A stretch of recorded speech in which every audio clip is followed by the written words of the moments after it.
Chicken Barbecue. Are you ready? With the Summer Collection.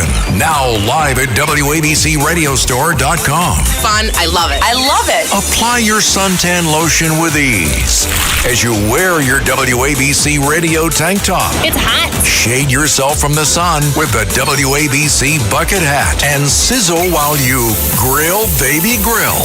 Wearing your WABC apron. It's hot. Have hot fun in the summertime and avoid a cruel summer at WABCRadiostore.com. This is a show we call The Other Side of Midnight.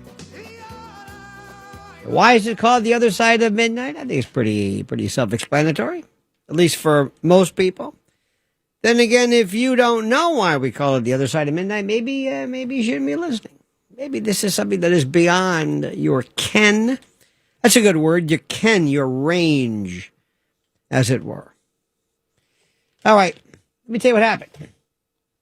I have a regular iPhone. I have an iPhone. I don't know what size it is. I don't know what model it is. I like the smaller one that can slip in your pocket. Couple of things. Listen to Uncle Lenny here. Why do I say this? I was doing my Lionel Nation show one time. And this caller, this member, was watching. Because YouTube is a whole other story. Anyway, so as I'm talking, the caller's mother yells, "Are you listening to that Lenny guy?" And that was it. I became Lenny and then Uncle Lenny for reasons that I don't know. So, come on, Lenny, Uncle Lenny. I was called Lionel, Leonard, Leon. I mean, how tough can this be? Lionel, as Curtis, like the train, Lionel.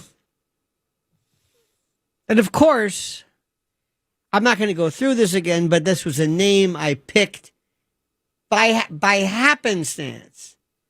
One day after watching Scarecrow with Al Pacino and Gene Hackman, and his character was Francis Lionel Del Bucchi. And 45 years ago, maybe, I don't know, when I was calling up talk radio, when talk radio was in the nascent period, I happened to I wanted a name.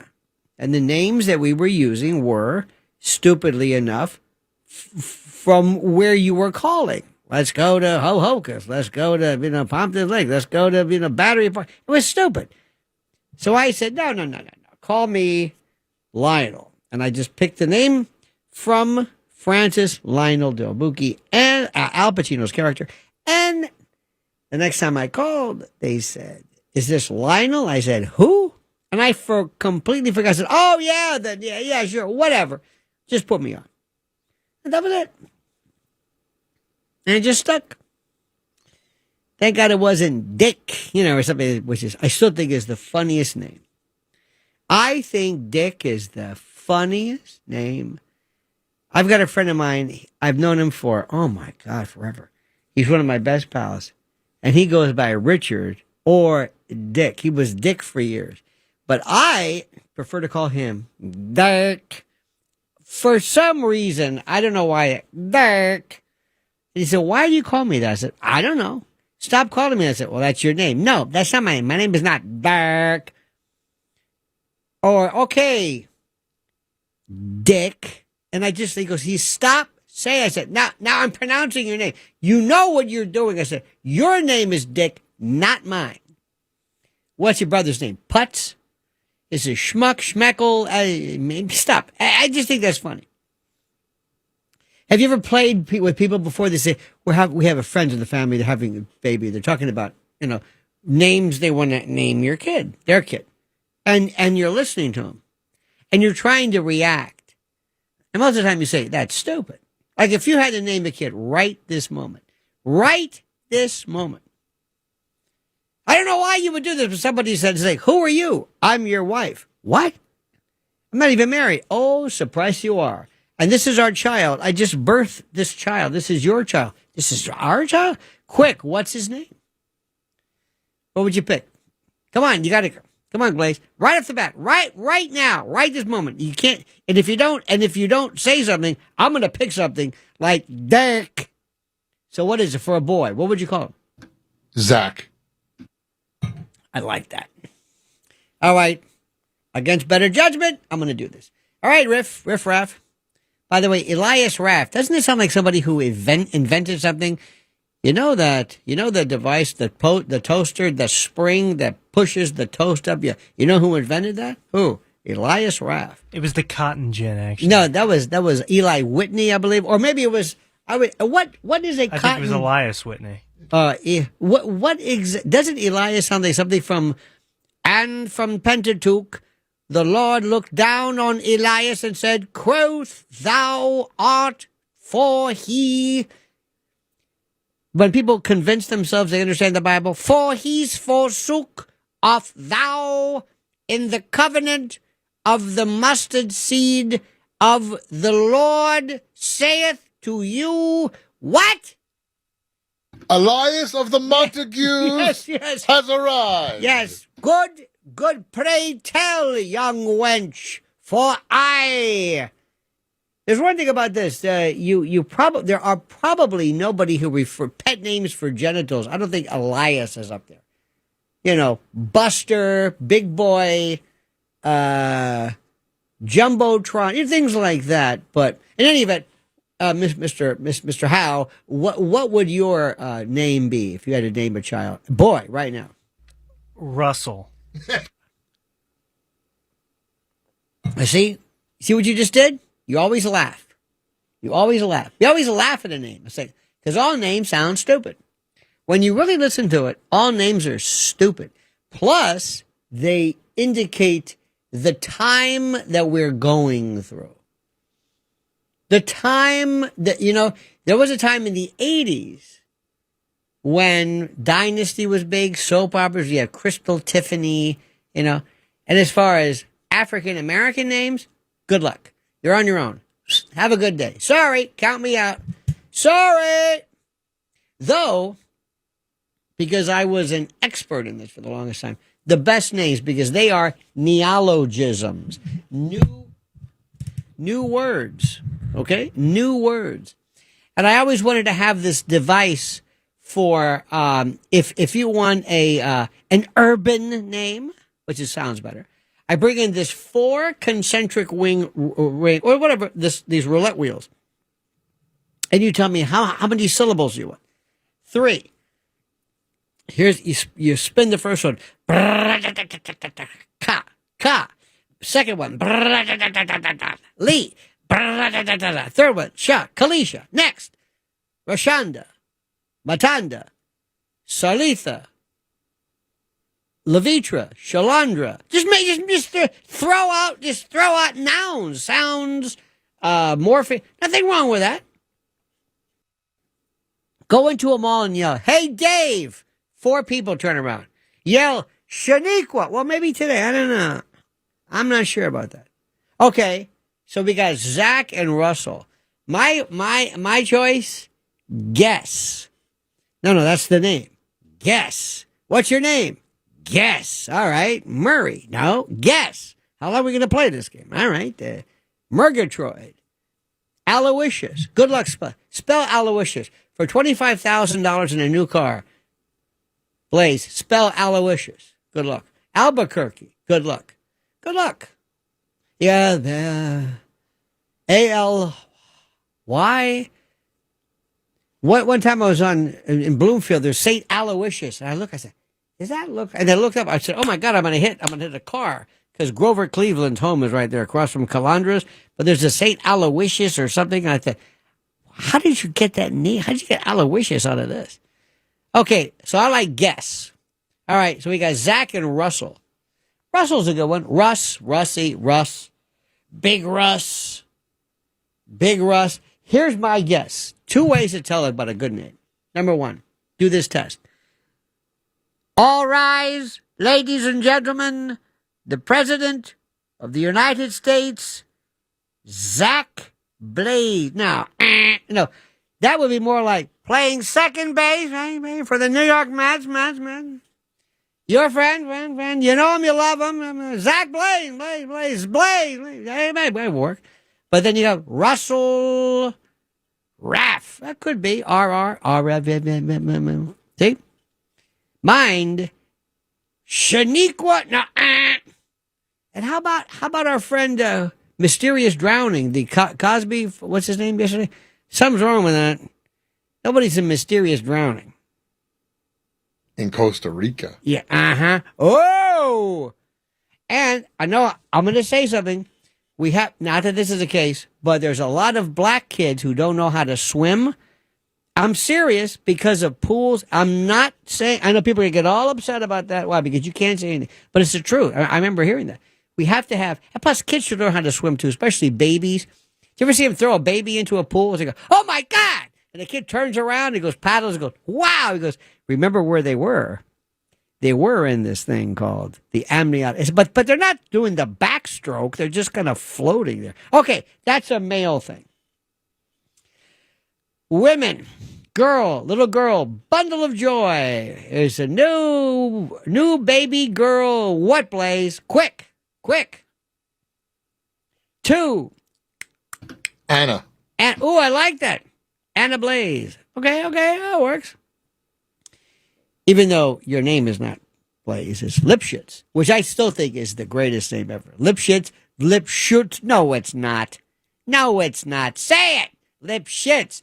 Dick Lipschitz, and I'm on the floor.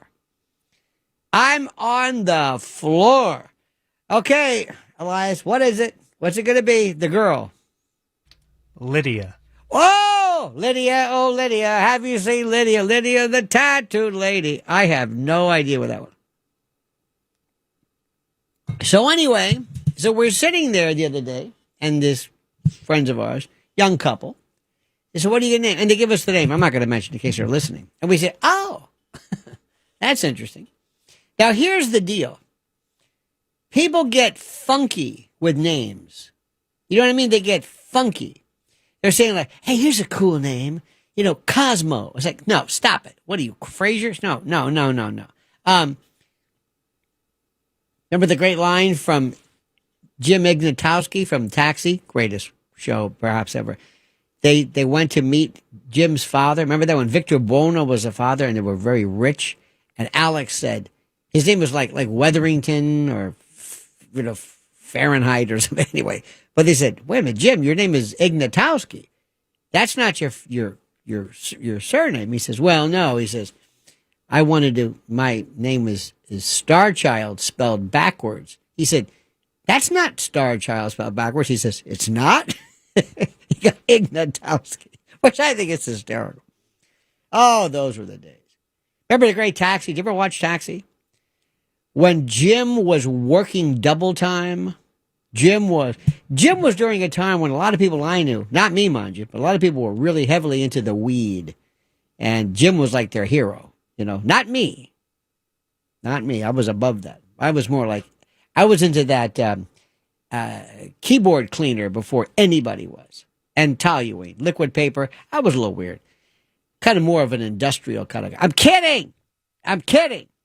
Anyway, but Jim was working double time, making all this money. They're saying, what is Jim? Why is he working so long? What is he doing? What's going on? What is Jim Ignatowski doing?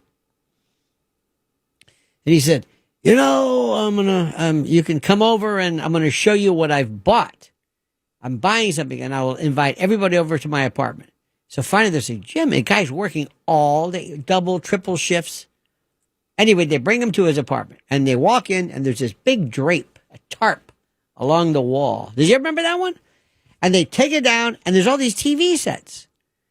It was, and I don't understand, why don't you just have different channels? But that's okay. He has different TV sets stacked above each other.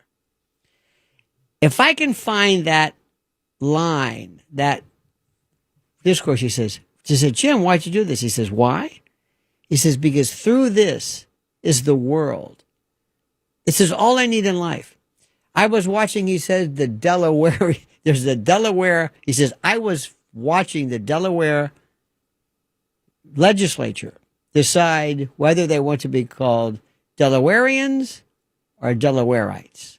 He says, and my vote, Delawinians wasn't anyway. And he was so correct about through this thing that we called then TV. This is before, of course, handheld devices and the like. Back to what I'm saying. I have no idea. Ignatowski, taxi. That's where I went with that. By the way, follow me because I will say something just to let you know. I will say a word, a thought, a song, and I'm off in that channel. I like that. You know what? I like this subject more. Hey, let's talk about Toto. Okay, fine. Well, great, whatever. But you were talking about the mayor's race. Yeah, I know. But I changed my mind. Zoran Mamdani. One of my favorite responses, any kind of foreign name you do when you clean it up. Wear a long coat and nobody will notice. Or my real favorite is don't be so hard on yourself, which to me cracks me up like you can't believe. Whenever you ask somebody, what's your name? Zach. No, seriously. And they'll say, no, it's Zach. Have you ever been somewhere? There's a cleaners we go to.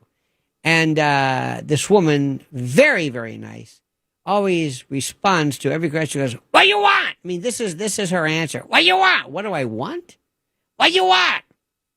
And she has a tag, Anna. And I'm saying, something, I'll bet your name's not really Anna. What do you want? I know, a humor. I want a response. What I'd like is for you to act like a human being. She's very good at, this is great cleaners we go to. There's this woman. And imagine this, okay? She works and there's no sound, there's no music, there's no radio. This guy, there's always the dude who's like doing the sewing. He's got the machine and he's just very serious. Doesn't say anything. He's doing they always have this little, they have this alteration, this little room you go into, and some poor guy's getting his pants altered and they feel stupid. And well, there's a woman in the back. She has one eye that looks like it's blind or granular, or there's no iris. It's almost like something from, remember that Grasshopper? Remember the Kung Fu, the blind man, the one who, those eyes are like, they're granular, some granuloma, or I don't know what it's called. And and she always looks, she looks over her shoulder at you like she's trying to help, like she's trying to tell you, help me, get me out of here. And I always think people are being held against their will because she's there putting whatever she's doing in this cleaners with this eye, this eye.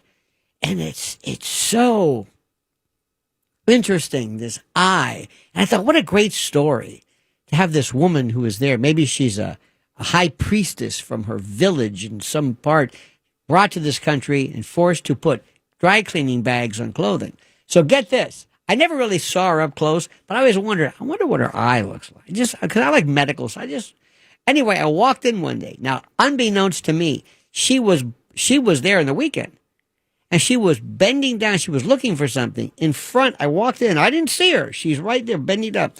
All of a sudden, walking, she pops up with this eye. I was like, yeah. And she looked at me, and I tried to recover quickly. I was like, yes, I love a I broke into song. I was trying to explain. No, I was just singing. No, that wasn't. No. I know you don't know what I'm saying, but in my own mind, I'm trying to explain. I wasn't shocked by this eye of yours, which Christopher Lee wouldn't even use. Because I just broke into song. It was an AC/DC song from their first album. I know this may not make any sense to you because I'm trying my best to save you from feeling stupid, even though you don't know what I'm saying. But I was mesmerized. Did I tell you one story quickly? Do I have time for this? Okay. Stop me if you've heard this. In Florida, there's a guy named John Ringling. Remember Ringling and Brothers? Ringling Brothers and Barnum and Bailey, or whatever the hell it was. And John Ringling owned a place in Sarasota, beautiful, called Kadzan. I think it's a Venetian pronunciation of Casa de Giovanni, Kadzan, and the Ringling Art Museum. And he brought all of his circus people to Florida. There's a place in Hillsborough County, Tampa, called Gibsonton. This is where all of them lived. Kind of cheap at the time. They had mobile homes, but they all lived there. And they had a lot of these people who had, there's this lobster boy, famous murder case. He had not polydactyly, but there's a type of a there's a genetic disease that, anyway, in this family. And this was cruel. Imagine that. This is your act. You don't do anything. These people are, this guy's tumbling. He's trapeze. And this guy says, look at my hands. I could have brought this woman with the eye in and made a fortune. Go back. I'm not an animal. I'm a man. Anyway, John Merrick reference for you. So anyway, so they moved to Gibsonton. Harry, people who are hirsute, who are anhispidulous or whatever the particular phrase is, purple-faced and this and that, and people who are the giants, gigantism, dwarfs, the bearded lady. I mean, seriously, people that, and they all live there. And they have many genetic, and they're accepted there, and they always nobody anyway. So everybody knows Gibsonton. Okay, cut to the chase. Here's the big story. My friend happened to be traveling and did not know, but found his way. Don't ask me why, in Gibsonton. Pulled up to a bar. This bar where they all went, and imagine you're sitting there. And you look, and a dwarf or little person walks in. Okay, not anything. Then comes a person with these hands, whatever they're called. Okay. Then comes somebody who is the bearded lady. He's thinking, is this a joke? He doesn't want to, and he's wondering, and he's had a few, and he says, what the hell is this? And he's trying not to stare, but every time the door opened, he would like what's going to walk through now? A giant, a person, with two heads. And he was looking kind of strange, and the bartender said, excuse me, I got to ask, first time here? He said, yes. He says, this is Gibsonton. He said, yes, I know that. He said, yes, but do you know why? And he explained, and they were all howling as he's looking behind he didn't know what, but imagine, you're thinking to yourself, I got to cut down. I'm drinking too much. I'm kind of not able to really discern reality. And you walk in, and it's a circus, literally and actually. And there's our story. Okay, let's just call it quits. You can't possibly do better than we have the first 28 minutes. We're coming up on 30. Now, by the way, you might be asking yourself, why is it that you always announce 30 past the hour? I don't know. I really don't know. It's never been explained to me. Something about affiliates. I have no idea. But they always love to always say 30. And you can say 30 past the hour, no matter what time it is, 35, 32, 33. Well, what's the purpose of that? I don't know. Like right now, it's 28. It's 30 past the hour. See? Nobody cares. I guess they don't care. I'm not sure. Maybe they do care. Okay. Look at this. Michael in Chattanooga. Can I take this call? Or should I take? I love this. This is so great. This is why overnights are so terrific. There's no time frame. Normally it's like, we got a hard out. We got a hard break. We got to go to traffic. Do the hard break. We got that. No, 32. I mean, you hear the music. It's a hard break. It's not a floater. It's a hard break. It's a hard out. I look up to Blaze and said, can we take it? He goes, He looks at it like, menos mal. Whatever you want. I don't know. It's up to you. Just say 30 at some point during the show. Just say the number 30. 30. That's good enough. That'll do. Let's go to a place called Chattanooga, Tennessee, where a fellow by the name of Michele, from the Hebrew Michael, meaning one who is like God, joins us. Michael, you're on the other side of midnight with Lionel. Hello, Lionel. Hello, Hey, Michael. I got your answer for the half an hour. I go way back. It's way back. There were rules in the old FM days. I was a DJ. What do you mean there were rules? There was a rule that you had to announce the half hour, and that was it. There was never a rule. You're making that up. You're a liar. Okay, yeah, I am. But this isn't a lie. This is not a lie. You remember the Blockbuster days when you'd go look for a video? Oh, yes. Okay. Then there was a popular movie out about Richard Nixon called Dick. Yep. Okay. So here we go. See? I'm in the Blockbuster with my daughter, 16, and we're strolling the aisles, and we're one aisle apart, and there's other people strolling in there, and I see a couple, or I glance at a couple, young. You can tell they're married. I think she's pregnant. And so we're looking at videos, and all of a sudden, honey, you want to see Dick? See, And I love that.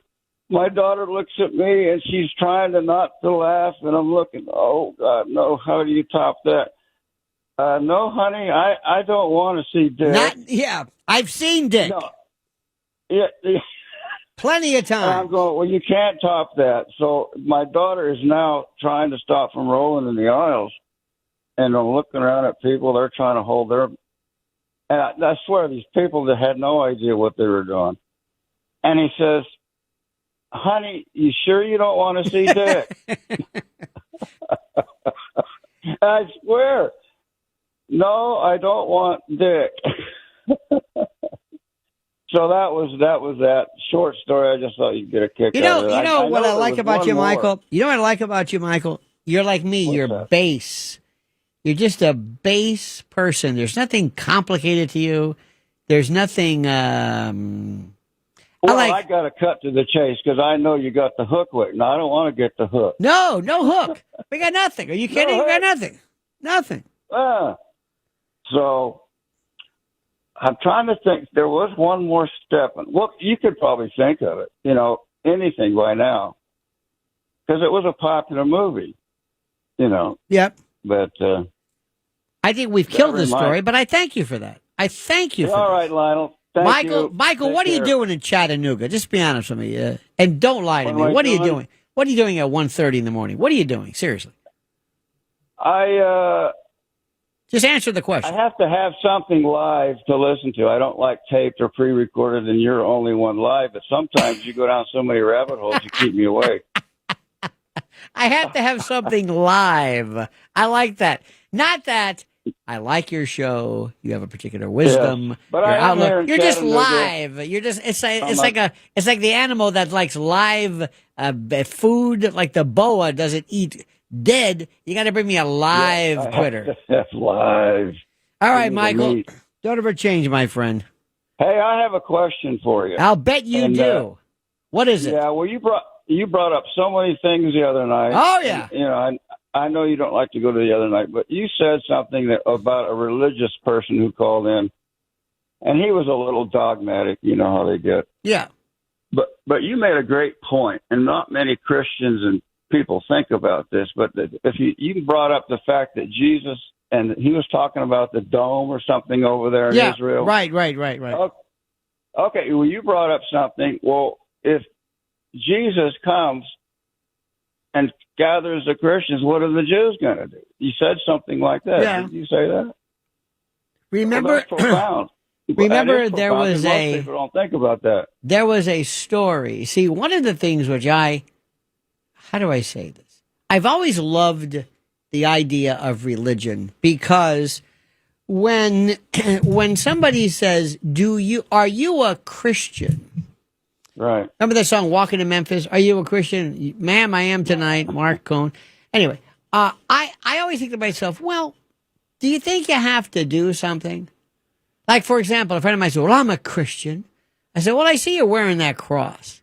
Do you go to church on Sunday? No. And I know there is some, the Bible is pretty clear about you have to, the idea of is to exhibit and to practice your faith in public. All right, fine. Don't forsake the assembly.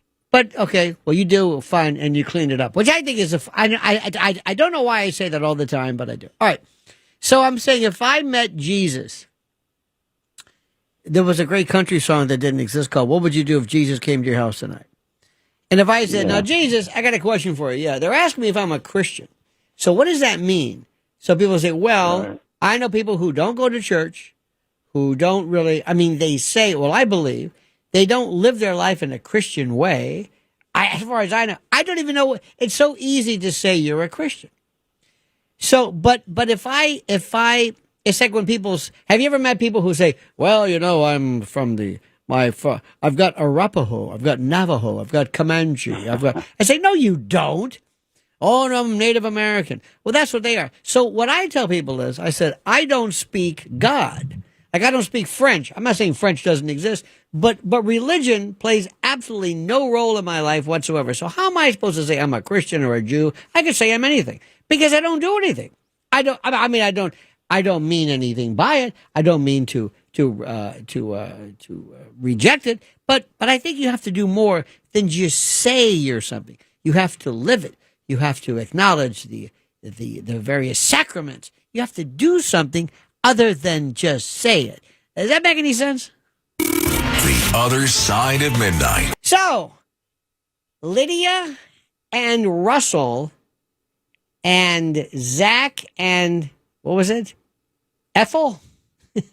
Anna. Anna. See, I like that. That's a palindrome. City wineries in it. Now, what are some of the great names of yore that, and mine, no, yore, that we don't hear anymore? Old lady names, grandma names, Martha.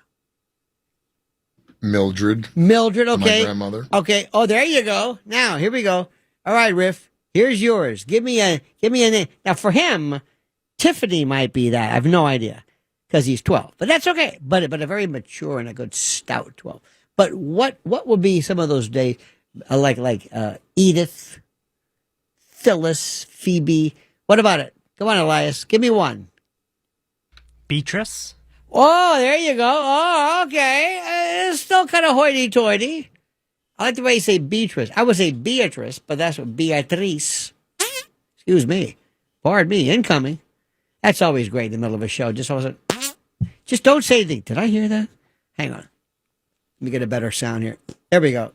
There we go. That's more like it. Why? Because I have the personality of a 12-year-old and certain things make me laugh. Like in the middle of discussing something with your dentist, do you have any problems? Do you have any grinding at night? Not really. But I do have some other problems I'd like to discuss with you. Well, not now. Anyway, there were wonderful Madge, Mildred, Phoebe, Bertha Butts, one of the Butts sisters. Remember that? Gotta find a woman. Sylvia. Sylvia's mother says, Sylvia. Then also, that Sylvia was a song, You're Nobody's Not Here. Remember that? You're nobody called today. She was not. Anyway, about the guy whose paramour calls the house, and she says, anyway. So Sylvia's mother, those are good names. I liked all of my grandmother's side. She was Angelina. Great Louis Prima song. We had Carmelina, Josephine, Giuseppina, or Pina, or Pino, if you're Italian. Ignazio, whose name was we had an uncle named Nanya, who was Ignazio, or Nya. His name was Nya. How about that for a name? How do you spell that? Nya. Now, if Nya met Dirk, I could have the time at Nya.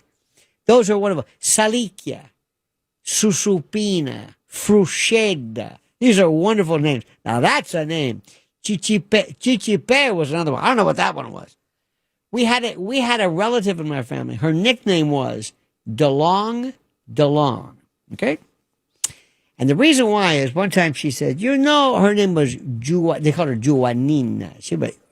She says, I got this thing in my ear. It sounds like a bell. DeLong. Not gong or DeLong, like Russell DeLong or anyway. So that was her name. Years later, almost near death, she asked, who's DeLong? And they said, you. After all of these years. Anyway, my friend, 800-848-9222. I want to talk about names. Do you have a name that you hate? Do you have a name that you love? Do you have a name that they would bring back? Do you hate, I hate this, when you take a name and you change the name, like Diane Carroll, the actress? First of all, 2 R's, 2 L's. Okay, right off the bat. Diane, Diahann. Don't do that to a child. Catherine can be spelled 50 different ways. Make up your mind. Don't spell things differently. What is your favorite name? Here is my question. Okay, if you can't handle this, either that or I'm going to talk about Hunter Biden. That's interesting. There's nothing to say. There's nothing to say. I might do it later if I change my mind. But right now, I hate this syphilitic this human purulent pustule. I don't want to talk about it. What is the name that you wish they would bring back? And you remember around, there are Courtney's, Michaela. You hear these batches. And I love to see what names are big right now. I don't know why this fascinates me. But your name, now let me ask you something. When you were raised as Elias, I'll be honest with you, did people want to test your toughness? Did you ever have any problems with that growing up? The only thing I ever heard was, do you lie a lot? That was all they came up with. Wow. You must have been around a bunch of people who were, what's the word, retarded. Perhaps, maybe that's it. Maybe that's your family. Now, you'd be great. I think if I could take you, for example, if you had to hang out like in an Amish village, you would fit in. Don't you think it'd be great? Can you imagine him with a hat, with a thing, one of those, the Amish drive-by. Remember that joke? Bang, bang. You'd be good. Either that or maybe some kind of a frontier village, like a. Anywhere where there's a hat with a buckle. A hat that's straw, and anything involving where you use the word howdy a lot in any of your salutations, suspenders, and I reckon... It's more of a howdy do. Yeah, right. And you always tip your hat to the ladies as you're driving. It's a great name. Ma'am? Yeah, ma'am, right. As you about to say, walk by. Ma'am? And I bet you can go through a lot of times you say, yonder comes Parson Brown. Sure. Something like from, something that Micah Torrance would say in The Rifleman. Hey, poor. Or Little House on the Prairie. Playing the part of Elias is, Will Gear, who was a commie, by the way. Remember him? Remember Grandpa? Remember the Waltons? Good night, John Boy. Good night, man. Good night. Remember the Waltons? What did they do? They had 50 kids. I know what the parents did, but Will Gear and Ellen Corby. Will Gear was the old man. He was a commie. He was a black, and also Ralph Waite, bad drunk. Remember, bad. We got a bad drunk and a commie, and then we had Richard Thomas, who was John Boy, who had that furry thing on his face, kind of almost like that. Who was it? One of the what's his name? The Neville brother, Aaron Neville, with that Oreo cookie. He's got that keratosis, either that or some malignant tumor, that thing on his head. But Richard Thomas had that hairy patch. Can you remember them? It was Sue Ellen, not Sue Ellen. Anyway, it was John Boy. I used to watch that show. I'm thinking, what do these people do? Like, John Boy. It's like, Dad, what do we do? We're living in the Depression. I'm a writer. I don't know what that means. I'm a writer. We got this commie grandfather right there. Do we all have to live together? Any of you bastards ever think about maybe moving out? I got to share. They had like one bathroom. It was the stupidest show ever. Little House on the Prairie. What's that about? I had no way of even connecting with this. It's like I had no idea. But it was a big show in those days. Come on, let's go. There's nobody calling. What the hell's the matter with you? Is this thing working? Hello? 800-848-9222. I want to know about great names. Either that or I'm going to talk about Hunter Biden. or my favorite, hey, Tulsi Gabbard is going to be releasing, yeah. And they're going to really bring the deep state down. Yeah. She's got all these files and they're going to refer the charges to the Department of Justice. And who's in charge of the Department of Justice? Pam Bondi. Case closed, ladies and gentlemen. 800-848-9222. Hey, yonder comes Elias. Hey, little Luke. Hey, Hassie. Whoa. Remember the real McCoys with Walter Brennan, a racist like you cannot believe. Grandpa McCoy. Hey, little Luke. Why you Hassie? Remember that? It was Richard, what's his name? Richard, oh God, the son, little Luke. In any event, I'm rambling, but I'm a rambling kind of guy. 800-848-9222. More coming up. The Other Side of Midnight. Now, I could talk about, if you don't mind, I could talk about Hunter Biden.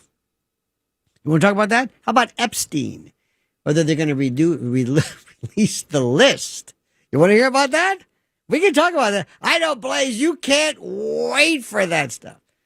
You can't wait for that. You can't get enough. Is it a list? Is it a document? Let's go to the phone. That sounds like a slave song, like an old Negro spiritual outtake. These were songs that never really made it. It sounded good, but really went nowhere. Hit it. You know, the blind boys of Alabama. These are the nearsighted boys from, Trenton. Let's go to... up in the morning. Oh, this is it. That's it. Bobby, you know what? Mark Cohn doing Gia Judice. Yes. All right, Bobby on the Upper West Side. Bobby, you're on the other side of midnight with Lionel. Hello. So I'm going to be 76. Hey! And where I grew up in Norwalk, Connecticut, we were all the families were like friendly, and we had like good times. But there was like this one. There was this like family thing, and it was like Halloween, and some guy who was like, I knew he was Vance Goy. He was like the big deal, like car guy. Vance Goy? He was Vance Goy, and he fixed everybody's cars. So was his last name Goy, or was this a slang for his non-Hebraic category? No, his name was his last name was Vance Goy. So his last name was Vance Goy, or his name was Vance. Last name was Goy. And was he on the Shabbos? Was he also big on the Shabbos Goy, from as we heard? No. Later on, they expanded to Goya, which became a tremendous. Anyway, go ahead. So it was a Halloween party, and I was. We're going to get through this story. I don't know if it kills me. We're going to get through. There was a big deal TV show. Blow off the commercials, top of the hour. Dr. Kildare. Right. Richard Chamberlain. Right. Yes. Yep. And so Vance Goy, he was like getting Oochie Goochie with some guy's wife. Oochie Goochie. I never heard that. You ever heard about this, Elias? In the circles you hang around with, Parson? Oochie Goochie. All righty. So anyhow, they had to call the cops because punches were thrown, and I remember my upstairs neighbor, dressed as Dr. Kildare, chasing the big effing. I'll tell you that, as far as stories go, that's one of them. Coming up, hour number 2, more of whatever the hell this is. There's a question of, in the black community, many young people never learn how to swim. And this is not a myth, it's true. It is a documented health issue. According to the CDC and USA Swimming Foundation, black children between ages 5 and 19 are over 5 times more likely to drown in swimming pools than white children. A 2017 USA swimming study found that 64% of black children have little to no swimming ability. Now, you might ask why. Well, segregation and discrimination played a role. For decades, black Americans were denied access to public pools, especially in the Jim Crow era. Generations lost the chance to learn. And there's lack of access. Many black communities still lack affordable or safe swimming facilities.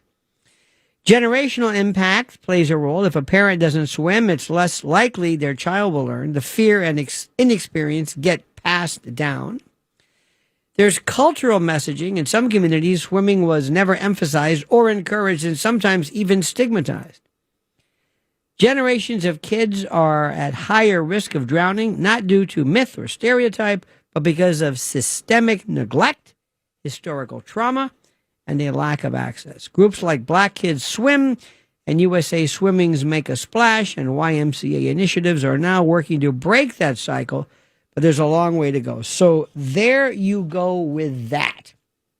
Now, we talked about names, but before we get to names, the name Elias. The name Elias has ancient, and you know this, right? I'm sure you've looked at it. Ancient and powerful roots, or roots, as some people say, like crick.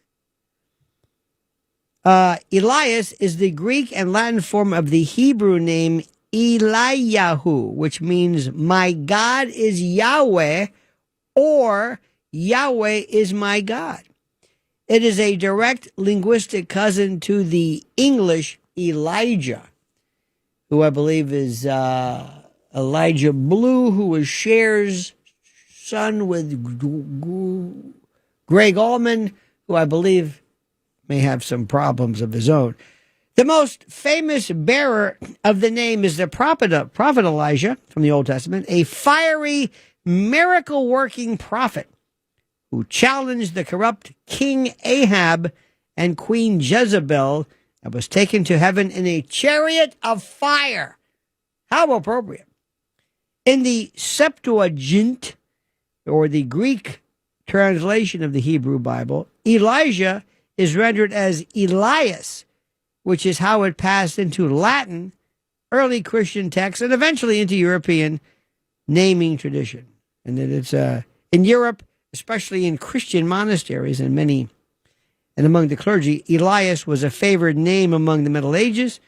It reemerged in Protestant cultures during the Reformation. And in the United States, listen to this, Elias has remained quietly popular as are you, sir, and is often seen in religious families or as a formal version of Elijah. And there you have it. And we're talking about names because we have a friend of the family, a wonderful couple. They're having a little baby. And they have all these wonderful applications. And the mother was saying, right now the baby is the size of a raisin. Oh, and then the baby was the size of a gummy bear. And I'm thinking, okay, then there was the size of a tater tot. And then there was a size, and I'm thinking about it, it's like, is this really? And after tater tot, what's next? You know what? 5 tater tots. Anyway, so it's a fascinating story. So we were talking about female names. Female names, older, once popular names, that may have fallen out of favor. Popular among your grandmother's your era. Ethel, Gertrude, Mildred, Bertha, Gladys, Mabel, Blanche, Edna, Thelma, Doris, Hester Prynne, I guess. Bessie's a good one. Maud, Eunice, Velma. Sounds like some kind of a film or something that you would have. Like there's Velma. We found Velma around the wound.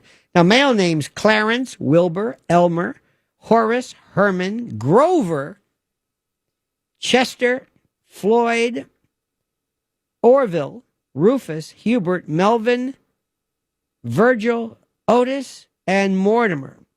I like also Kermit, as in Kermit Roosevelt, who I believe right now is a tenured law professor at Penn, who was a grandson of great-grandson, I guess, of Teddy Roosevelt. Kermit the Frog. And how names are so important, so critical.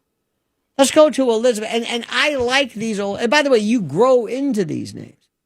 You know, Maud Adams was the actress, and Bessie Smith, and Wilbur. When I say Wilbur, what do you think? What's the first name that comes to your mind? Wilbur Wright and Mr. Ed. Wilbur. Eunice from Mama's Family. Remember Mama's name? Maud from the movie Maud. Blanche, Streetcar Named Desire. Gladys and the Pips. Bertha Butts in the Butt Systems. Remember that? Mildred. Gertrude. I love these. Elizabeth is calling from a magical, mythical place called Philadelphia. You're on the other side of midnight with Lionel. Hi there. There are two names I've always gotten under my skin. Hilda and Norman. Ooh. Always gotten under my skin, and I've never met a Hilda. I've never met a Norman. Stop. Under your skin. Why? Because they're so old. Well, yeah, but there are other old names. Why Hilda? Why Norman? I think there are older names than that. Did you know a Hilda? Did you know a Hilda in your life? Yes, I have. And she was mean. And she was mean. That's exactly right. What about a Norman? Norman Rockwell, Norman Lear, Norman Bates. Oh, I know one Norman. Huh? I know one Norman. Okay. Elizabeth, may I say something to you? Sure. You sound like a very troubled woman. I am not.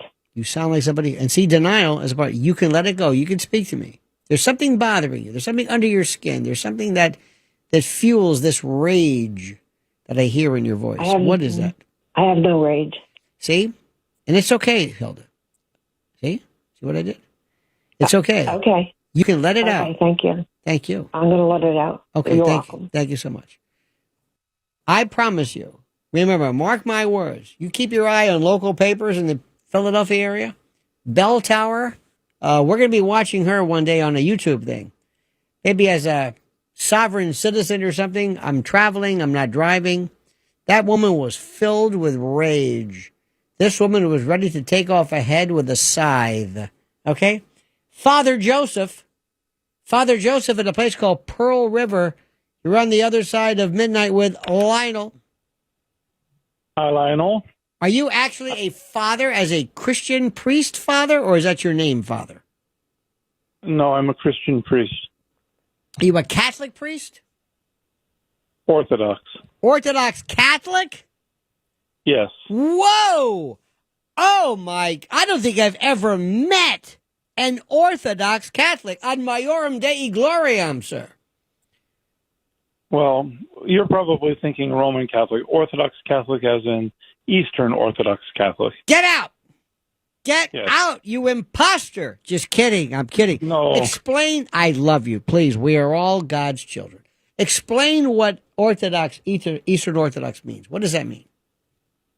Well, Orthodox is a Greek word which means correct glory. Ortho means correct. Dox means glory. Interesting. So literally it means correct glory. We believe that our worship, the glory that we offer to God, is the correct glory, and it reflects the correct doctrine. And Kansa, you also believe that everybody else is wrong and will burn in the lake of fire, correct? Well, not necessarily. Well, yes. And listen, there's nothing wrong with that, because if there's no penalty to not believing what you believe in, what's the point of believing? Well, we don't go that far. Well, you should. That's why I'd be a terrible priest. Now, Father, do you have a congregation in Pearl River? I do. And do you want to mention it? You don't have to. You might be. This might be blasphemy. You calling this heathen show in the middle of the night. I don't want to do anything to incur the wrath of your elders. But no. But my parish is named Holy Transfiguration. Oh, I like that. Holy. That's almost like what does that denote?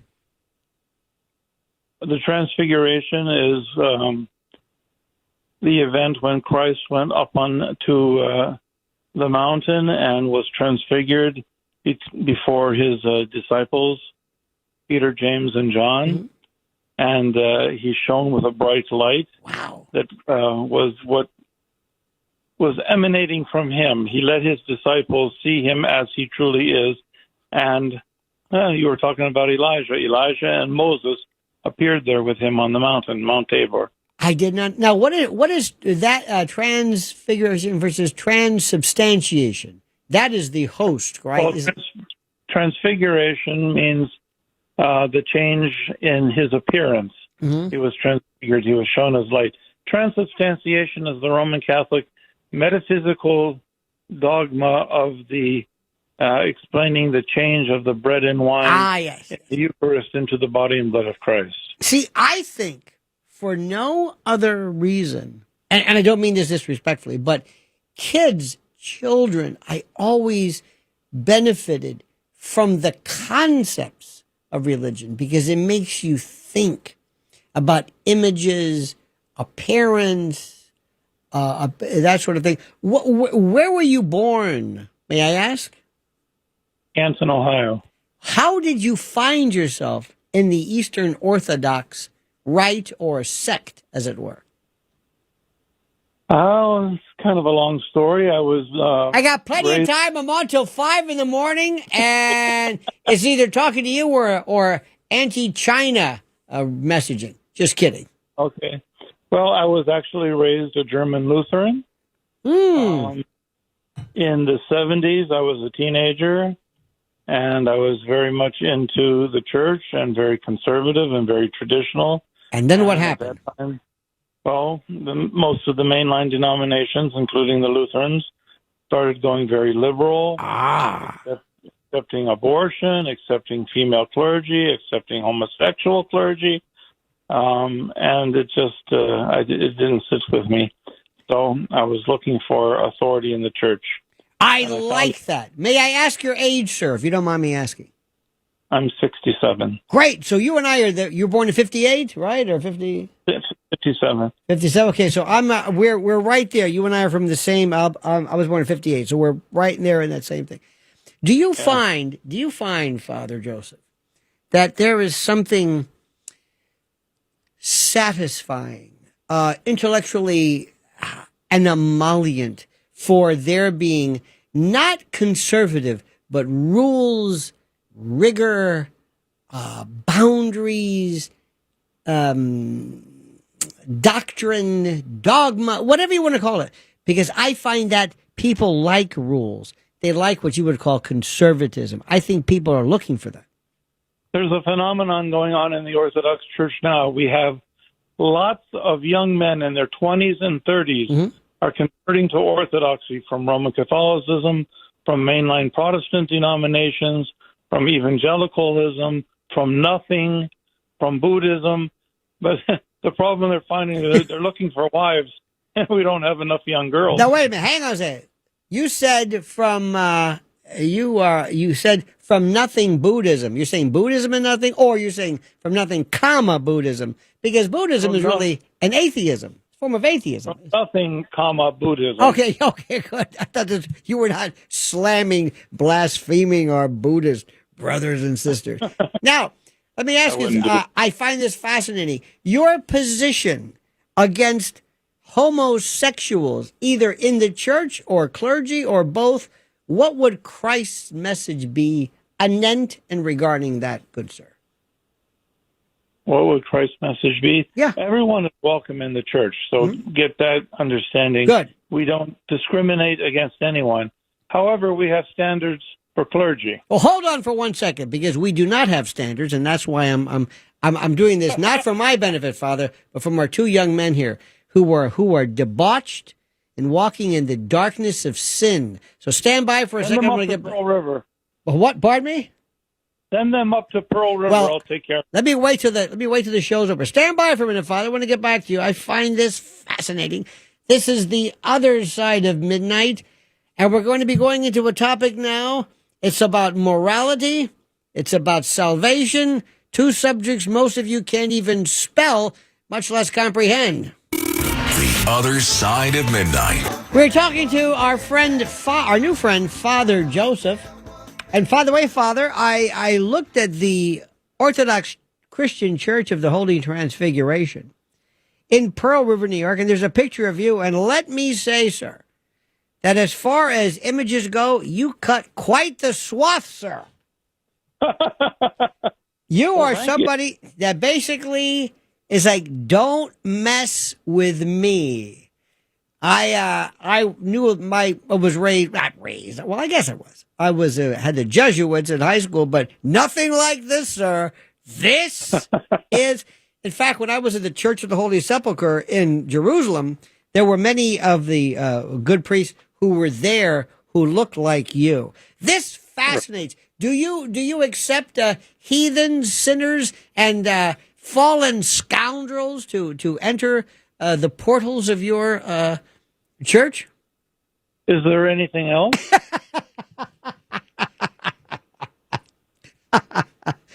Now, I like this. Are you indeed the Right Reverend? Now, is this Arch or Archimandrite? Archimandrite, yes. Now, this sounds like something that you would hear about, like a phylum, kingdom, phylum, genus, species. The Archimandrite. This is the head of a large monastery or group of monasteries of the Orthodox Church, correct? Technically, but it's also given as an honorific name, and that's how I have it. How many in your church? Oh, 24. That's it? Yes. Well, we're gonna stretch that, much to the chagrin of your followers. See, you must understand something, good father, good sir. I am fascinated by the human species. And one of the things that fascinates me is how, since the beginning of time, there is something in us. Dogs don't have this. Animals don't have this.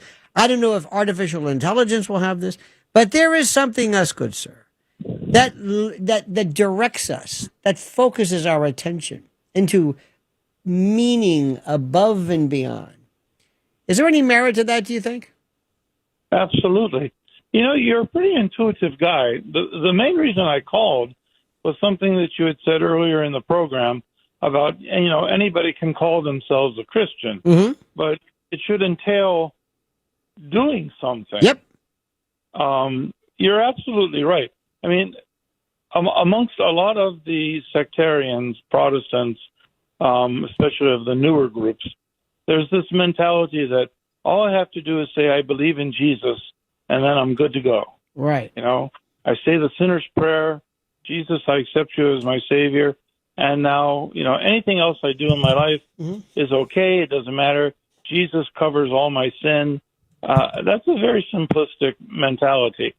And in the Orthodox Church, we certainly teach that salvation is a free gift from God, but you have to be receptive to it. It's a free gift, but a gift that you have to receive, and then it will show in your life that you have received it and that faith is active by doing something. Now, we believe that you have to live a life in praising God. Now, Father, primarily of being repentant. Yes. Now, Father, do you know of any?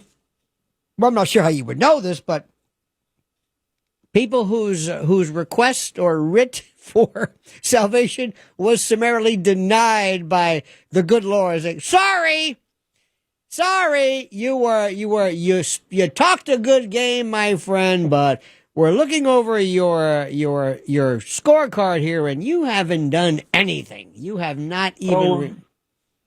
We don't know anybody by name. Oh, I do. We do know that there are those, because the Lord said, there are those who will say on the last day, Lord, Lord, and say, "Depart from me, I never knew you." They think they know the Lord. They think they're doing his work, but they're not. The only person that we know for sure that is in hell, the son of perdition, is Judas. Now, is it not true that Jesus had brothers and sisters? In the Middle Eastern tradition, cousins are referred to as brothers and sisters. Mary gave birth to no one other than Jesus Christ. I see. And also, Mary was not technically, pardon my French here, a virgin per se. By the way, at 30 past the hour, I'm sure you have time signatures in your sermon. But I don't know if Mary was a, quote, virgin versus she was born without original sin. Do you make any distinction as to that? And what role does Mary play in your church? Mary plays a huge role in our church. almost all of our prayers mention her. We look at her as the model of Christianity. She was the first Christian. She was the first one to receive Christ. She received Christ in her womb. The eternal word of the Father, the Logos, became flesh, took his flesh from her, became the God-man, the Theanthropos, and that is why we have such a high regard for Mary. We consider her to be sinless. Our understanding of that is a little different from the Roman Catholic doctrine of the Immaculate Conception. Yes, yes. But we believe in the Immaculate Conception, Roman Catholics teach that God preserved her from sin to make her ready to become the mother of Christ, to become the mother of God. But in the Orthodox tradition, we believe that she kept herself free from sin. Do you? By her own action, she chose never to sin. Father, do you have saints in your church? Oh, yes, absolutely. I like to petition because what I found interesting, Chris, and I loved the stories of the Catholic Church. Loved them. I'm telling you, it opened my mind to being able to understand plot and story. And I'm not saying this to be disrespectful, but it's almost like when I was a kid, it was almost mythology meets cartoons. It was wonderful stories. But I always thought it's interesting when you die, you may not necessarily be given the association with a particular patron saint of you. That's not your call. Because sometimes there are people like the patron saint of drunks. I think it's Saint Monica or something. And it's the patron saint of hemorrhoids. I'm sure there must be. I don't mean to joke. But if I could suggest something, and as a kid, I always wanted to know, the most gullible person, the patron saint of gullibility, the most trusting was Saint Joseph, a man who we've just forgotten. This poor guy came home one day from work, and he must have turned to Mary and said, Mary, could you tell me whatever possessed me to be a carpenter in the desert? What the hell was I thinking? Seriously, they're mocking me. I'm walking around with tools and saws. What I wouldn't do for a piece of pine, piece of balsa. And Mary said, I'm sure, Joseph, sit down. I've got some news for you. I'm going to have a baby. Hey, we're expecting. Well, technically. I always wondered how that went.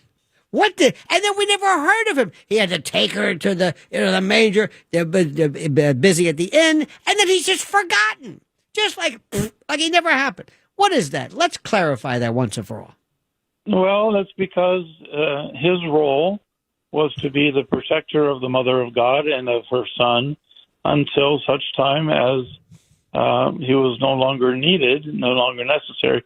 But he's not so much emphasized that he is not Jesus's father. No, I know. Except in a way, like a foster father or something like that. The real emphasis is upon Jesus and his mother. Oh, I know that, but Father, you must admit, he probably went to his local pub and said, "Hey, folks, drinks on the house. Mary's pregnant. Yeah, you're going to be a father." Well, yeah, it's almost like a Jerry Springer kind of. And as a kid, when I went to ask that question, people would just dismiss me as though I was being a smartass. I wanted to know. I thought, well, Joseph had a dream because he knew that he had never had sexual relations with Mary. Mm-hmm. And now she comes to him and tells him that she's pregnant by the Holy Spirit. Yes. And so he was confused. I would be. And the Holy Scripture tells us that he wanted to, betrothal at that time was practically like already being married. Mm-hmm. The actual marriage hadn't taken place, but they were betrothed. And she announced to Joseph that she was going to give birth to this son. And he was like, we haven't done anything. So how are you going to, So she tells him, that the angel Gabriel came to her and announced, that the Holy Spirit would come upon her. With a trumpet. Because she said to Gabriel, she goes, how can I become the mother of Jesus? How can I become the mother of God? I've never known a man.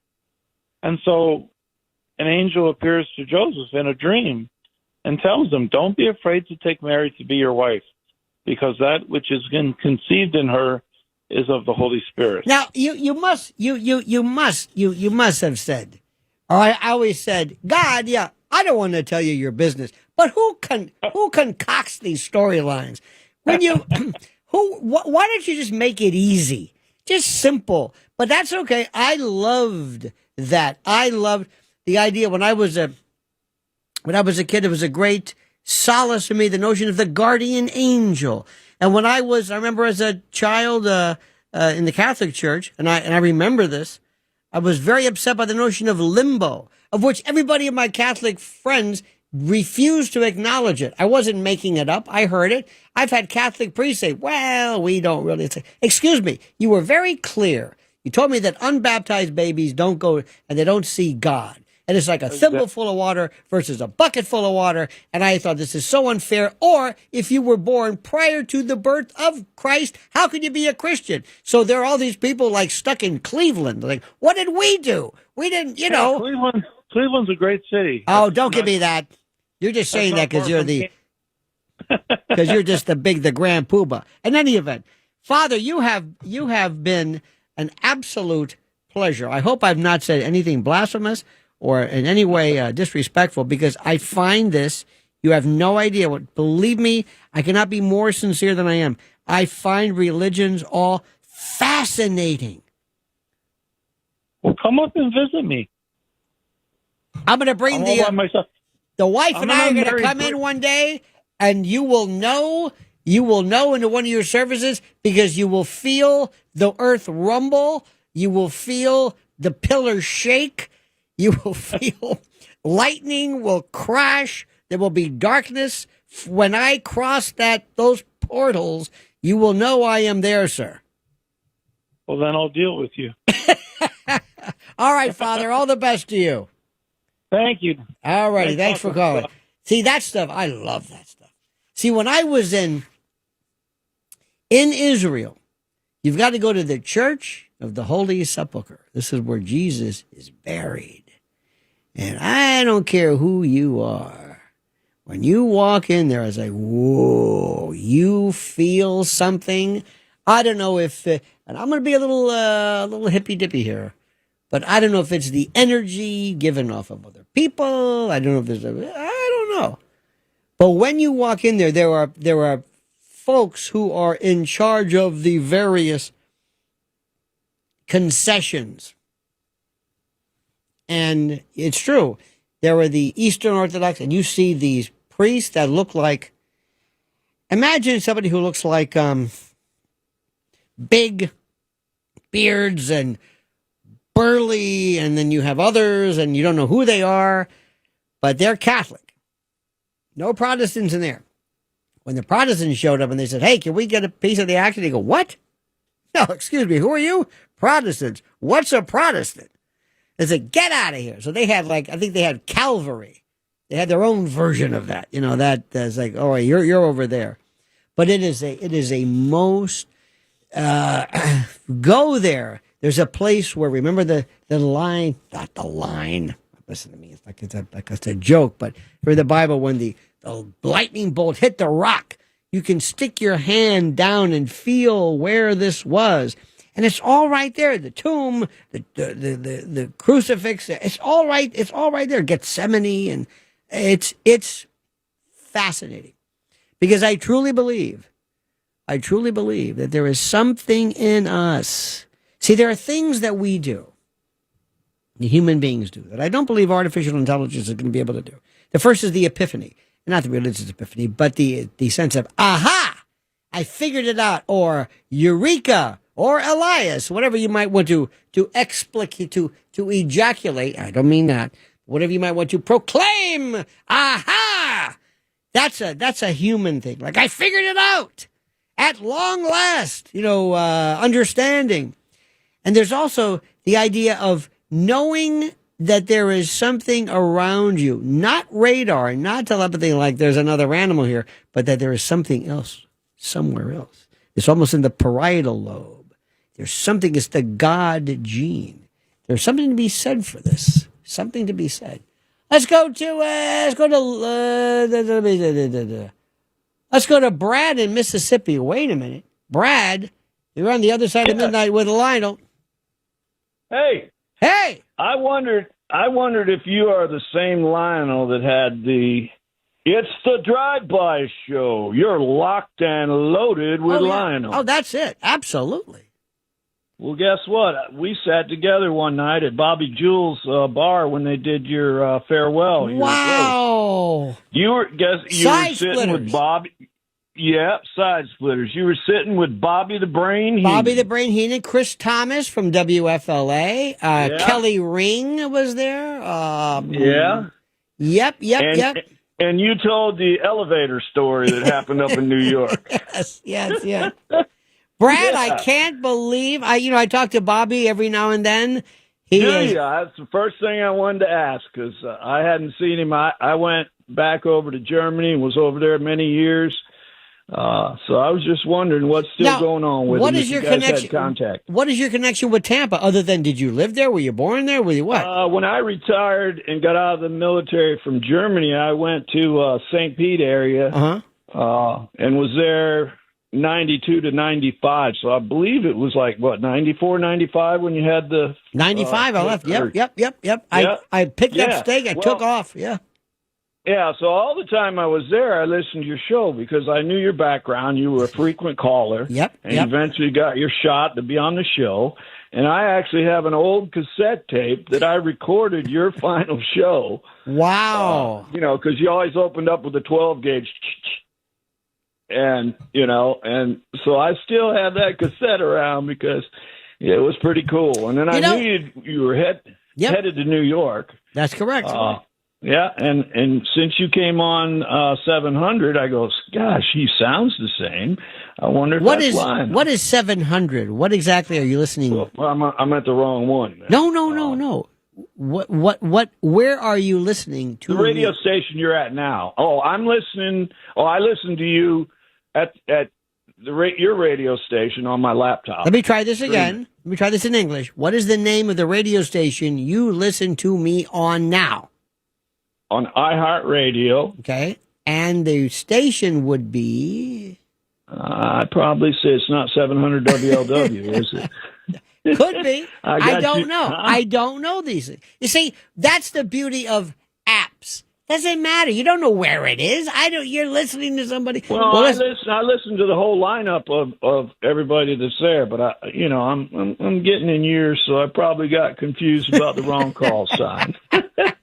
You're getting in years. How old are you, Brad? I'll be 72 in August. You're not even close to. Come on, Mick Jagger's running around. He's like 85, 100. Right. I don't know how old he is. I'm an ex-Army Ranger, so I'm pretty fit. Oh, really? Terrific. Fort Benning, the whole bit?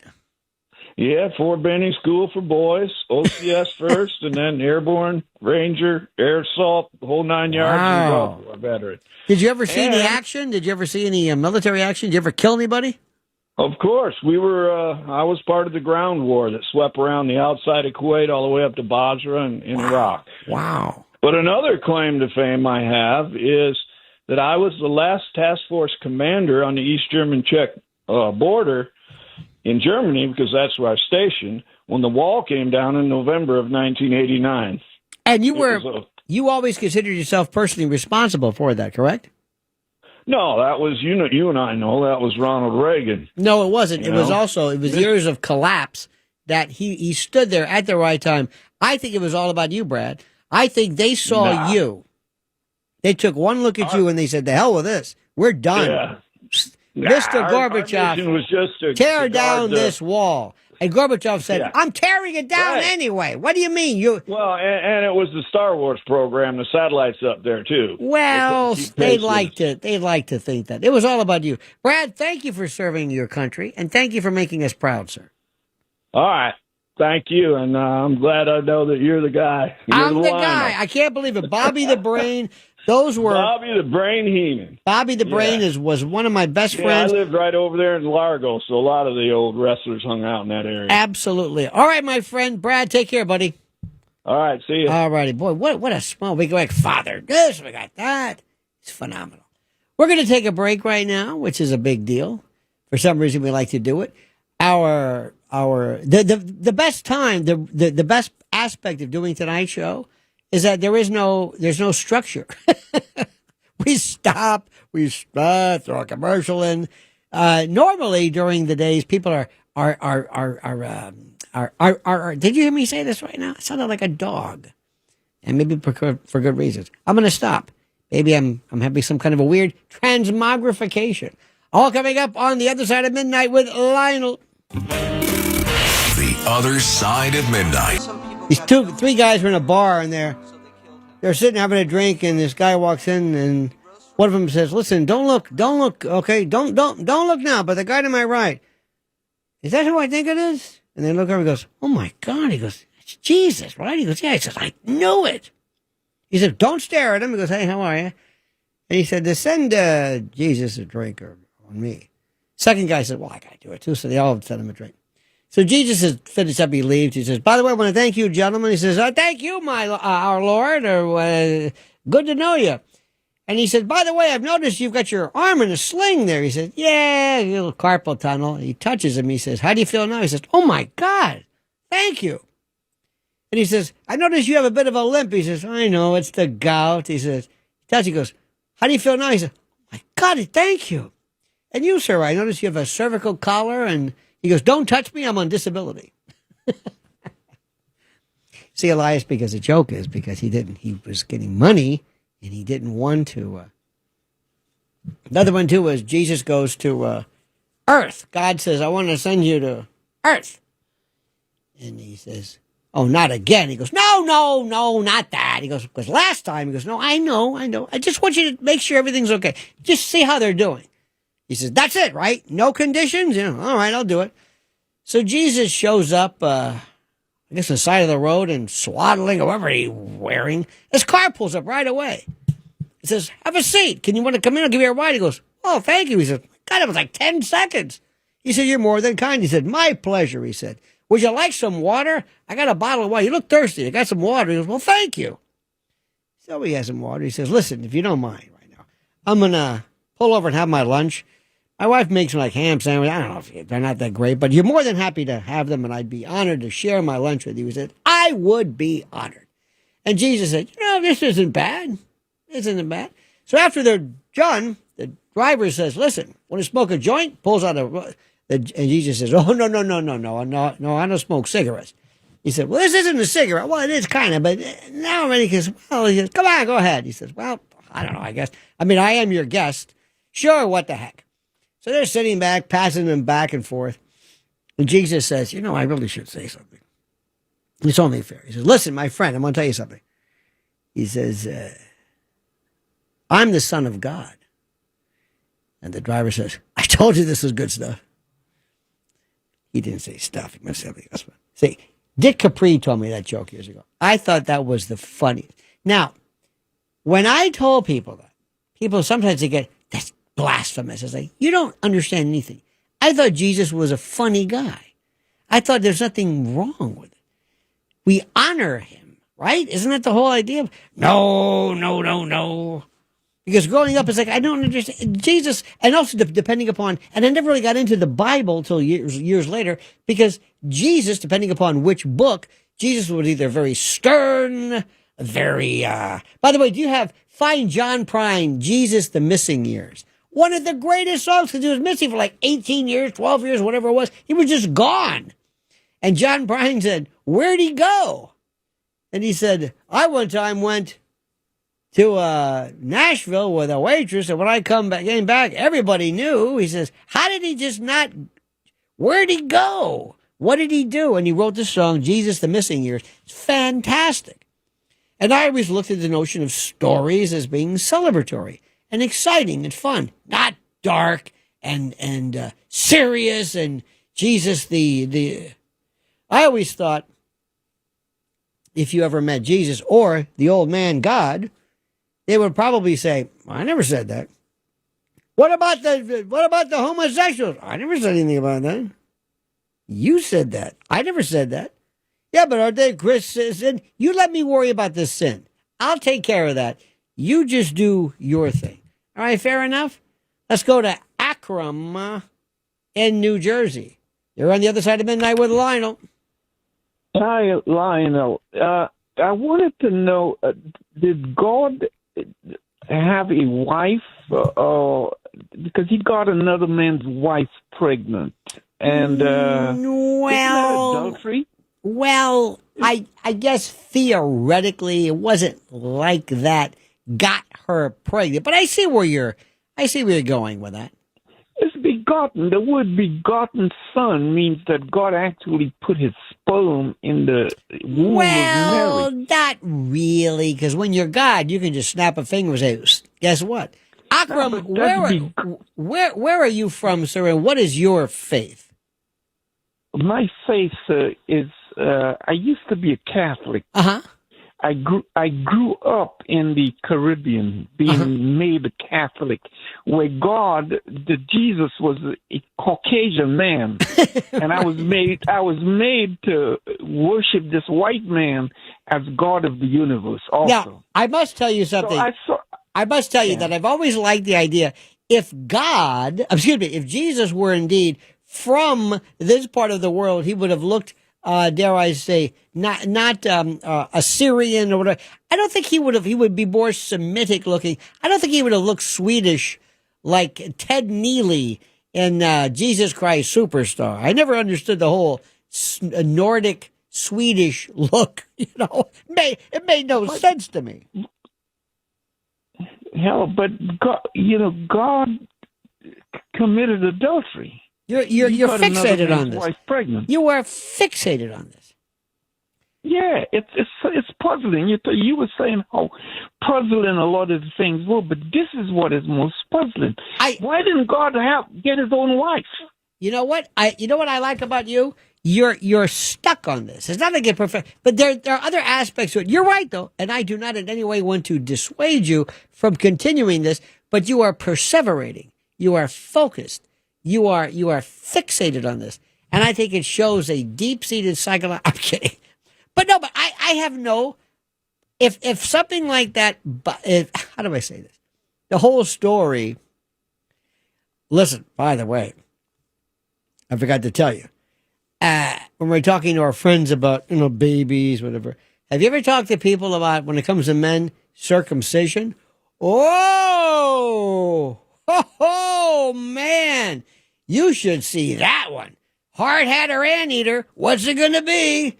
You make up your mind. Well, there's no... Oh, I just sit back and say, don't look at me. Whatever people just love to argue about things like that. And I am not in any way going to argue one way or the other in terms of the derivation, the etymology, or the stories regarding, what do I say this? God. Mike in Brighton Beach, you're next. Hey, good morning, Lionel. Good morning, Mike. To contribute to the etymology of names. Thank you. One of my favorites is Ermengarde. That comes from East Francia. She was one of the wives of Charlemagne. Spell this again. Spell it, please. Spermagard? Ermen. Ermengarde. Gard. I thought you said Spermagard. It's like a contraceptive. Ermengarde. This is one of your names? And Ermentrude is another one. Ah! And that's where you get Gertrude from. Mm-hmm. And what happens is a lot of these names were exported by nobility class when they would marry their daughters off to other countries. Mm-hmm. And you get a lot of names pronounced in other languages, which would change them a little bit. Yes. And some of these still exist today as nicknames. Now, Mike, you are, I am a Mike as well, my Christian name. We have, our name is in virtually every language, I think with the exception of maybe the Asian, but we are, Miguel, Michele, Misha. Right. It's such a popular name. One who is like God like Saint Michael and the like. Do you think there's anything to that? That is one of the oldest names. Philip is another, Alexander's father. And we also get Philip. I don't know if it means it's godlike, but yeah. No. Where it comes from the Middle Eastern biblical origins. Meaning, of course, the cattle are dying. I'm kidding.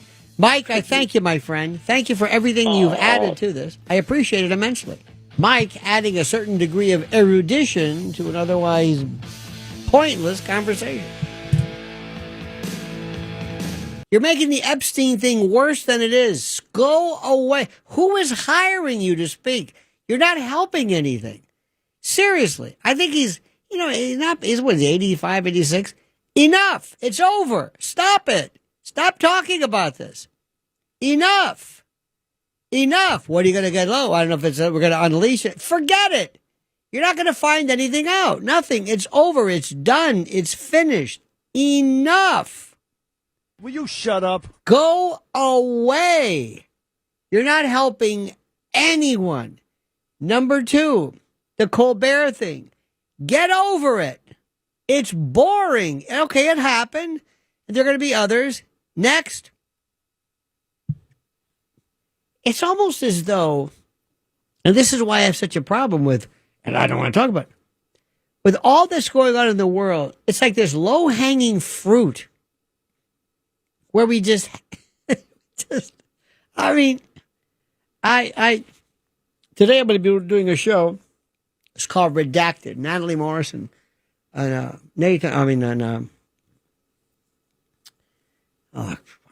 her husband.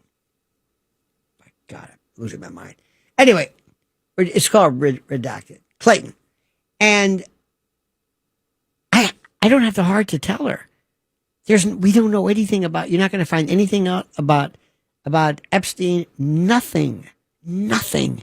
You're going to find nothing about this. Nothing. Absolutely, positively nothing. It's over. You're going to find out nothing. Zero. I don't want to derail this, but there is no evidence whatsoever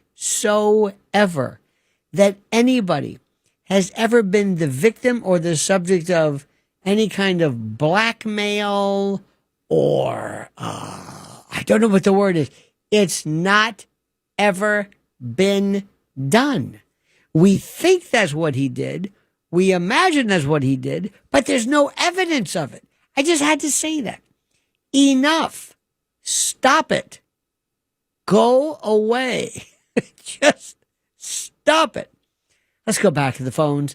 We're talking about a variety, a mélange, a potpourri, a pastiche, a myriad, a mosaic, a veritable cornucopia, a slumgullion, a gumbo, a wonderful admixture of all types of topics and subjects as we go through all of this.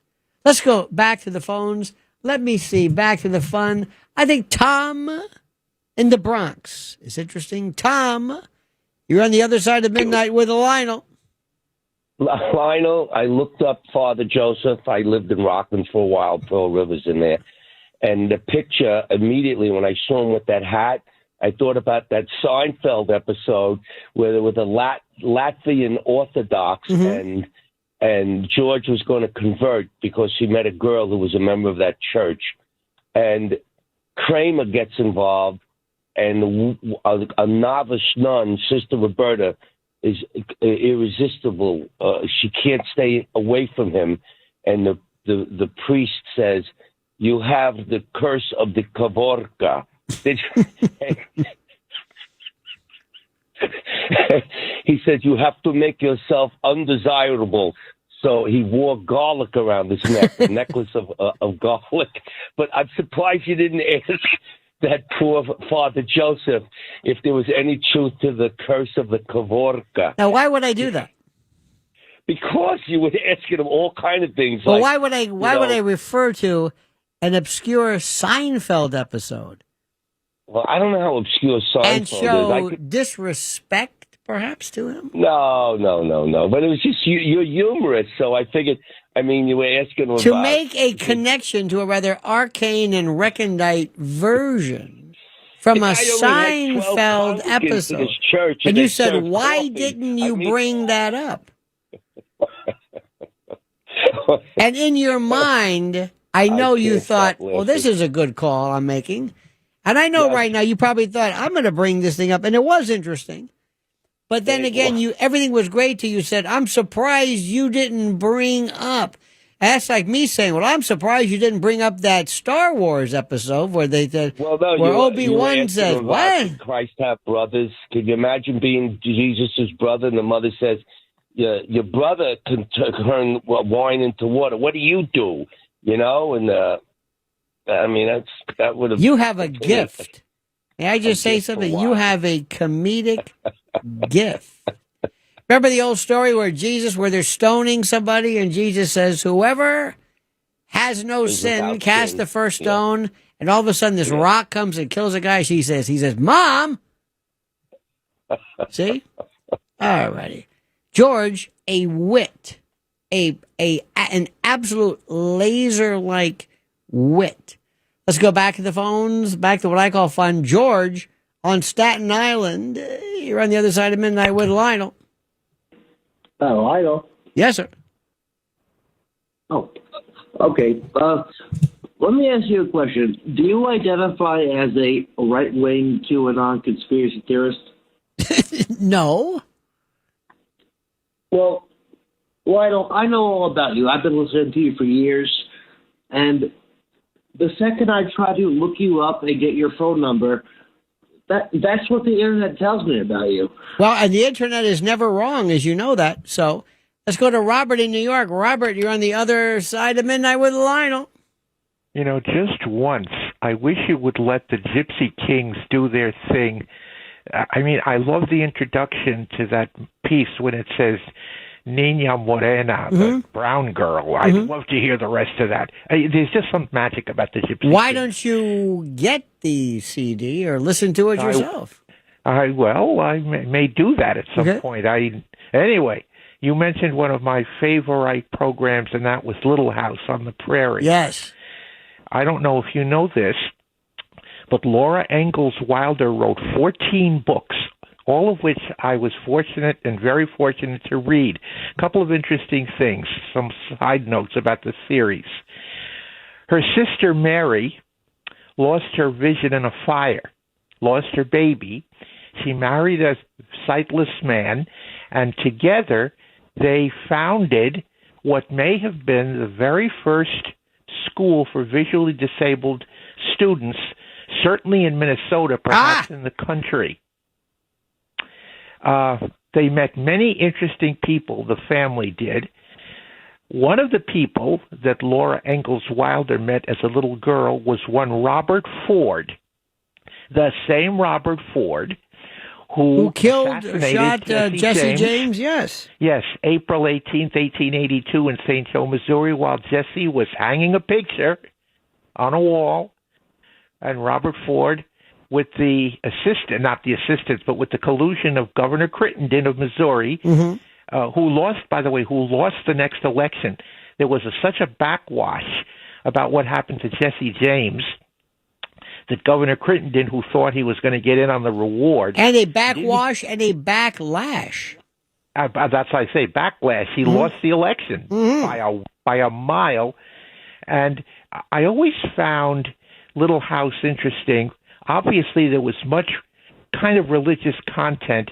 You remember, of course, who, from my point of view, was the nastiest person in all of Walnut Grove by far, Harriet Olsen. And I felt so sorry for poor Nils, how he had to put up with not only Harriet, but that daughter of hers, what was her name?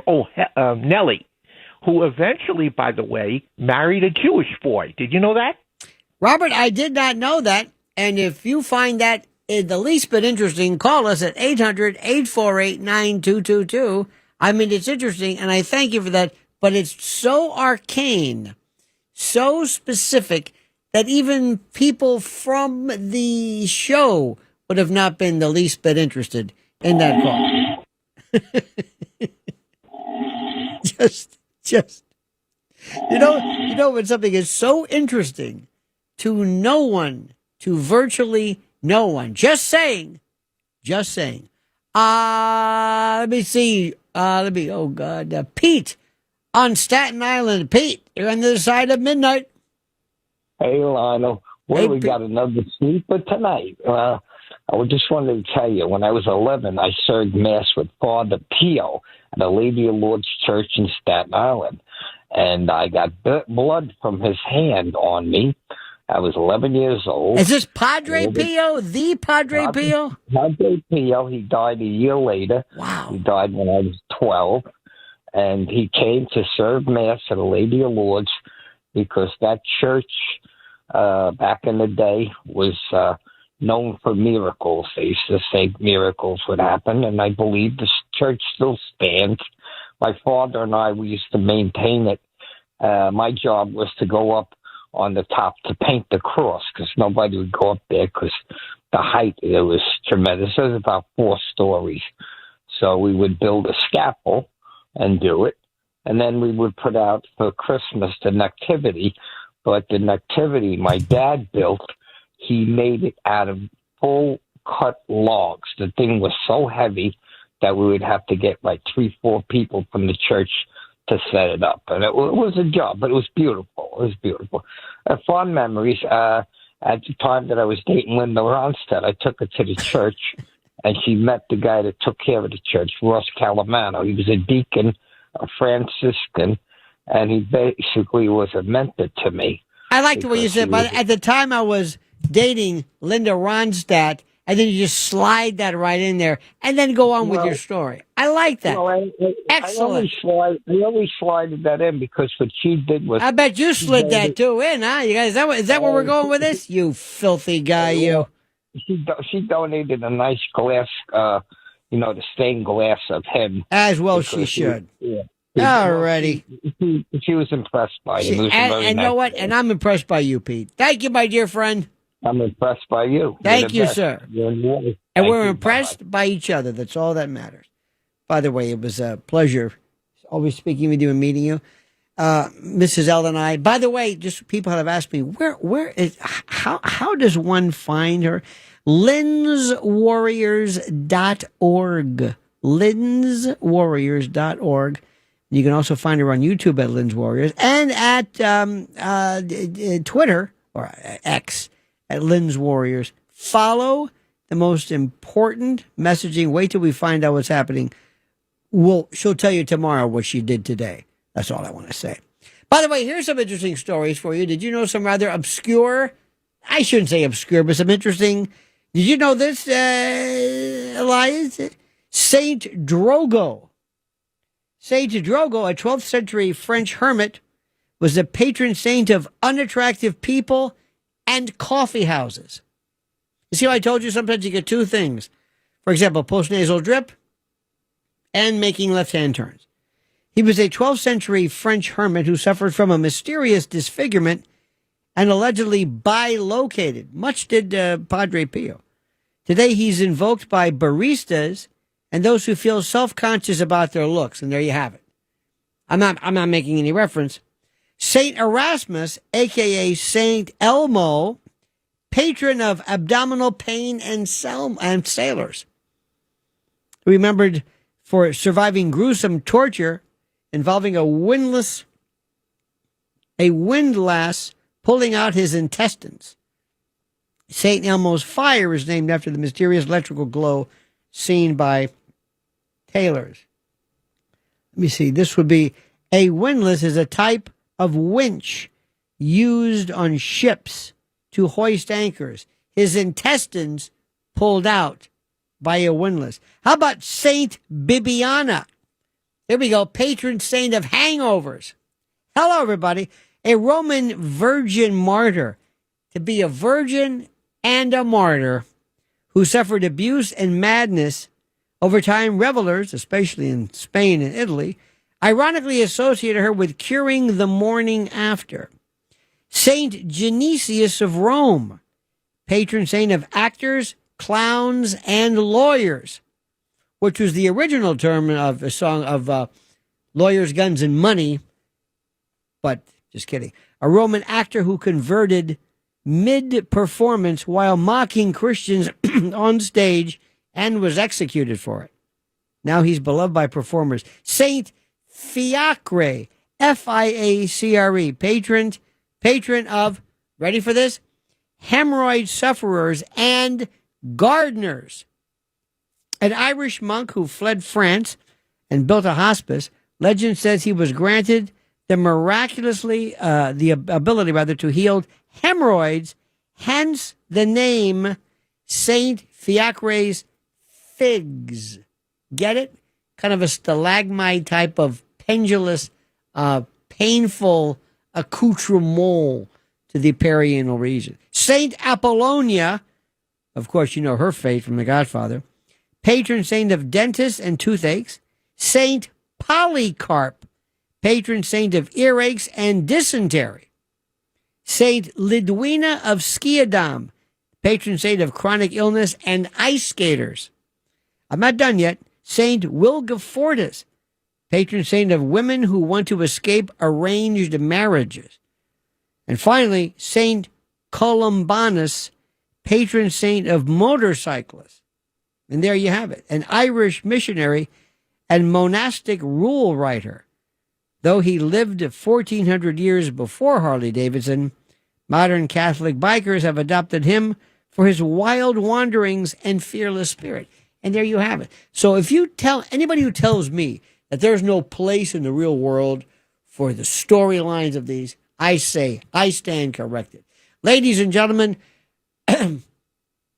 one of the rules of radio is never say we're going to take a break or we're going to be back because that implies that there's some kind of an interruption of the show, because no, commercials and breaks are a part of it. So I'm not calling this a break. I'm calling this something else. I'm going to call this a transitional hiccup. The Other Side of Midnight with Lionel. Let's go to David in a place called Virginia Beach. David, you're on the other side of midnight with Lionel. How you doing, Lionel? How's your morning? Excellent, David. How about yours? Doing well. I tell you, I really enjoy listening to your show. I find myself grabbing my dictionary every time you talk. Good, right, just good. to see what you're saying. Excellent. Which is good. Well, I called before, and it was kind of on my mind since I talked to you last time. Mm-hmm. It was about a narcotics detective talking to a lawyer outside the courtroom, mm-hmm. and we talked about that. And then you were saying, why don't people just, why don't you just shut up or close your mouth, don't say anything at all?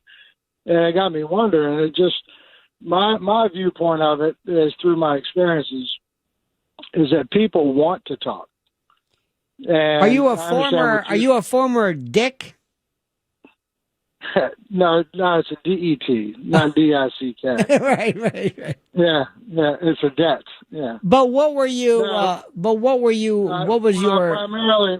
Primarily sex crimes and then narcotics. But I interviewed all kinds of people, and the interviewing aspect of it was very fascinating to me. Especially when you were saying, just if people just be quiet, mm-hmm. they won't get in any trouble. Correct. But it's my contention that people want to talk. Oh, I agree with you. And they want. That's why they go to confession, they go to counseling, they go to therapy. They want to get things off their chest. But here's my question: most people know, as you know, they will love to. In fact, the first thing they will tell a lawyer is, "He never read me my rights." As though that signals some type of an incantation, some kind of a blessing or catechism or something. So, we have to, the doctrine of we must read rights to indicate something has happened. So you would think they would know, by virtue of the historic and the usual cultural aspect of you have the right to remain silent. You think that would be something they would know, that this is a right you have. And that this police officer is going to do absolutely nothing to help you whatsoever. He is not trying to clear things up. He's not going to say, "Oh, thanks for clearing this up. You can go now." Doesn't work like that. But you're right. People do have this idea. And you, being a police officer, must always play on that. Not to... I'm sorry. Go ahead, sir. No, I'm sorry. Go ahead. Let me just say it's 30 past the hour. I just want to remind you. May I change subjects just a moment? How did you handle working sex crimes? That must have been absolutely horrific. It was quite interesting. Let's put it that way. It was. Why was it interesting? I have 4 children, and I majored in criminal justice and psychology. So the interviews, interrogations to get into people's minds has always been fascinating to me. What was your typical type of case that you handled? Well, any type of sexual cases, and then I went children, into adults, well. children, adults, women, men, what? Yeah, all the above. What was the worst for you to handle? All of the above, but I have so many stories. But serial child molesters, serial rapists, and just to figure out why. Basically, when I interviewed somebody, I never asked them, did they do it? Right. I would always ask them, why did they do it? And just real quick. And what did they say? What did they say? They would normally tell me why they did it. And what did they say? If you ask somebody, why did they do it? Oh, there's so many different reasons. Give me an example. Give me one. Give me one reason. Being assaulted when they were younger. That's why they. Wait. Stop for a second. I know, by the way, our phones are very difficult for us to. But this is interesting to me, especially with what my wife does and how we've been doing it. And I've seen this from a prosecutor and defense point of view. Sure. You're saying, why did you do this? They've just said to you, I admit that I did this. So when you say, why did you do it? They would say, normally, why did I do what? I didn't do anything. But they're obviously telling you, okay, I did it. And the question is, why? And they're saying, this was done to me. Hurt people, that expression. Well, I've had so many excuses, but my point is that when I sat down and talked to somebody, I would do my homework on that individual about everything. So when I sit down and talk to somebody, if they're in custody, I mean, with Miranda warnings, you have to have 2 things, right? You got to have in custody and interrogation, and before any questioning. Right. Those are the 2 requirements. Well, 2 things. No, custody plus interrogation. You can be in custody, but if I'm not asking you anything, I don't have to read you anything. Whatever you say might be spontaneous. Good luck for you. Yes, and I totally agree. That was my point. Right. Because there's 2 things that you need. You need custody and before any questioning for Miranda to apply. Right. So I'm not going to say techniques, but the way I went about it is that I would do my homework on everything about the suspect prior to even going into the room, whether they were in custody or whether they voluntarily came down, whatever it may be. And I would never ask a yes or no question. I would always ask why. I would never say, did you do it? Well, but why did you do it? And the point is that even someone in custody, I would tell them a lot of times, I don't want you to confess. I don't want you to incriminate yourself. I just want you to listen to me. Because if I'm not asking any questions, then Miranda's not applied. So even if they're in custody. Now, what are the things? Stop for a second right there. The dumbest things people can ever do. I used to always teach in police academies, when in doubt, whip it out, meaning the card. You will never, ever, a person who's going to talk to you is not going to not talk to you because you've read the warnings. It's just not going to happen. You have not done anything. They almost expect it. There's something about it being seen on TV and the like. But let me go back to my question is. When you have ever talked to somebody, and after all of your experience and what you've seen, what would be the best thing that we could do to address the situation, prevent the situation from happening, or addressing these individuals? Does incarceration work? Does threats work? What is it exactly? Well, just in my experience, I mean, I've interviewed people that just had the stone look on their face and basically just shot somebody and killed them. Right. And their explanation was, well, I just wanted to do it because I never killed anybody before. Right. I want to see what it felt like. So for people like that, then I don't think there's any rehabilitation. I think incarceration is probably a good place for them. You will never rehabilitate, by the way, for a sex criminal, You will never rehabilitate. Rehabilitate, I don't know what that means, where somebody will stop it, somebody will put it behind them. You can put somebody on probation for theft. Recidivism rate, by the way, probation works a lot of times. People will say, you know what, it's not worth it. I don't have to steal. I don't have any compunction or feeling. Sex crimes are a different story. It's a different story. What is it that crimes are out of the heart and out of the mind? But what is it that motivates somebody to go with a step further and to take whatever they felt inside and to want to exact harm upon somebody in order to fulfill? Is it sex? Is it power? Is it violence? What is the reason for them to do this? Well, I'm not sure, but that's just one excuse. No, but what do you think? You've been doing this your whole life, or for a long time. What do you think? Why do they do this? Why? Well, I'm sure there's plenty of reasons. But what do you think? Getting wild out of the people that I interviewed. My uncle molested me. Oh, I know you said that before. Now you're doing it. No, but that's not an excuse. What do you think motivates them? Why do they do this? Not what excuse they give you, but why is it? A lot of people have had terrible things happen and they're not molesters. They've not hurt anybody. Most people have done, the whole thing about serial killers being bedwetters and teasing and arson and all that. And that doesn't matter. Small animals. Yeah, and that doesn't, but most people who tease animals and they're not serial killers. My question is, why do they do this? Why would they risk everything? Because their compunction, their need, their focus, their desire to hurt or exact some type of harm. Why do they do this? That's a good question. You better believe it.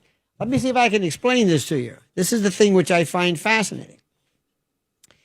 We love to talk about this, but nobody really wants to talk about this. We view people as nobody really wants to get into the subject. And it's one of the things which I find interesting. You can go to the most horrible of prisons all over the world, and you can talk to people who have done terrible things. And most of them are not rapists or serial rapists or the like. Most of them are not. Most are not serial killers. So what makes them who they are? And most importantly, what is it that we can do to perhaps maybe catch somebody ahead of time? What is it? Is it necessarily that they were harmed? Not really. That doesn't make them do it. See, a trait versus a cause, two different things. Correlation versus cause, two different things. It's the most fascinating. And one of the things which nobody really wants to talk about is to get into the dynamics and what somebody goes for in terms of why they want children. And one thing which people do not want to talk about because they find it troubling and disheartening is the notion of sullying, destroying, and contaminating innocence. To take innocence. That's the thing. It's not the act per se. It's not the act. It's yes, that's the objective. Or that's the means by which. But what is it why does a child attract them? What is it? Is it the child? Is it the morphology? Is it the development? No. What is it? Why a child? Why? Why is this important? And you can say, well, it goes back and, historically. Yeah. But why in particular? What does a child have that nobody else has? Innocence. To destroy it. To take something, to take the life of something. To take this sweetness and kindness and to contaminate it. To destroy it. That's the thing. Now, when you tell people this, the first thing they'll do is say, stop. They always do that. Stop. Especially people who love this idea. Whenever I meet somebody who says, I'm into true crime, I say, no, you don't. No, you're not. You really don't understand this. You've never seen this before. You've never really seen it. They like to talk about it from a kind of a subject matter point of view. The subject matter.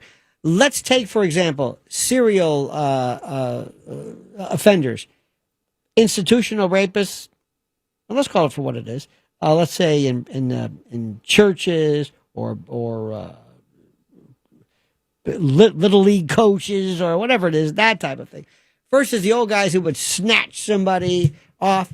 And right now, the number of kids who are being sold and put into child trafficking, sex trafficking, as we speak. It's the biggest commodity in the world. Nobody wants to talk about it. I'm telling you. But I'm looking up, and I know I'm a real killjoy, but I'm looking at, they just happen to have the show Gut Bucket, which, by the way, Gutfeld is beating everybody. There's no doubt about that. They're talking about the guy at the Coldplay, that meme, Colbert, and Hunter Biden. Third grade stuff. This is third grade. If you're a child, this is terrific for you. That's great. And I'm saying, have a night. It's like cartoons and Comic-Con. Not for me. Have a good day. What I find interesting is this notion of crime. And it doesn't make me ill. It doesn't make me, I look at this as cancer. When you talk about somebody who works, think about people who work in pediatric oncology. Those are the greatest, those are some of the most powerful people. I respect them like you can't believe. Every day you go and you see kids who are being robbed of their life by virtue of some weird genetic or oncological happenstance nobody can even figure out. But the bottom line is, why do people do it? And it's interesting. And there was a show the other day, I think I told you this. There was a guy who was on Piers Morgan. Piers Morgan, he's an idiot. He's a chidrulo. He's like Geraldo Rivera without the panache. You know, he's just like a parasite. He's a scavenger. He picks over the remains of subjects that people have picked apart. Anyway, which is fine. And one guy he was talking to was Bernard Giles, I believe his name was. Was it Giles? Bernard Giles. And it was the most, and I thought, I almost got rid of it. I thought, I don't know why I'm watching this, because I've always wanted to hear people explain to me why they did things. And he was talking to this fellow, and they were talking about, by the way, his name is Bernard Eugene Giles, and he's 72, and he was one of the most prolific, how do I say that? Let me get this one quote here. He was one of the most prolific serial killers because he did it all like within a year. I mean, he like combined an entire career in one fell swoop, so to speak. And he asked him, he is the most boring person you've ever met in your life. To look at him, he looks like somebody who just, and maybe, who knows? He's just doing his thing. He never hid anything. He never lied. He was very polite. Yes, sir. No, sir.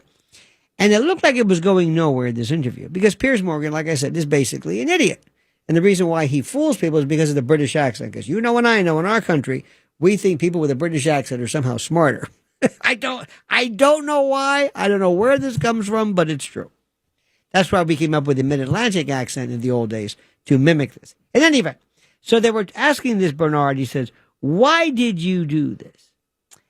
He was trying to describe the intensity of his urge to murder, suggesting this deep, focused, burning desire, which should make no sense to you, but you got to listen to what they say. And he said, quote, you can almost see the atoms vibrating. And what was interesting, I don't know if Piers Morgan got this. This man who was of so few words, he was from Florida, Titusville or something. He was of so few words, but yet the imagery, the atoms vibrating, because he's thought about this. And the thing you have to understand is that to him, to this serial killer, by the way, he condensed it, like I said, in like a year, he did a career, which is really rare. But he tried to explain, this is a compulsion that I had to have. I could not stop. And they asked him, what caused it? I don't know. Had some problem? Of course. Yes, there's going to be something in your life. Yes. I understand. Maybe you broke at home. Maybe he was beaten. Maybe he was, whatever. He'll point to something. But causing it? Who knows?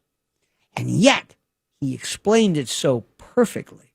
And when you go to every prison, go to any prison anywhere in the country, and you could talk to the most, real, truly. And by the way, he's not a psychopath at all. That's another term that we use all the time. Whenever somebody does something that we think is crazy, we call them a psychopath. No. Wasn't that way at all. But in order to understand this, you've got to figure out what is it that is so great, so intense, that I want to be able to not necessarily understand this, but be able to point it out in the future. And let me tell you what's happening right now. And this is my warning, and I'm right, and you either listen to me or you don't. If you want to find out where to go first, if I went to every school, the first question I would ask is, show me your bullies. Show me your bullies. Show me somebody who is a sadist. Bullies, it's sadism. What does a bully want? A bully wants not necessarily to just control somebody, but they want to see the fear in the person's face. They want to control them. They don't want to they're not like, give me a nickel, and that's more extortion. But a bully is something. And we've dismissed it by this word bullying. We've given this trite little phrase. Bullying is a precursor to what these people are. Because what he wants to do is he wants to see the terror. He wants to overwhelm somebody. He wants to consume them, which is another issue we'll get into later. Because cannibalism does not necessarily always, it sometimes rarely plays a part. Listen to what I'm saying. The first thing I was going to say is bullying. And if your child is a bully, if you find out that your child gets some kind of a weird psychosexual or psycho thrill out of seeing people squirm or cry or in pain, that is a future, the potential for a future Bernard Giles. This is sadism. And it happens every single day. And it's not, they're kind of born with it. You could have 5 kids. One's a bully, one's not. And you can try all your best. Why the source of it matters, who cares what the source is? Who cares? But pay attention. Teachers should pay attention specifically to bullying. And that is something you got to grab now, because this gets worse and worse and worse. Think about what they're telling you. Kids normally feel empathy. Kids feel a sense of, if they see the sympathy, empathy, identification. When you have a child who gets their rocks off, having to give somebody a hard time and making them cry, you've got serious problems. Our number 800-848-9222. Don't forget to reach me, Lionel.news. Isn't that great? Lionel.news. More coming up.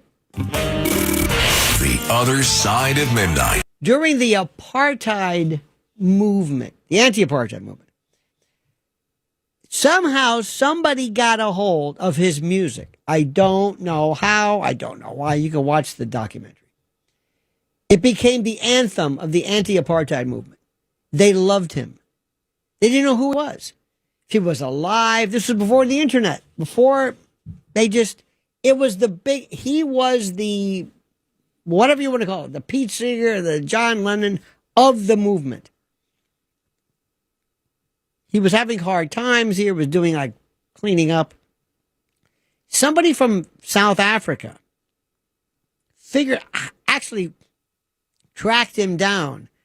And they said, "Are you Rodrigo?" He goes, "Yes." The sugar man, he goes, "Yes." He said, "Do you know how big you are in South Africa? He said, "I don't know what you're talking about." He said, "You are a hero. You are the voice of the anti-apartheid movement." He said, "Do you have the right person here?" He said, "I never said anything to, no, your albums, your song with bootleg, a tape, whatever it was, and this one song, they love you." And he said, "Are you on the level?" He said, "Absolutely." Well, he goes to South Africa, his first event, and you got to see this. He walks out, he goes, "Oh my God, they're going crazy." And he said, "How did this?" It's the most fantastic story. Pre-internet, he had no idea. And later on, I don't know if it transformed him, but it's just how these people that I told you the story about my friend whose cousin lived in Cuba and loved Marvin Gaye. This kid in Cuba loved Marvin Gaye. Marvin Gaye was everything to him. This was before the internet, before Castro had such a control, and the only bit of information he had, the only bit of lore or entertainment was Marvin Gaye. Marvin Gaye. And my friend would bring him Marvin Gaye albums, and even brought him a Marvin Gaye CD, Marvin Gaye posters, Marvin Gaye t-shirt. And he brought a video camera to Cuba, and he showed me this. And as he's showing his cousin, Marvin Gaye this, Marvin Gaye that, and he's hugging this, and he said, oh, by the way, this is all, Marvin Gaye's dead. He said, what? And then he goes, yeah, his father killed him. He said, what?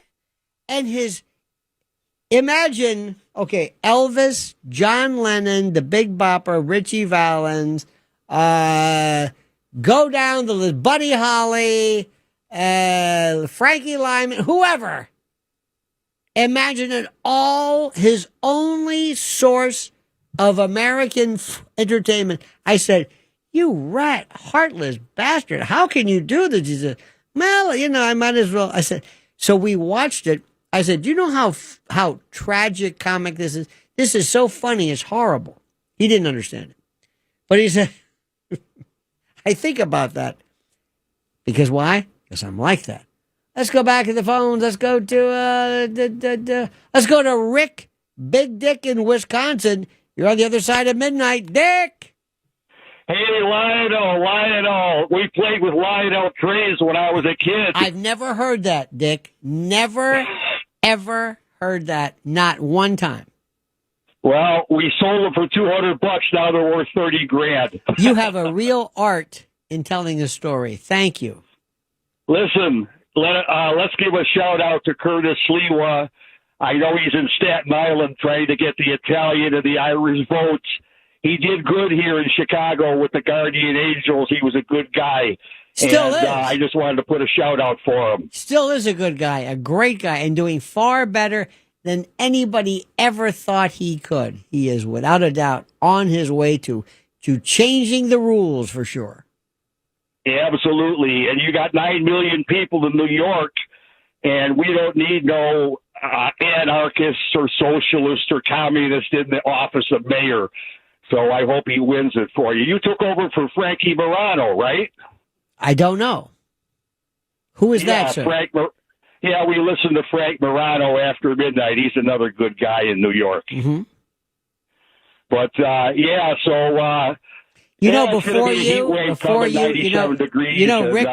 before you, I talked to a guy named Dave. Oh, yeah. Yeah. No, I just made that up. See, the point I was trying to say is, who cares? I mean, I'm with all due respect, who cares? I'm just perspective. Who cares? It's a really interesting question. If you ask yourself, why is this important? I can't get that call back. I appreciate what you did, which is terrific. And I know you're a good person deep down inside, but I can't get that energy back. You killed a part of the show just now. I don't know if I can resuscitate that. I don't know. It's like sometimes I hope it grows back. Sometimes it's like losing a nail on a finger. You hope it grows back, but sometimes it doesn't. But thank you for this. I like when people just call up and just tell you things. Our number is 800-848-9222. 800-848-9222. Anthony in West Gardiner, Maine. Is that it? You're on the other side of midnight. Yeah, when I was 4 years old, I sighted a fairy or spirit on a staircase of white cloud molecules. And in the future years, I used it as the map on an ice planet in Lyra. And I said there's a great blend. And Rutherford Appleton Laboratory found a rock planet there. Mm-hmm. And I also saw a 7-plate armadillo where I saw the fairy. Outside was a roll tape on this one there. Plateau. Add this to the list. And I wrote a natural philosophy on the armadillo, moral and metaphysical philosophy. Give me an example of natural philosophy. Well, yes. Where I cited natural philosophy, photo of the drawing of the armadillo. I'm not going to hang up on this guy. Plane or plateau. But we can just fade him out. Moral philosophy is that's a lot better. The fairy I cited includes the mapping of the. Take that. Take that, Fox News. Take that. Good luck. This is New York's talk leader, the crown jewel of talk radio. WABC New York, WRCR Haverstraw, and 107.1 WLIR Hampton Bays. News first at 59 past the hour. 77 WABC News starts now. Clear skies on this Tuesday, July 22nd. Good morning. I'm Lisa Ritchie. A senior Trump administration official says a hostage deal with Hamas could be coming soon. Special envoy for hostage release Adam Bowler says Hamas needs to accept a deal. My recommendation to Hamas would be take the deal that the United States is offering you. Let's get some people home and let's move to end this conflict. The current deal calls for the release of at least 10 remaining hostages in exchange for a path to peace. Malcolm Jamal Warner, the actor who played teenage son Theo Huxtable on The Cosby Show, has died at age 54 in an accidental drowning in Costa Rica. He was rescued by people on the beach, the department's initial report said, but first responders from Costa Rica's Red Cross found him without vital signs. A Border Patrol officer is recovering after being shot by an illegal immigrant in Manhattan.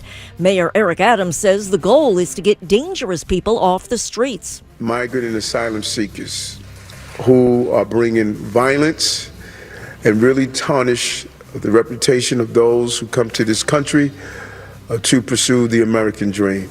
Miguel Francisco Nunez allegedly shot the Border Patrol officer who returned fire during an apparent botched robbery. Nunez has been wanted for numerous crimes in New York. Former Congressman George Santos is preparing to enter prison this week. He joined Sid and Friends in the Morning for an exclusive interview today. James Flippin has more. Santos infamously lied about his background, including past employment, aspects of his ancestry, and after being indicted, he pled guilty to things like wire fraud and money laundering, telling Sid Rosenberg, to say you're not scared, to say you're not nervous, that's just BS, right? Let's keep it straight. Let's keep it straight for the audience over here with Sid and Friends. Santos sentenced to over 7 years in prison for lying to Congress and stealing campaign funds, among other things. It's not an easy road, right? You do some dumb stuff, you get caught, you effed up, you got to pay the price. James Flippin for 77 WABC News. The NYPD is taking to the skies to help curb subway surfing underground. Lisa G. reports. A drone program designed to spot subway surfers in New York City apparently is making a difference. Mayor Adams says police have been able to take 200 subway surfers off the tops of moving trains before they got hurt or killed under the drone enforcement program since launched in late 2023. Young people often do things that are reckless, not understanding the full impact of it. That's why we was on fire last month in Brooklyn. Police Commissioner Jessica Tisch says Jackie Lodgson McCrae turned himself in to police this morning. The NYPD identified Mr. McCrae in mid-June through forensics and video evidence, and today he agreed to surrender through his attorney. Police allege he broke into an NYPD vehicle parking lot by DeKalb and Central Avenues in Bushwick and set multiple vehicles on fire, causing $800,000 in damages. The Days of the Chance, a new TV show. Toddlers out negotiate all pay. Unless you just enjoy doing this because you're not going to find out anything. In fact, to go one step further, you're not going to find one person on the planet who will say, I was the victim of Epstein-based blackmail. I was the victim of an Epstein-based blackmail. Never. So what do we have? Nothing. Next. The real colluders, the deep state. Tulsi Gabbard, oh, she's fantastic. She's all with Maria Bartiromo, and these are the only people who are so stupid as to announce to the world what they're going to do, and nothing happens. Did anything happen with Letitia James and her mortgage thing? No! Is anything going to happen with Adam Schiff? No! But let's bring out Victor Davis Hanson to bore the living crap out of everybody with some reference to the Peloponnesian War.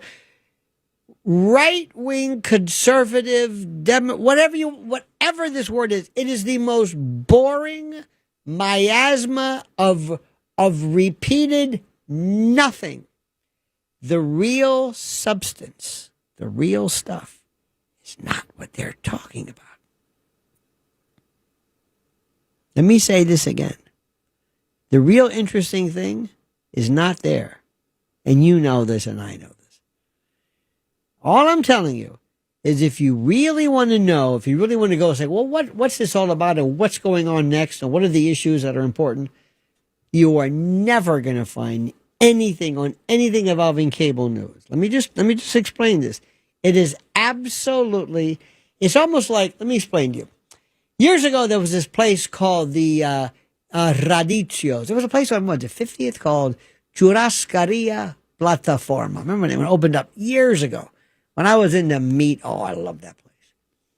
And the first thing they would do is they would, you go in with they had the red coaster and then the green coaster, and they would bring in the meat, and they start off with stuff that was kind of like, and then the really good stuff was later on. But they always wanted to kind of, not out of nefariously, but they kind of wanted to fill you up on the salad bar. Oh my God, people would look at the salad bar. Stay away from the salad bar. Why? It fills you up. It fills you up and it destroys your appetite for what you really came for. That's what cable news does. It throws in these ridiculous wastes of time. Let me just tell you this. It is a waste of time. So I just want to say that to you. I don't want you to think ill of me. I know you don't want to hear me tell you that.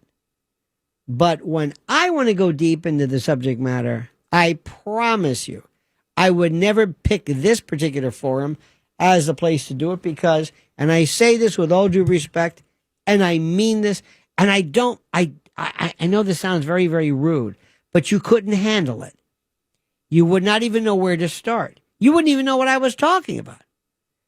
Because what you want to do is you want to hear people say the same thing. You want to talk about the woman from the Coldplay, the couple. You want to hear this thing about Hunter Biden. You want to hear something about Obama. And it's the usual stuff over. And it's this, imagine a toilet that keeps circulating, but it never flushes. It just keeps going around and around and around. That's what this is. It's the same stuff. That's it. And I just want to say one more thing while we're on the subject. I want to find out, does Victor Davis Hanson have pictures of people, the Fox News, with a duck or some kind of a mallard? Does he have some kind of Epstein-like information? Because whoever said, hey, this guy is interesting, I want to meet them. And that's all I have to say. Let's go back to the phones, back to what I call fun. Let's go to Sandra. Sandra in New Jersey. Sandra, you're on the other side of midnight with Lionel. I can't get over you. I learned so much. I listened to you earlier talking about the young person being a bully and to be aware of that. And yes. If I had a child, I would say if you see a young child like that, send them to therapy. Yep. That's a good start, right? Yep. But I called tonight to ask you a question. Sure. I agree with you about the Epstein files, how we'll never know. Now, my daughter was with me today. She's a young adult, and she's very bright, and she voted for Trump, and she knows how I feel about Trump. I love him more than you'll ever know. Mm-hmm. She said, Ma, I'm very disappointed in our president. I said, oh, why, Sarah? She said, well, he lied to us. Mm-hmm. He promised that he would tell us who was in those Epstein files, and Ma, I wanted to know what happened to all those innocent children, what happened to them, who harmed them the way they did. She was really, really into this. Right.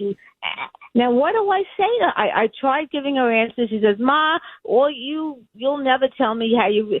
She just doesn't buy anything I say, trying to stick up for Trump. No. So, I think you should say, I agree. And then that's it. And then she said, huh? I said, I agree with you. Okay.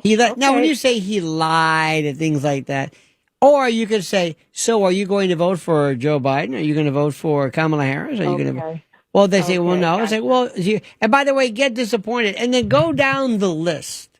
How old is your daughter? 22. Oh, my God.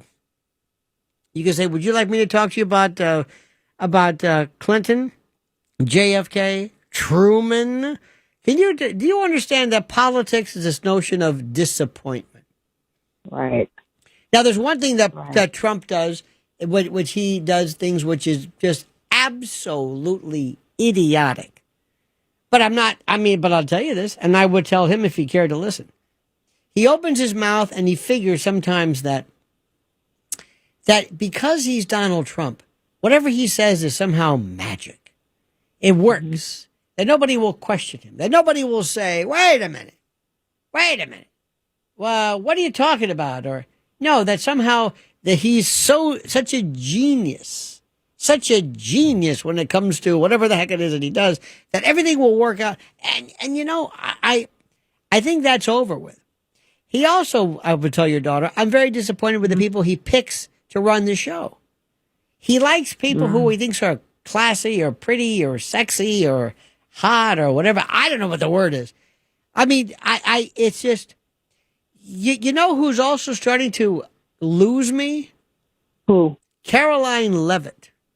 She's too glib. I was like, okay, I got it. And she's very good at kind of like the idea of the old days was the White House spokesperson would fill you in. She deflects things, which is great.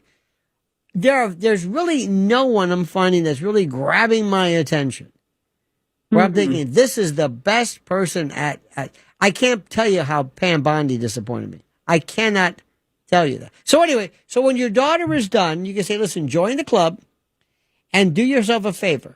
If you want to get into follow any kind of thing about American politics or sports or anything, get ready to be disappointed. That's all. Okay. That's all. I kind of said that at the end. I said, you know what? This is how she feels. She's kind of right. Leave it alone. No, but tell her. But just empathize and say, okay, I understand. And that's it. And then she'll say, okay, now what is that? Okay, are you done? Tell me when you're done. And as soon as you're over this, there's going to be something else that's going to happen. Imagine what Democrats feel. Imagine what they feel if they're really paying attention to what happened to their party. Listen to what, this idea, people personalize this. I don't want to, and I know your daughter's too young, but what kind of childish nonsense is this? What do you think? It's all about this sense of feeling disappointed. I disappointed. I know not that politicians are lying, but I know that. Remember when Jim Jordan was so terrific? Remember that? Jim Jordan. What has he done lately? I don't know. What has he done? I don't know, but I have no idea what he's done. Ted Cruz. I don't know. John Kennedy, the biggest, John Kennedy, who sits there and just does this corn pone stuff. Look, I was from a different time. I liked the idea of being able to say, wow, this person's really smart. When was the last time there's ever been a person, maybe Daniel Patrick Moynihan, perhaps, where you thought, this guy's really smart. Wow. Adlai Stevenson, I don't know.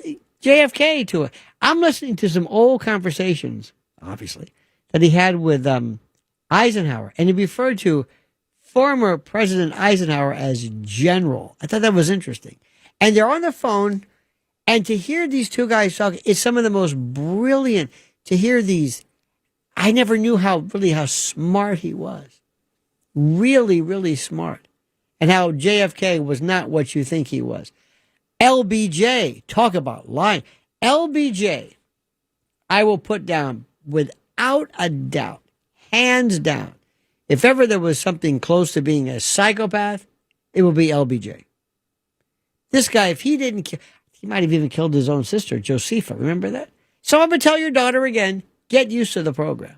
Our number is 800-848-9222, 800-848-9222. We'll go back in the phones and back in the fun. But first, something of incredible importance. The other side of midnight. Ron in Michigan. Ron, you're on the other side of midnight. Good morning, Lionel. Good morning. you described bullies. Didn't you describe Trump? Mm-hmm. When you describe bullies, their characteristics and stuff like that, weren't you describing Trump? Those are everything that he portrays. Tell me why. In my opinion. Tell me why. When he feels that the media, 60 Minutes didn't do him a good job.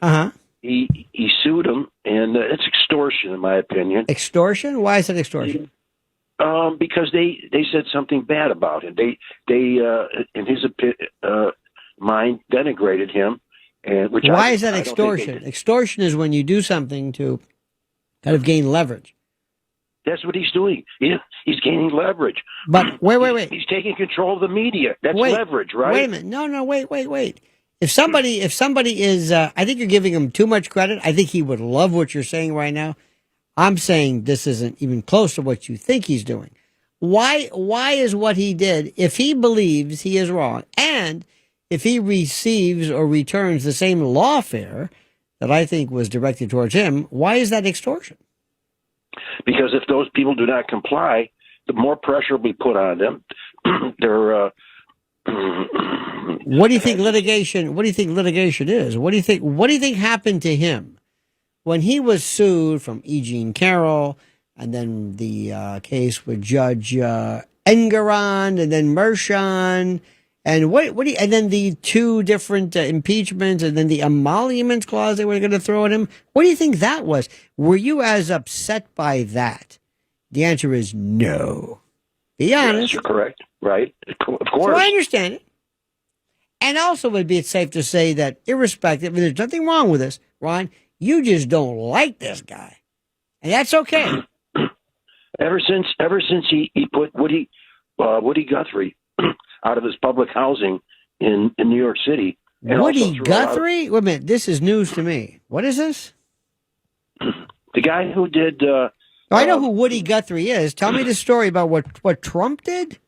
He was down and out in his later life, and he was living, to my understanding, in a New York housing project, and he was part of the people who the Trump corporation wanted to throw out of public housing, along with minority people, and take it over for build into luxury housing. And when I heard about that episode, I, not knowing Trump really, except to tie him with real estate and throwing poor people out of here's what happened. I didn't like him. Here's what happened. And everything he's done. Have you ever researched this? Have you ever researched this story? To the best of my knowledge, I did. By the way, you might want to do something. I would see a physician. Do you have medical marijuana if I were you? And also work perhaps maybe on your temper. But no, Donald Trump did not throw Woody Guthrie out of... That medical marijuana is great for you. Your lungs are turning into popcorn barnacles, but that's okay.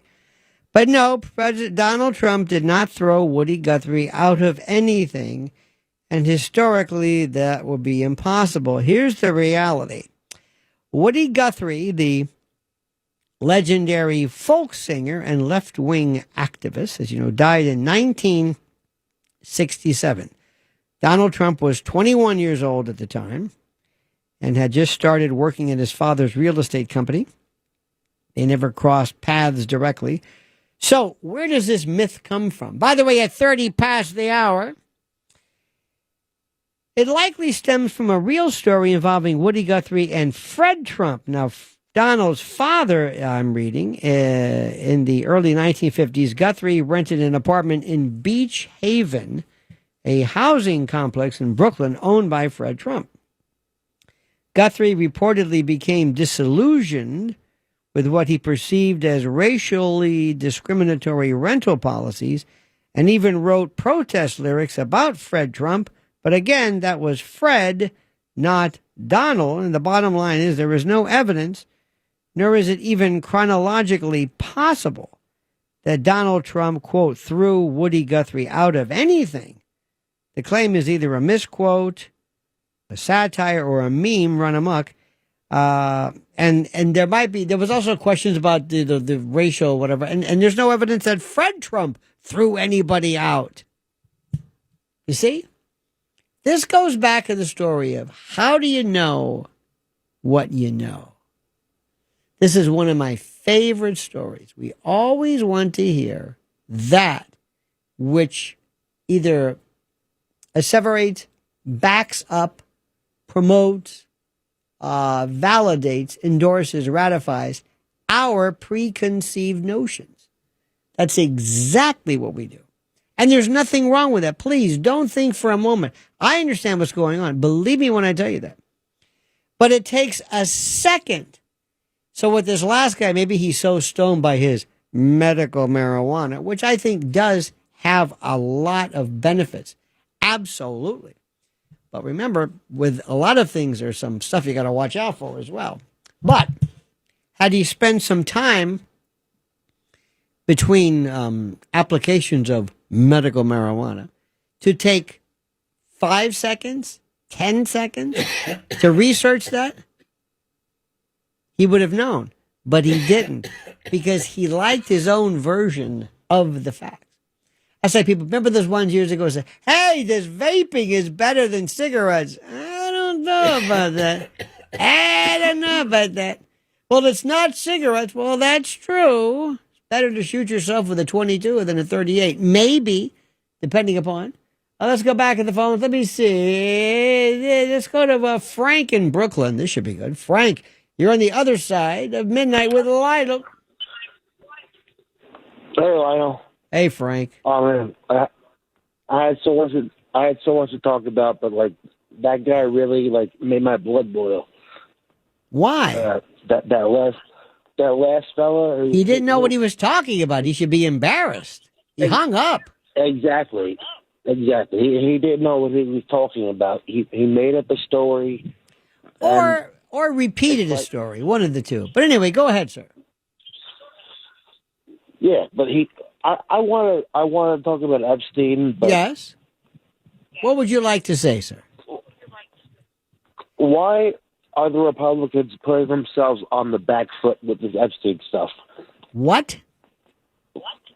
Why do I hear myself as an echo? You wearing a headgear? You wearing some kind of a headphone or headpiece or? No, I'm not. Why do I hear myself as an echo? Anyway, go ahead, sir. I think that's on your side, but why are Republicans putting themselves? I wouldn't hear myself on my side. It's on your side. I couldn't hear myself I can't hear my own echo. It's your echo. But anyway, go ahead, sir, please. Why are Republicans putting themselves on the back foot with this Epstein? What does the back foot mean? What does that mean? They have to defend what Trump is doing. They need to How are they doing that? How are they doing that? Explain that. They're in a position now where they have to explain their way out of it. Explain their way out of what? This is not a Republican thing. What do they care about Epstein? What does it have to do with anything? It's a tarnish on the Trump presidency right now. How? Because the whole country is not. I'm just going to ask questions, and he won't be able to answer. What do you mean? Watch. This is a technique you should learn. Just ask people. Everyone's upset about. They want answers, and well, why shouldn't they get answers? Don't you want answers? Yeah, but they're not getting. I do, but they're not getting it. Well, why aren't you upset? I don't know. He has no idea what he's talking about. I love this. Keep it. Watch. Well, go ahead. You called up, so do you like the way the president's handling this? I don't know. All righty. See, that's my favorite. This is, and he, by the way, is probably one of the most well-informed of most people. He knows, that caller probably knows more than most folks do. But that's okay. Let's go to Joe in North Jersey. Joe, you're on the other side of midnight with Lionel. Yes, good evening, Lionel. Good evening, Joe. Of course, we do love you. I'm remembering why the fellow wasn't bleeped. I guess the word ASS and all he was bleeped? Yeah, I heard the word ASS, and ASS? Ass? H-O-L-E. No, it was not. Did not happen. Oh, it didn't? Okay. No. Might have made it up then. Okay. I called to ask you about the topic of... There was a cloaca reference, though. You might have missed that one. I did. I just tuned in. Of What about the reference to the cecum? Anyway, go ahead, sir.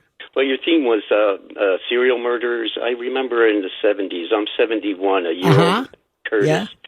72-ish. And there was a movie called Clockwork Orange. I never I've saw heard it. about it. Yeah, but I thought you maybe would expand upon that or... Expand upon Clockwork Orange? The movie, yeah, what it was about. Of course, I thought it was about murder. And You all want that. me to expand upon the movie? Yes. Let me get this right. You called me up. This is great. By the way, you have enjoyed. I have never seen my friend Mr. Blaze enjoy a call so much as this. You have done, and thank you for that, Mr. Blaze. You seem to be a bit taken aback by either the subject matter or his tenor. Am I picking up on that? I'm just curious. I'm normally pretty good at this. I know Elias. Well, I think the guy gonna believe me. Shut up and say what you want to say. Jeez. That's 90% of the calls. What are you talking about? Or sorry, you remember when back then I met you 3 years ago? Yeah, I know. Oh, I think this is what I just heard, and I guess the guy got. You know what? Say what you gotta say. You don't need a recap of what people didn't hear. I love that, Elias. I think what you should do is maybe we should have maybe not an intervention, perhaps maybe some sedation, a nice anxiolytic. Oh, I'm with you. I was wondering, say what, or when I called the other day. That's a great way to. I want to pick up where I left off 3 weeks ago. We were talking about when I was walking my dog outside. It doesn't seem like the Republicans are putting on the back foot. What does the back foot mean? I don't know about the thing with the Epstein and what you call your Epstein. What about it? I don't know. I just think maybe the president. Well, how do you think the president's handled it? I don't know. I'm not sure. Well, what's your point? I don't really know what I'm talking about there. But I remember one day when he threw out Woody Guthrie. What? Yeah, when Trump threw out Woody, he was 20 years. Well, but I don't know. I am a medical marijuana. I remember things. I hallucinate because of the medical marijuana. It's medical marijuana. Not exactly a good. Yes. So this bronchitis you're having. Now. That makes it better because it's medical marijuana. It's so medical. I can cough. See, it's not like I'm buying it on the street. That would be different because it's medical. Because, for example, you can't die of medical overdose of any like heroin medical. Nobody's ever. It's medical lung cancer. It's better. But it's a lot better, though. I'm a tremendous. Sure. Okay. Let's go back to the movie. We have hit a nerve, my friends. Let's go to Lou in Rockland. Lou, you're on the other side of midnight with Lionel. Yes, I'm still here. You're still here? Yeah, the name Buford. Wait a minute. What do you mean you're still here? I've just. What does that mean? Did we go to you before? No. I'm just saying that I'm in a familiar area, and what I don't even care. Is going on here tonight, my friend? I'm awake and listening. I don't know if you're awake. Amused, and it's amazing. It is amazing, and you sound amazed. Yeah, I guess so. A lot of guttural noises tonight, phlegmatic, like eructations, borborygmus, throat clearing, coughing, hacking. You're not taking medical marijuana, are you? Oh, absolutely not. No. Okay, well, you should. Hey. What can I say? Okay. All righty. That would be good. That should be the name of the show. What can I say? This is some of the best. This is where you know what I smell. You know what I smell coming. You know what drop I want to. That car careening out of control. That stops, goes through a light, picks up speed, hits a semi, keeps going. There we go. Follow. Sounds like bowling pins at first. There we go. Misses this. Doesn't stop. The inertia doesn't even. Not done yet. Not done. Still going. Off the cliff. There's a bowling alley there. All righty. Let's go to Silas in Staten Island. Silas, or on Staten Island. You're on the other side of midnight with Lionel. Yeah, if any of these billionaires did admit that they were with younger women there, do you think any of them are ever going to see a day in jail? No. And if a prostitute gets herself to you, then you can't get hit with the Mann Act, right? If she drives herself across state lines. That's interesting. I believe if you either contract, solicit, encourage, entice, aid, abet, you might. For example, I think you can still get hit. if you call, you sound like you're concerned, like you've thought about like. No, I'm trying to say. No, I think I know what's going on here. Oh, I think I know what's going on here. You're going to go to jail anyway. Yeah, I think I know what's going on here. But I'm just saying, if you were to pick up the phone and say, "Hello, send one of your better workers," and she's from Jersey and she crosses state lines to go to Staten Island, I think the argument could be made, you're soliciting this type of violation, if you will. Now, how long have you frequented prostitutes, Silas, in your life? Is this something new? Unfortunately, I never did. Unfortunately? I think that's very fortunate. I think that, this morning, as I was leaving out of my building, there was this fellow who was in the elevator, and he had a young lady with him, and I don't think, I thought she looked, this is terrible to say, she looked, she was a kind of a petite Asian, but looked like what you would call a hooker. And I thought, far be it from me. Here I am. They could be just a loving couple. And she was very nice. And as he's crossing, he is putting her in a car and saying, "Good night." And I thought, uh-huh. Now, I used to always think that, well, that's their ability to contract with us. There's no way this woman, if indeed she was a prostitute, is working on her own. There's no way. Any idea of some kind of like freelancer? Mm-mm. Now, I think it should be legal for her, but I would have absolutely no problem because I would have no problem with this being prohibited because this is human trafficking. No matter what you say, no matter what anybody says. Let's go to homeless. Hey, our good buddy, homeless Mike in Las Vegas. You're on the other side of midnight. How are you there, Mikey boy? Oh, just enjoying the show like I do every night. Excellent, my friend. How have you been?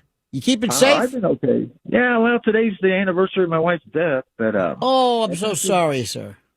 Well, it's overall it's been better, I mean, it started off kind of bad, but the day turned around and God is good. Well, you know what? We're going to think of her. We're going to send positive energy to you, and you're going to celebrate her life, and you're going to think about her fate. She will never die as long as she stays in your heart and your memory, sir. And I mean that.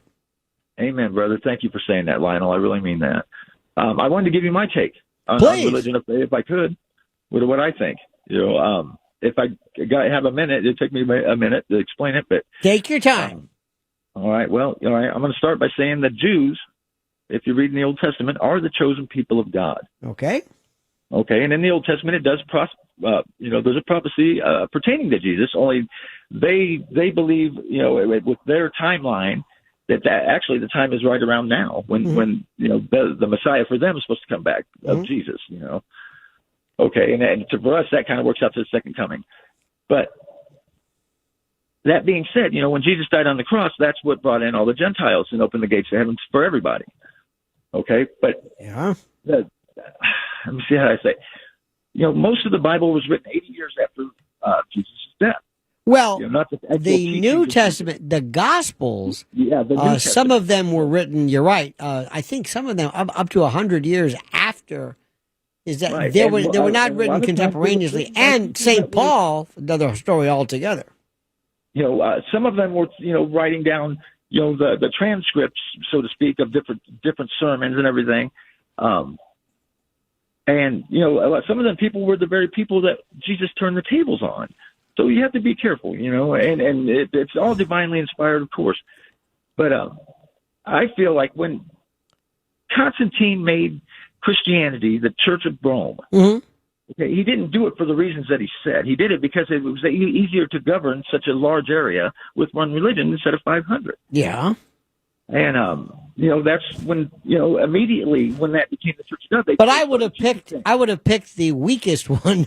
I would have picked the more, rather than picking a rather, anyway, aside from that, let me change the subject just a minute. The people, they were using it for street lights and they still wouldn't forsake Jesus. How critical I think he kind of appreciated that. Do you practice a particular faith? For those who don't know, you live underground. Yes, I do. I still do. Underground in Las Vegas, underground. Yes, sir. And do you sir. practice a particular faith, Mike? Well, I have a great relationship with God. Okay. But I don't think and I have a testimony that is probably would shake a person to their core if you heard it and you wouldn't believe it. But I don't think there's a church in the world would hear what I have to say. Why? Well, like I was saying about Christianity, what Constantine is that immediately they began changing things. One of the most important commandments is remember the Sabbath, keep it holy. Yeah. Well, they instantly changed it from Saturday to Sunday. Mm-hmm. To me, that's blasphemous. Well, that flies in the face of God. The golden crosses. You know what I mean? That's idolatry. You got the Pope. That's presuming to know the will of God. And I don't think that's correct. I think that's wrong, and it's always kind of felt wrong to me. Now, I totally believe in the teachings of Jesus, and I think it's when you look, and no matter what the denomination, you know what I mean, all the teachings of Jesus stay the same, verbatim. Mm-hmm. They don't change. But the rest of the Bible does, and I think there's something to that. Well, you know what, are beautiful. Mike, I appreciate your frame of reference. I am probably the most ill-equipped person to discuss the accuracy, the veracity, or provide any kind of counter to what you're saying, which I don't think necessarily is my job. But I appreciate your knowledge. I send my thoughts to you and your beloved wife today, Mike, and I want you to call me again. I thank you, sir.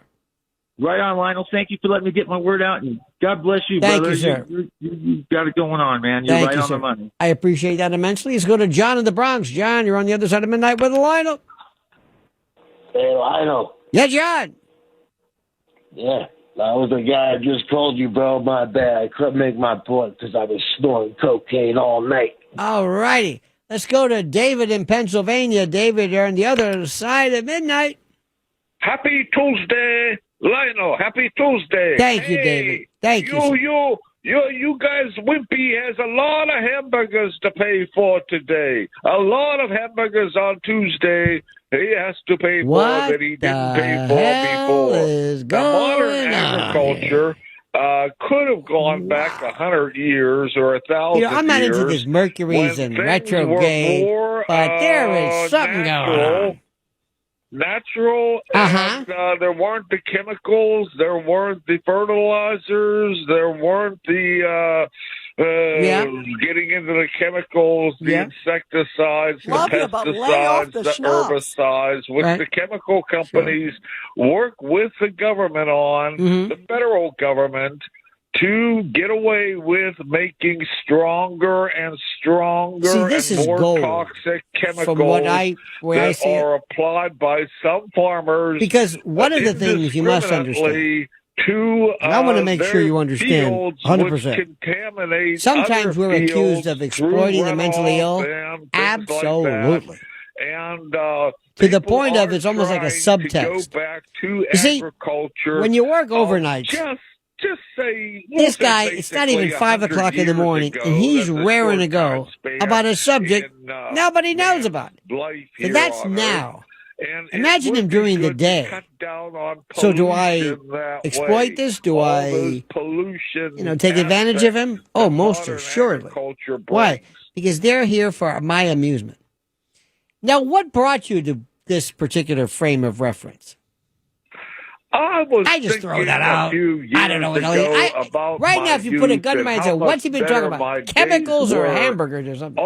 It doesn't matter. I didn't live on a farm. Let me show you this technique. I had to visit a farm. Let's say you're at a party and you want to keep talking to somebody. Farm. It was an old kind Watch farm. this. Watch what I do. I took something about a farm. I'm going to interject. Watch this. Watch. Are a day every few weeks or months vacation at from the hectic suburban urban lifestyle. Is that what you think? I thought about that a few years ago. I've been working on an agrivoltaic. See what I just said? Is that what you think? The guy should say, why the hell am I saying that if I didn't think it? But see, but he doesn't know this. Would involve because he has no idea because he's out of his tree, which we appreciate here on the other side of midnight. Want to hear more? I have a degree from Penn State. Mm-hmm. I took some agricultural engineering classes, and I had classes. What was the greatest thing? What was the greatest thing you learned? That's my favorite. Isn't that great?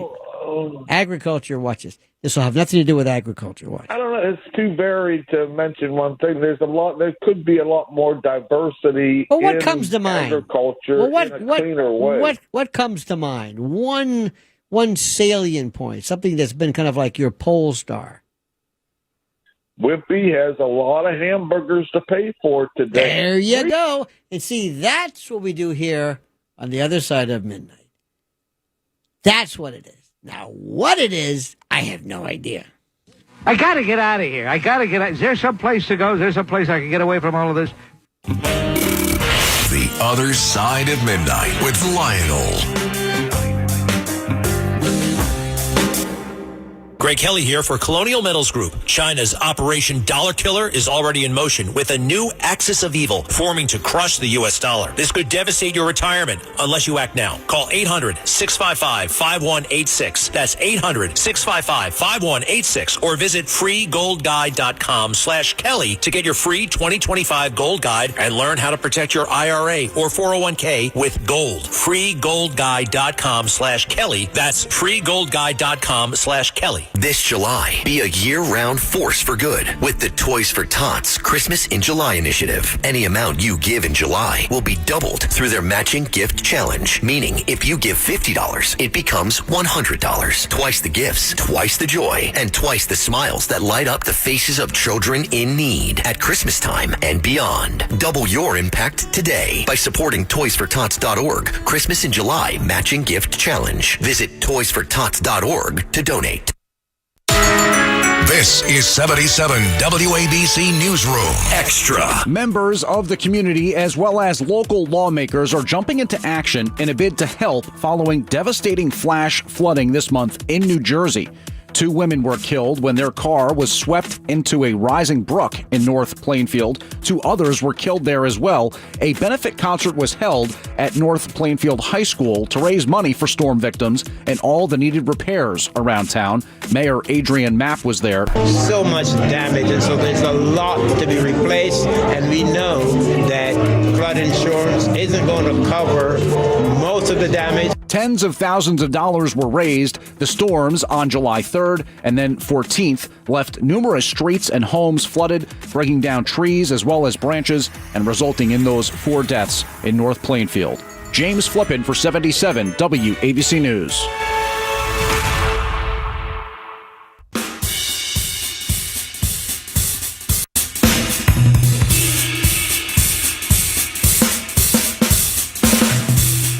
The Other Side of Midnight with Lionel. This from where we started to where we went. And I was going to start off by telling you tonight my iPad went crazy. It was dead. So I wanted to have a plug. I wanted to plug in my iPad. But that has USB-C. And I've got this other thing. So I said, Elias, by the way, whose name is Elijah, who was a prophet, he turns to Mr. Blaze, and Mr. Blaze has a device in his valise that apparently he bought in Mexico, which is gas operated or solar operated, which provides all of the various USB, USB-C, and I appreciated it. I realized, why do they keep changing this? Do you think for 1 minute that the people who came up with the USB-C or whatever the thing is knew about this now? They want to do it incrementally to always keep you going. Let me see. Let's take the last call. Let's go to Rodney in Pennsylvania. Rodney, you're on the other side of midnight with Lionel. Good morning, bro. Good morning, Listen, I looked at the calendar to help explain your show, and it's not a full moon, so I It's really don't know what always to tell a you. full moon. You know that it's always a full moon, right? It's always a full moon. It's always Because 5 there o'clock is a somewhere. shadow on the moon, does in no wise affect the gravitational or otherwise pull of the moon. It is one of those things that people always say, it's a full moon. Do you ever hear people who say, for example, they say, they proved that whenever there's a full moon, there's always more 911 calls. They proved it. Who? They did. Who were they? The people. And they proved it. You ask anybody who's in an emergency room, a cop, first responder, second responder. We never talk about the second responders, do we? It's always the first. And you know for sure that whenever there's a full moon, by God, there's significantly more respond during the full moon. Now, the fact that the moon is normally associated with nighttime also increases more activity being at night. That's what you'll find. More crime, more recklessness, more drunks, more mayhem is at night. But you see, the reason why is because the gravitational pull of the moon. For example, look at what we do regarding tides. And since the body is 98% water, or whatever figure I just made up, there's a connection. Now, even though you got to understand, we are a closed system, like a lake. There's no tides in a lake, or a bathtub, or a glass of water. Therefore, everything I've said is complete and total balderdash. All right, Elijah Yehewu, thank you for he's going to start a cult. He's going to wear a sackcloth and walk around with a sack, with a staff. And Mr. Blaze, seeing you lose your mind makes it all worthwhile. And thank you so much for being with us, all of you wonderful people. Have a great and a glorious day. Don't forget these final words. The monkey's dead. The show's over. Sue ya. That. Exercise your First Amendment right to whip out your freedom of expression with Anthony Cumia. Welcome back. Hats, hoodies, and shirts from the WABC radio store. I didn't even know this was a thing. Like the Clown of the Week t-shirt. And wrap that rascal with the Anthony Cumia signature hoodie. I don't care if you're on the high seas or you're just in a bar in New York City. Plus the Cumia microphone logo line. The Anthony Cumia Store. Now live at WABCRadiostore.com. But I don't want your endorsement here. Because what these other people who are backing Adams don't understand, I don't get why they don't understand it, is a President Trump endorsement in New York City is no good. So when people say to me, President Trump endorsed Adams, I go, good. Now, first of all, he did not endorse Adams. Sorry, Lizzie Savetsky. Sorry, the 19,000 Jewish influencers on their videos every day. He did not endorse him. At no point have I heard President Trump go, Eric Adams, what a great mayor. He should win again. Did you hear that? No, here's what I heard. He's a nice guy. You know, I've met him. He's a very nice guy. That's what he said. He told that to me. He told that to Brian Kilmeade. He told it to Fox News. He's a nice guy. That's not an endorsement. When I hear President Trump say, I got to tell you, he's done a great job in New York. He deserves to be mayor again. That's an endorsement, folks. Not, he's a nice guy. So if you want to count that as an endorsement, believe it or not, good. Good. I think President Trump is smarter than almost all of you. And I think the president, for as narcissistic and as egotistical as he is, and he deserves to be because he may be the greatest man in my lifetime, he deserves it, it's okay. I think he even understands that his endorsement in this city doesn't help. Okay, he got, 31%, 33%? It doesn't help. So believe it or not, I think the president knows this. Maybe he doesn't. He's actually doing Curtis Sliwa a favor by not endorsing him. Yes, folks, no. You're hearing it correctly. Sid Rosenberg is actually saying that Sliwa is probably better off without President Trump's endorsement in this city. In this city. Sliwa is surging. Adams is dying.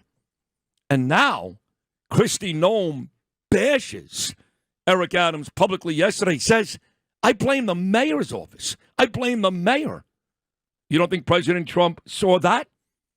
You think President Trump is going to sit there and go, oh, no, this is fine. This is okay. I know Adams. No. So, at the risk of upsetting my friend Trump, but he would not be upset, he'd agree with me, I think Curtis Sliwa is much better off without President Trump's endorsement.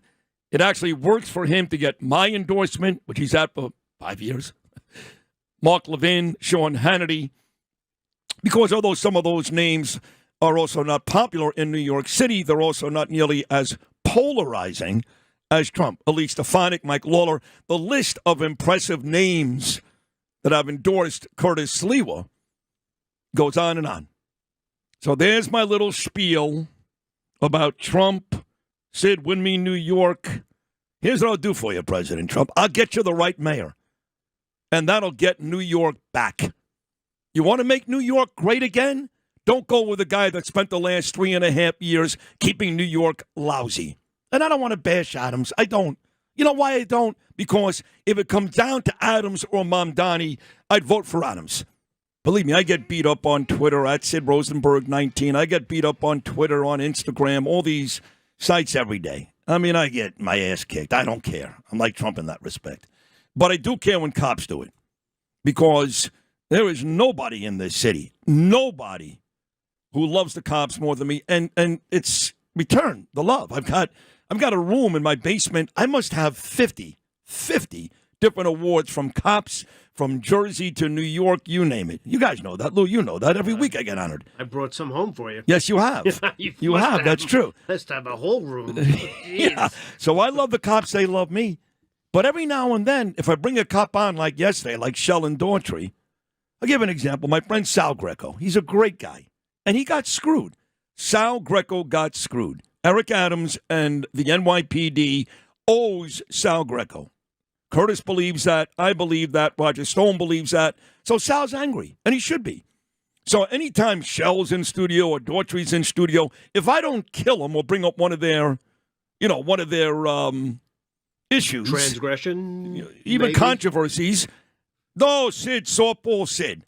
So there's a guy named John McCary. I don't know him, okay? But God bless him. Guy was a cop for a long time. Now he does some cop podcast. I'll never say something bad about a cop, except for the old guy here who talks bad about Bo. So this guy McCary's softball Sid. Guys. I love you. John McCary, I love you. Sal Greco, I love you. I love all of you, okay? But not every interview is going to turn into a bloodbath because you guys have a hard-on for the NYPD. And you're right. You're right. I'm not arguing with you, but it's just not going to go that way, okay? People were angry I spoke to Santos yesterday. Joe D'Esposito was. I don't care, okay? I don't do the show for 2 politicians or 6 of your cop friends that text you. There's a reason why I'm number 1 and you're hosting a podcast. No disrespect. So thank you for your service, but to call me softball Sid is beyond ridiculous. I'm sorry.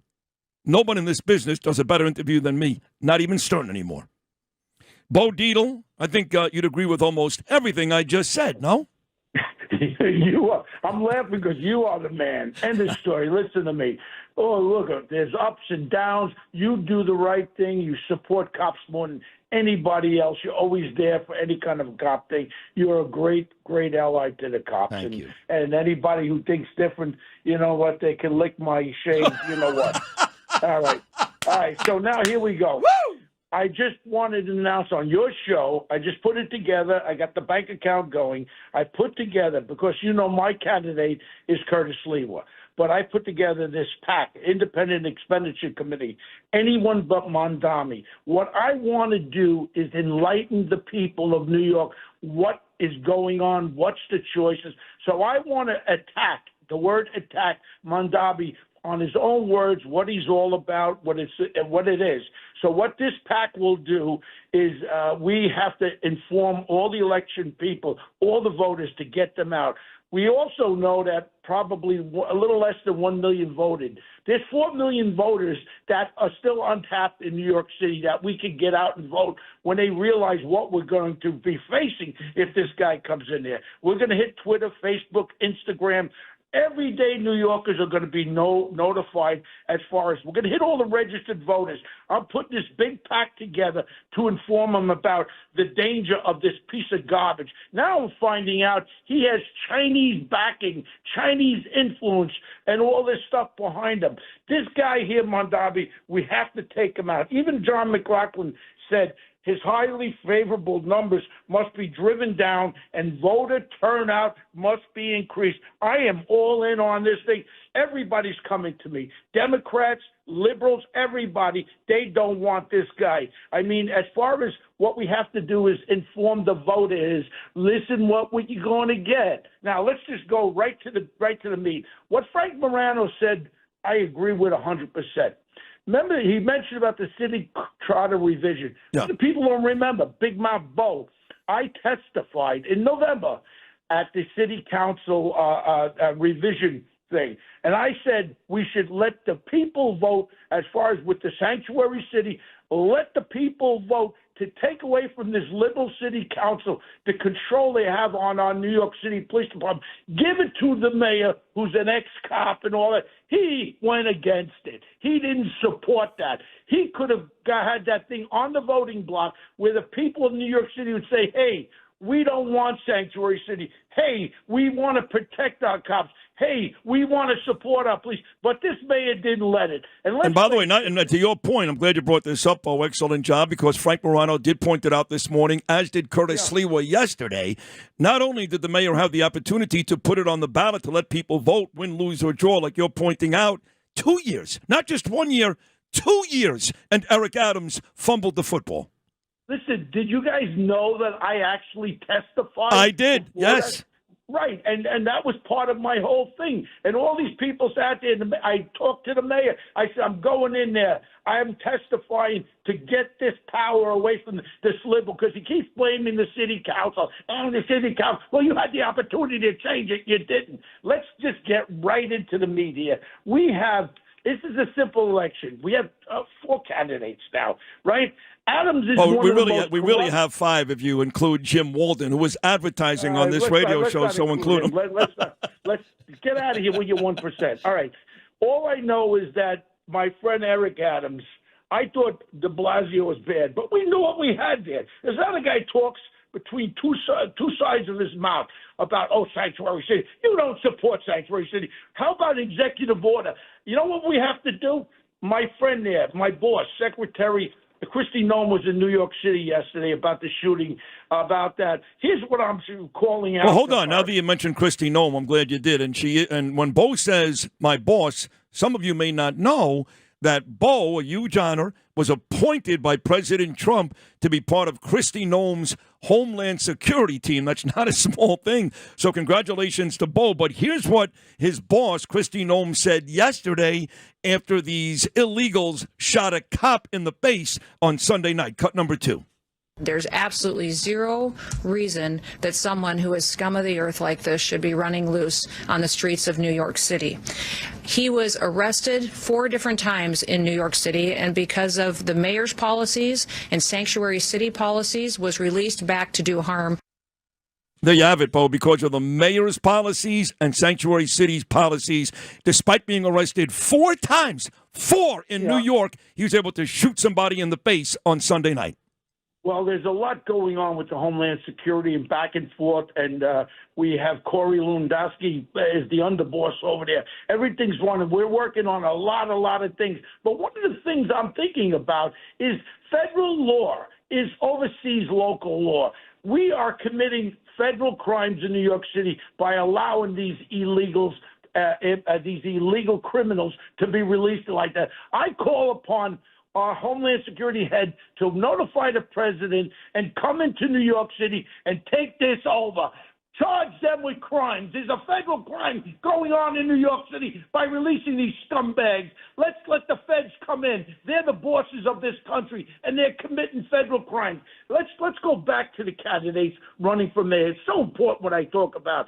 Why did 12 of Adams' top executives, the Banks brothers, Pearson, his chief of staff, they all left in January? Remember that song by Shaggy, It Wasn't Me? Remember that? Yeah. He had them all retire. All of them left in January. What reason? The reason was they know indictments were coming down. Again, there was $7 billion spent on no-bid contracts on these migrants. Nobody wants to know about it. I was approached to build 3 times the amount, kick back 20%, and nobody wants to know about the corruption going on. And I'm serious about this. And if you don't like it, Eric, kiss my butt. All I know, you want to run again? You should run for Bush guy. You're not a good person. Now, as far as the other creep, the one that grabs everybody's butts and all that, bail reform, let every cop killer go, Como.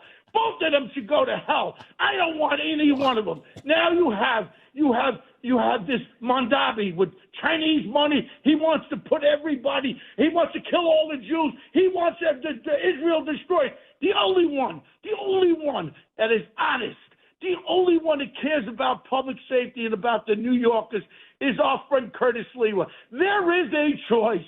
Everybody, I'm speaking out. You will be following anyone but Mandami, my pack that I have. We will uncover and take this punk's clothes off to show. You know where he is right now? He's in Africa doing the mambo-dambo dance over there. Don't even come back to the United States. Stay there. My point is, this is getting me so angry. My grandchildren live here. My kids live here. I love this city. Curtis Lewa loves this city. This is a shout-out to everyone. Let's save New York City. Otherwise, you see San Francisco, you see Chicago, we will become that. There'll be no services. They can't even fix the friggin' water fountains in Casino Park in Queens because they don't have any money. Where did the money go, Eric? Where did the money go? Maybe in those boxes of cash that were found in Greg's Mansion. Stop it! Stop it already! Go away! Take your money and your fancy suits and get the hell out of this city. I don't like you, okay? You have a problem with it, you comedian. I'll tell you right to your face. You're a criminal. I need a cigarette. Did you bring the parliaments in today? Bo Dietl just absolutely killed it. So Scott Pressler, who's got, 3 million followers, the guy's a huge star. Trump loves him. He was just on Lara Trump's show Saturday night. You know who he is. He's a long-haired guy. He's on Fox News all the time. And I got to meet him at Vicky Palladino's Christmas party, and we hit it off really well. And he goes to all these different cities and states trying to turn them red. That's what he does, and he's incredibly successful. So we got a big rally coming up at the Beachcomber.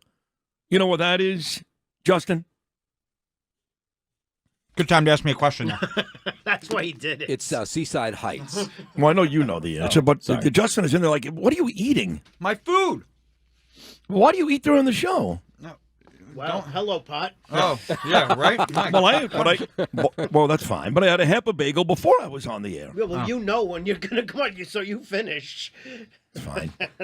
I usually finish my sports report right there at 8. Do you ever go to the Jersey Shore? Yeah, I did. Used to, yeah. Do you know the Beachcomber in Seaside Heights? Sure, why not?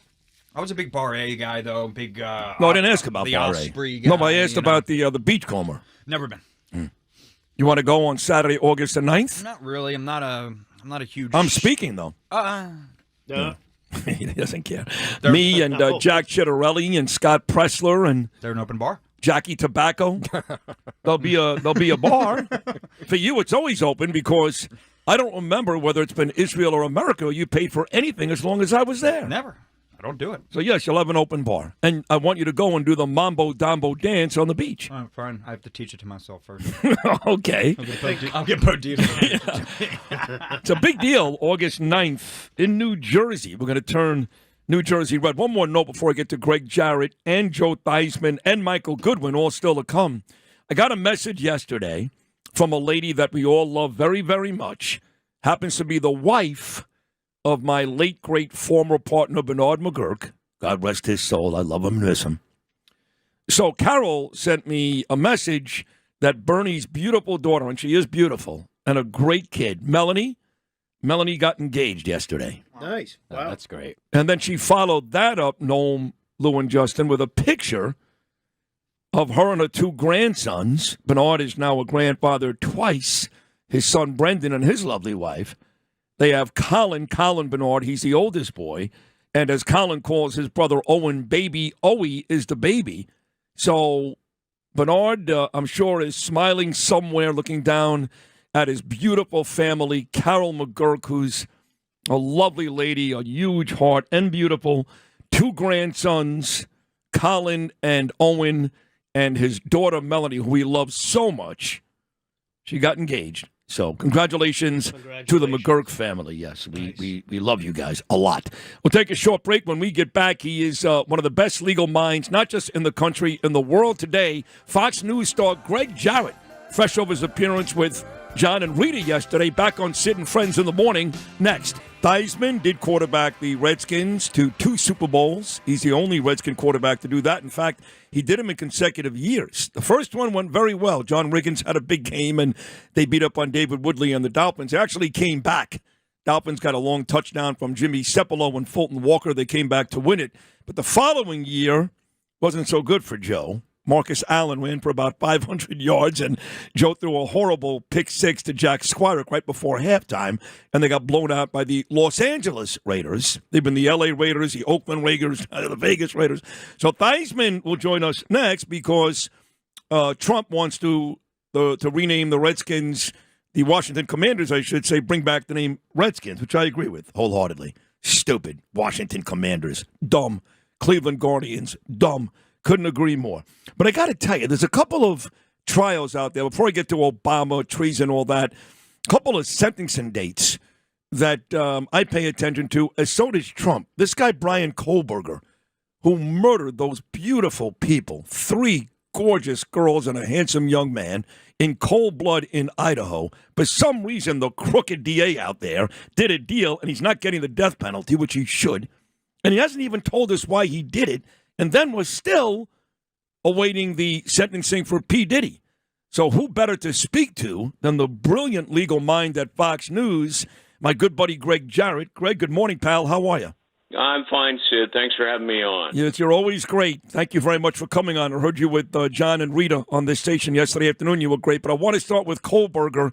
Trump did put on Truth Social today, at least give me some answers. He should have gotten the death penalty. I don't know what crooked deal they made in Idaho. He's right, but at least some answers. Do you share those same frustrations? Yes, to some extent I do. And by the way, I'll be anchoring the entire coverage of the sentencing hearing tomorrow for Fox Nation for those who want to watch it top to bottom streaming live. Wow. But look, I do understand the point of view of the prosecutors in the case because you never know what a jury is going to do. There could be 1 or 2 holdouts. And the other factor that I think weighed very heavily on their decision to seek life instead of death is the incredible trauma of revisiting all of what happened that horrible night when 4, precious lives were taken. And that would have been very, very hard on the family members of the victims. And some of them have expressed that they're grateful that they don't have to relive in court the intimate details of that, mass murder. Kohlberg is, not required under law to answer the question why he did it. My theory all along has been that this guy was fascinated as a criminology student with serial killers, wanted to be one of them, also thought he was so smart that he could get away, with the perfect murders, which reminds me of 100 years ago, the famous crime of the century, Leopold and Loeb, 2 brilliant young men who decided to set out to prove to themselves they were smarter than law enforcement, kidnapped little Bobby Franks, murdered him. They weren't so smart. They were quickly caught, and Kohlberger was not so smart. He was pretty promptly caught. He left, a trail of incriminating evidence behind. So did O.J. Simpson. But I do want to get to... but that proves the point, Sid, that you never know what a jury's going to do, right? Right. No, you're right. I mean, there was... And we know, of course, in retrospect, that Marsha Clark and Chris Darden did a horrendous job. Not a bad job, a horrendous job. And Johnny Cochran, God rest his soul, had that cockamamie glove routine, and they turned that case into whether or not Mark Furman was a racist or not, which I have no idea what that has to do with a double murder. I don't know. I guess they thought maybe he framed it. It was so ridiculous. All of it was so ridiculous. But you're right. In the end, that mostly black jury made sure that O.J. Simpson was not going to go to jail. I want to move to P. Diddy. When the judge says a couple of weeks ago that, no, you're not going home, no bail for you, that seemed pretty ominous for the upcoming sentencing. Everybody I've spoken to, from C.B. Cotton to Joe Tacopina, seems to think that the judge may hammer him. What do you think? I agree, and I think he tipped us off with his decision not to grant bail pending the sentencing or appeal. Look, I do think that they overtried the case with racketeering, way too complicated for the average set of jurors to really understand unless it's a mob case, which has sort of always been the RICO mindset. And, James Comey's daughter was one of the lead prosecutors. She's since been fired. So, I think that case was, in that respect, bungled by the prosecutors. They had a far more simple set of criminal charges they could have brought that were the underlying crimes in the racketeering case, but they didn't charge those. They charged this overarching, conspiracy racketeering, and it was too much for the jurors. And you also have to factor in sort of the celebrity status of the defendant, and it ain't smart to have an entire prosecution team of white women when the defendant is black. A lot of the witnesses are black. Yep. Half the jurors are, people of color. And, that just underscores to me the stupidity of these federal prosecutors in that case. You mentioned Maureen Comey. I don't know her. Maybe she's a lovely girl. Maybe she's nothing like her crooked, grotesque father. Maybe she's nothing like him. But I'd be lying, Greg Jarrett, if I said to you I did not enjoy an inordinate amount of glee when I found out that she was fired because I can't stand her father, which brings us right to this Obama treason. So I watch Maria Bartiromo every Sunday morning. In fact, Maria and I are going to do a simulcast together on Friday morning. Well, she'll be on this radio show, and I'll be on a very popular Fox Business show. It's going to be great. And she had Tulsi Gabbard on Sunday, and Tulsi pretty much laid it out that, you can talk about Brennan, you can talk about Clapper, you can talk about Comey, Susan Rice. There's a lot of names in there. But like in most cases, you got to go to the top, the head of the monster. And the head was Barack Obama. And according to Tulsi and many others, there is no question what he did was treasonous. What does Greg Jarrett think? Well, look, treason is a very strong term with an exceedingly high legal standard. So, too, is seditious conspiracy. The use of violence or force is quite typically and often a central element for both. I think closer to the mark are other serious crimes. They include conspiracy to defraud the government, deprivation of rights under the color of law, that is to say, using knowingly false or fabricated evidence to support a case against Trump and or to obstruct or impair a lawful government function such as an election. And look, there's no question in my mind, and I wrote a column about this a couple of days ago. You can see it on foxnews.com, that, the three stooges of national intelligence at the time, Comey, Clapper, and Brennan, conspired, I think, with people at the top in the White House. Brennan discovered that Hillary Clinton had invented this smear of Trump, financed a phony dossier, rushed to the White House, and Brennan informed Obama. And in two successive meetings, Joe Biden's there, Clapper's there, Comey's there. We now have Brennan's handwritten notes from the Situation Room, how they recounted Clinton's plan to vilify Trump, stirring up a scandal, claiming interference by the Russian security services. What I find so offensive is that all of the people I just named knew the truth. They knew it in the summer of 2016. And what did they do? Did they tell the truth to the American public or even to Congress? No. They clammed up and they sat by idly and watched as Comey and company launched this damaging investigation without any plausible evidence. They did it to help frame Trump.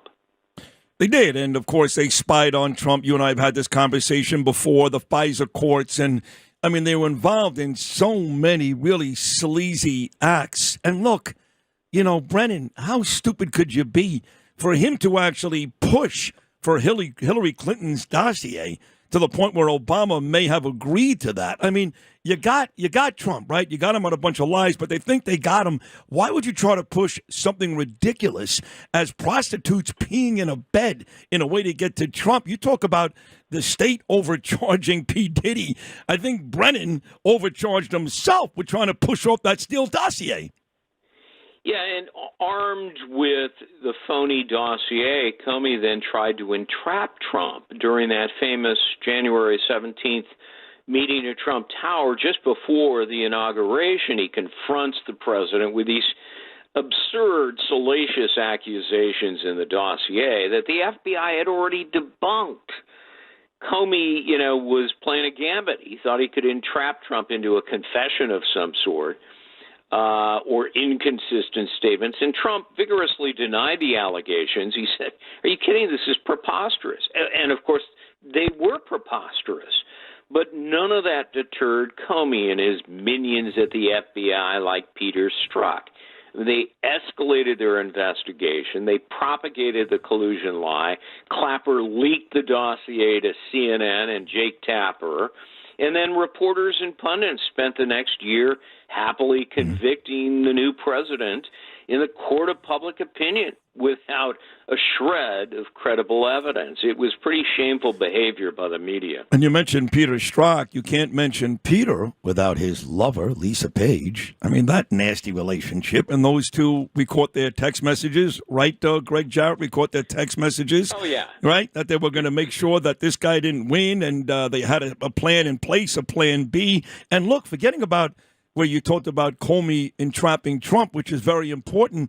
You can date this all the way back to July 5th, 2016. I remember my late partner was alive, Greg, Bernie McGurk, and we carried the press conference live on the air. At the time, we were doing middays, not a morning show. And we listened to Jim Comey for the better part of 30 minutes explain to the American public why Hillary Clinton was guilty when she erased all those emails. And then in the 31st minute, he said, "Yeah, but we're not going to do anything about it." What? What did I just hear? What the hell did I just watch? Yeah, the fix was in. First of all, he usurped the power of the Attorney General in making that decision. He's an investigator, not a prosecutor.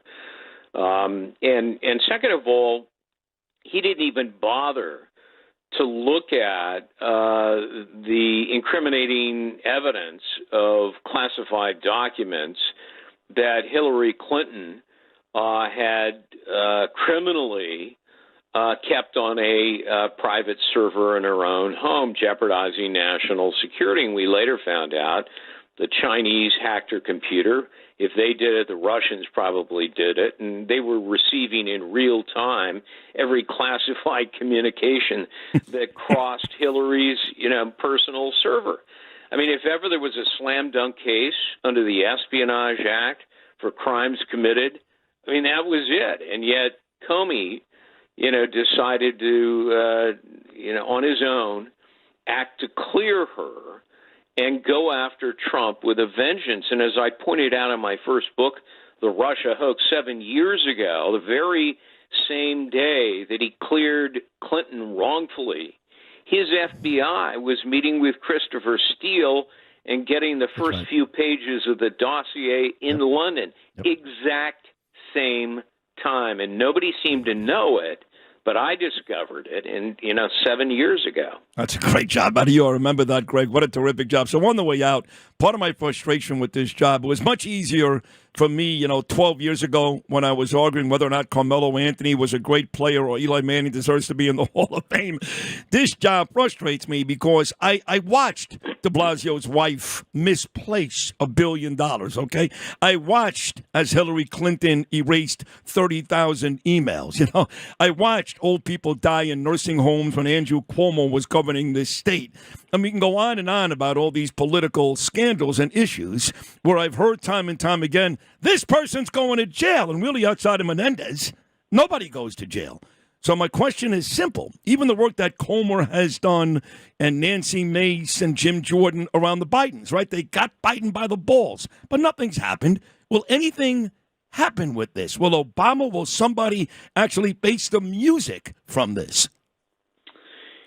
Well, it's a very hard thing to do, to prove a case beyond a reasonable doubt, especially since so much time has gone by. In my experience, the people who are not good enough for organized crime go into politics. And they're very slippery characters, like the three stooges I mentioned, Comey, Clapper, and Brennan. And Hillary Clinton falls into that class. She's at the top of the class. She has managed to escape criminal prosecution over and over again. And, again, it is exceedingly difficult with a very high standard in criminal cases to gather the evidence within the allotted statute of limitations and to bring that case successfully, particularly in venues like Washington, D.C., where the endemic bias of jurors make it impossible to convict Democrats. Greg Jarrett, you're unbelievable. You're so good. I'm telling you, man, whether it's Fox News, this radio show, other radio shows, you're great every time. You really are. Thank you, my friend. Thank you, Sid. Appreciate it. Come on, you're the man. That's the great Greg Jarrett. I love this guy. We can't put this guy on enough, by the way, Justin. That's a nice little relationship you built there. I like this guy. He's really, in terms of law voices, he's great on the program. He's great. He's up there with we got them all. We got Tacopino, right. We got Dershowitz, we got Idala, we got Greg Jarrett. My God, if I ever get into legal trouble, you'd think that I'd be okay. No, we should never get into trouble ever again. You would think so, right? We're like 6 of the top players in the world. When we got back, as I talked about earlier, the President of the United States and Sid once again are on the same page. Nobody likes the Washington Commanders. We miss the Redskins. Or the Cleveland Guardians. We miss the Indians. We're going to talk to the only man to quarterback the Washington Redskins to 2 Super Bowls. The great Joe Theismann coming up next on Sid and Friends in the morning. More than a decade, Joe Theismann was one of the best in football, and now the Redskins are part of the daily conversation. I've been saying this for years. Stop it already. Stop it. These Indians love it. They're honored by it. We're having this conversation on Long Island, too. Massapequa, Wantagh. Okay? The Indian tribes love it. George Soros doesn't like it. Bill Sims, who I love dearly, doesn't like it. They don't speak with the Indians. They love it. The Commanders is a stupid name. Bring back the Redskins. The Guardians is a stupid name. Bring back the Indians. Don't mess with the Seminoles or the Braves. Leave it alone. But the bigger question, Joe Theismann, is, believe it or not, that touchdown which you threw to Charlie Brown at the Rose Bowl when your Redskins beat the Dolphins 27-17 in Super Bowl 17, do you believe in January that's going to be how many years? 43 years? Yeah, I know. Hey, Sid, how are you? How are you, buddy? How are you? I'm good. Yeah, it's I shake my head and think of how much water's run under the bridge in all these years and how many things have happened in my life and your life and so many different people's lives over a 43-year period. Just blessed to be on this earth to be able to enjoy them. And you do. I've seen you at golf tournaments over the years, Lake Tahoe, other places. And to your credit, Joe, you're a brilliant guy. You went to Notre Dame. You're a smart guy. Your career ended prematurely, but you went on to have great success. Entrepreneur, business owner. I've seen you on CNBC, for example, as much as ESPN. that says a lot about Joe Theismann. Where did that all come from? You know, so many players, when it's all said and done, Joe, it's said and done. That's it. But you seem to do some of your best work after football. Well, I appreciate that. You know, I guess, you know, when you were involved in football, I was totally consumed with football. And then I got into the restaurant business. I still have one in Alexandria, Virginia under my name. And I basically took football, and if you look at a wheel, there's the axle of the wheel. Football was my axle. And then I started doing some commercials. And then I started investing in the restaurant. And then I started doing speeches. And then I, you know, wrote a book. And so what happened is that wheel developed spokes. And from the nucleus, which was football, which was the financial foundation, I started to branch out into different areas that I enjoy, different things that interest me. Finance was another one. And so I just sort of, I guess you could say, took that wheel and just created different spokes as time has gone on. And and then when the axle got broken, literally, you know, the other things were things of interest to me and keep it going. I think you just have to keep your brain working. I really do. You know, people ask me when I'm going to retire. I don't want to retire. Maybe slow down, maybe. But I'm not interested in retiring. I love the challenge of life. I love trying to help people any way I can and do things for other people. You know, you've heard me say this, Sid. We're not put on this earth to be served. We're here to serve others. And how can we help someone have a better day? How can we help someone have a better relationship? How can we help someone improve the quality of their life? That, to me, is my goal now and my ambition as I go forward. You know, as you were just talking, Joe, I got to tell you something. You and I have had many conversations over the years, dating back to my days when I was excommunicated to Miami. No disrespect. Okay? And oftentimes I'll ask you about Trump, and you'll say, well, I don't really want to get into politics. But the Joe Theismann that just spoke, I'm telling you, I can tell you've been around George Allen in Washington in your career because you sounded like a politician, a polished politician. Did that never, ever go into your mind that maybe you would serve as a politician, being you played your football in D.C.? Sid, I've lived in Washington, D.C., okay? I'm around politicians all the time. I listen and I see the way things operate, and I really have never had any ambition. I've been asked a number of times if I would be interested in politics, if I would run for this office or that. I really don't. I just I enjoy life away from politics. I'm interested in politics. We all are. I think we all should be, because it basically determines a lot of what we do with our life going forward. But I've never really had a desire to be able to get into politics. Like I said, I know a lot of them. Been around most presidents over the last, 15, 20 years. Yeah. And I have opinions, but I like to keep them myself. I mean, I have my opinion, and personally, I think it's something that I enjoy thinking about. And in private conversations we have, friends of mine, my wife and I have it, but I just never really had an ambition to do that. Well, that's all those. I got to tell you, Joe, I don't remember back in '83 when you beat the Dolphins to win that Super Bowl. And, of course, you went back the following year. But in '83, did they – I guess they did. I think it started with Kennedy. So after you and Gibbs and your Redskin team won the Super Bowl, did you not go visit Ronald Reagan at the White House? No, we didn't. We didn't go to. As a matter of fact, we didn't. I wasn't even a part of the parade. What? What happened? Yeah, because, see, you remember that was a strike year. And right after we left Pasadena, a lot of us flew to Hawaii for the Pro Bowl. The what used to be the Pro Bowl. It was an actual game and not games. Right. I understand the economics and why they do what they do now. And it's to a degree it's somewhat entertaining. That's terrible. Stop it. Well, I used to love that game. I took just as much pride when Bill Sims had a big Pro Bowl game as I did when he beat John Elway in the Super Bowl. I swear to God. Yeah, it was a ton of fun. But so what happened was the Tuesday after the Super Bowl, there was a big parade in Washington. 500,000 people, raining, miserable day. But a lot of us were in Hawaii getting ready for the Pro Bowl. Matter of fact, when Brian Billick, when the Ravens won the Super Bowl, one of the things I said to Brian, I said, don't let them have a parade while some of the players are in a Pro Bowl. Right.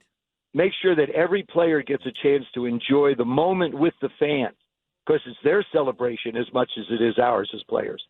And so, and there was just a conversation Brian and I had, but I remember, you look back over a career and you say, gosh, if I had one other opportunity to do this, I would have loved to have been a part of that parade in Washington, D.C. after we won Super Bowl 17. That was a special moment. No, that had to be great. So for the folks who don't know the Rosenberg-Theismann dynamic over the years, there's a reason why Joe Theismann just brought up Billick, because his Ravens happened to beat my Giants in the Super Bowl. And Theismann takes every opportunity to stick it up the ass of the Giants when he's on the phone with me. So, right? Sid, I love the fantasy world that you live in. Is that not right, though? Did Billick's Ravens not beat my Giants? Yes, they did. Now, I'll tell you a story about that. So, the beginning of that year, I was doing preseason football, but I did a preseason radio show in Baltimore. And I said that the Baltimore Ravens would win the Super Bowl that year. I predicted them to win the Super Bowl. That was a gutty call. I mean, they had Ray Lewis, they had Jamal Lewis, they had everything. But they had Trent Dilfer at quarterback. Quarterback's single person. He's the most dependent person on the field. And Trent had a great bunch of people around him, as I did in Super Bowl 17. So it's Wednesday afternoon. I'm at a practice down there, and in Tampa. And Brian says, "You want to throw defensive drills?" Because at that time, I used to really throw drills in different camps for different coaches that I've worked with and known.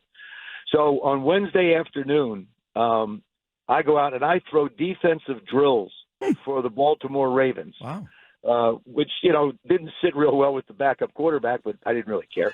So what happens is, right, so I happened to see, I read in a paper where Jimmy Fossil, who was coaching the Giants at that time, said, Joe Theismann's out throwing drills. He said, well, I think Fossil said something to the effects, I'm feeling just a little bit better of what we're going to be able to do now. So, but yeah, I actually had a chance to throw drills. Brian was kind enough to let me do that. That's great. Those guys were actually good friends, Billick and Fossil. And, Jimmy, every year, Joe, he was, I bring on 3 or 4 guys every year, 9/11. In fact, next year, 2026, believe it or not, will be the 25-year commemoration of 9/11. And Fossil was the coach of the Giants when they lost that Super Bowl to the Ravens. But after that Super Bowl loss, the very next season started. Monday Night Football was Fossil's Giants at the Broncos. The Broncos, behind Brian Griese, blew the Giants out. Ed McCaffrey's career ended that night, but they blew the Giants out. And Fossil tells a story that he got back to New Jersey early Tuesday morning, which happened to be September the 11th, and the Giant plane pulled right next to, I should say, United Flight 93, which ended up crashing in Shanksville, Pennsylvania. Oh, Jesus. I mean, it's so many lives lost, so many brave families going forward. They'll always be in our thoughts and our prayers. And, as time moves on, every day you have to take a step forward. Every day you have to figure out how to live the day. But you can't forget those that have sacrificed and those that have gone forward. I mean, I do a lot of presentations now, and I let everybody know that, as athletes, we're not heroes. People will come up to you and say, you were my hero, and it's appreciated. Trust me. Thank you very much for those kind words. But the men and women that put that uniform on, our military, our first responders, our firemen, our policemen, they're heroes because, as athletes, we go to work, we're coming home. Right. They go to work, there's no guarantee. They put their life on the line for us, as those, men and women did in New York. Yep. They put their life on the line for other people. That's a hero in my mind, and that's who these people are. Couldn't agree more with you. And we did lose Jim Fossil a couple of years ago. He died of a heart attack in, I believe, Vegas, and it was heartbreaking because he was such a sweet guy. So, Joe, the motivation behind this amazing conversation, we talked for 13 minutes, not about the topic you came on for because you're such an interesting guy, but it is about Donald Trump, the president, and I agree with him. He wants to bring Redskins back. He's even threatened to hold back funding for the field. I don't even know legally how he can do it. I don't even think he can. I don't care. I'm with him. Bring back the Redskins. It's interesting, Sid. Cleveland's situation with the Indians is different than Washington's situation with the Redskins. I believe President Obama had to sign some piece of legislation to allow the Commanders to want to build a stadium at old RFK Stadium downtown. That could be federal land. I'm not 100% sure, but I know that it's governmentally involved, and that had to happen. And President Trump is, he looks back at things and says, this is the way it should be. This is the way, we see things sort of changing in society. At that particular period of time in society, there were a lot of things going on, and one of them had to do with names. And I can tell you this, the Native Americans really love the name. I respect them so much. And I was so proud to be called a Redskin, a Washington Redskin football player. I was so proud of that. Yeah, and let me take it a step further. And I know you know this. The Cherokee Indians, big deal. They refer to themselves as Redskins. It was their family that's depicted on your helmet, and they love it. And the helmet was the design was done by one of the chiefs. Our helmet design. Right. So there were so many things that were so crazy during that time. No reason to reflect back on what was not necessarily a time in our life that a lot of us look at and say, okay, it's all right. But from my perspective, here's the thing, and I'll argue both sides. I was a Washington Redskin. I'm proud to have been one, and it would be interesting and great if the name went back. But here's another thing. This group of young players that play for Washington, the Commanders, they established something last year. They captured a fan base back last year. They put on a product on the field that everybody's proud of. This city is abuzz about this coming season. With training camp just starting, everybody's excited. You go into any store, you see jersey sales. They're the Commanders. They established themselves as that. All of a sudden, you were the Redskins. Then you were the Washington football team. Then you were the Commanders. Now you're the Redskins. And by the way, it would take well over a year to be able to go through all the red tape that you have to change the name again. Right. I just think, would it be nice? Sure. Does President Trump with Washington in this situation have, a little bit of leverage possibly? Like I said, I don't know the exact legality of it, but I think it would be, it would be something that he certainly wants. He's made it quite obvious, and it would be something that would be very interesting. And there's a lot of people in the city that would love it. But then again, I think of these young players as we're going to go through this meat grinder again, the conversation again. Yeah. I want to celebrate this group of young players. I want to celebrate them under their name. And the other thing is, too, Sid, look at it this way. The records I have with the Redskins will never be broken. And that's so great. I mean, Jaden Daniels can't touch you. Well, the thing is yeah, I don't exist anymore. He is now the record holder for so many things with the Commanders, and I believe it'll only get better and better. No, listen, the last thing I ever want to do is give the Washington team credit. As much as I love you, and I love you dearly, I adore you, but this kid's good, and you guys are going to be real good again this year. Joe Theismann, every time you're on, it's great. Thank you so much for hopping on, and let's have these conversations regularly during the season. It's going to be a fun football year, okay? Just call me, Sid, anytime. God bless you. All right, man. You're the best. That's the great Washington Redskin quarterback. Just a wonderful man and a brilliant guy. Joe Theismann. We'll take a short break. Come back. As President Trump says, you don't even know how good you are. Any topic, any guest, any time. Who else can do that? Nobody. Thank you to Russ Sullivan. So before I get to Michael Goodwin, the tremendous New York Post columnist, my coworker here, but she's a friend more than a coworker, the very talented Lisa G., who many of you know, so many years, was a big star on the Howard Stern show. I actually found out this morning from Lewis that you had connections to Imus, too? Oh, God. When I was starting out years and years and Did years you want to ago, kill yourself like every other woman who worked for Don? It was rough. Rough, right? Rough for Imus or Stern? Oh no! I mean, it was totally different. With Howard, I had to take my A game to work every day. Right. It was like joining the Yankees. Yeah. The Yankees were the Yankees. Right. You expected nothing less. And, you were gone. Right. In 24 hours. I got you. That's why I love working here and being with you. You're so good. Well, thank I feel you. like I'm back there from 2005 with the energy, the excitement, the winning, the spirit. Wow. You've got it. Thank you. Well, you're very nice to me, and we all love you. Lewis loves you, and Justin and Noam love you. We think you're a very, very valuable asset to this program. But for some reason, you were compelled to give me a gift when I returned from Europe. Yes. So I'm going to open this gift right now on the air. Lisa G, my friend Lisa. And there's a lot of wrapping. There's like wrapping and wrapping and wrapping. And here, oh, wow. Look at this. Who did this? I did. Sid Ferris Rosenberg, a Brooklyn boy. Literally, it's a book. It's a children's story. Written by Lisa G. Yep. Well, you can't make this up. This is beautiful. Thank you. Well, I can't read this whole thing on the air now, but now I have to do this at some point. Why didn't you tell me it was going to require me reading this cute little book on the air? It's up to you. You gave me 4 minutes. Sid Ferris Rosenberg was a young boy with a big heart who grew up in the busy, bouncy borough of Brooklyn, New York. Sid Ferris Rosenberg. Look at this. You got pictures in this book. You talk about my mom, my 3 sisters. All right, I'm going to read this on the air tomorrow. I didn't realize it was going to take up time to read the whole book. This is the cutest thing ever. Yeah. Do you want to read the back cover, the inner back cover? Okay. The reviews are in. No, There are reviews Yeah, already. the blue Okay, I got page. it, yes. I've written 2 books, believe it or not. Oh, okay. Nobody read them. More people read this already. I wrote a book too. Yeah. And here's what it said. Read what the critics are saying. No kid should read a book about Sid. That son of a bitch. Is that flipping? Yeah, no. Philip. Oh, Philip? Yeah. Macedonia Phil?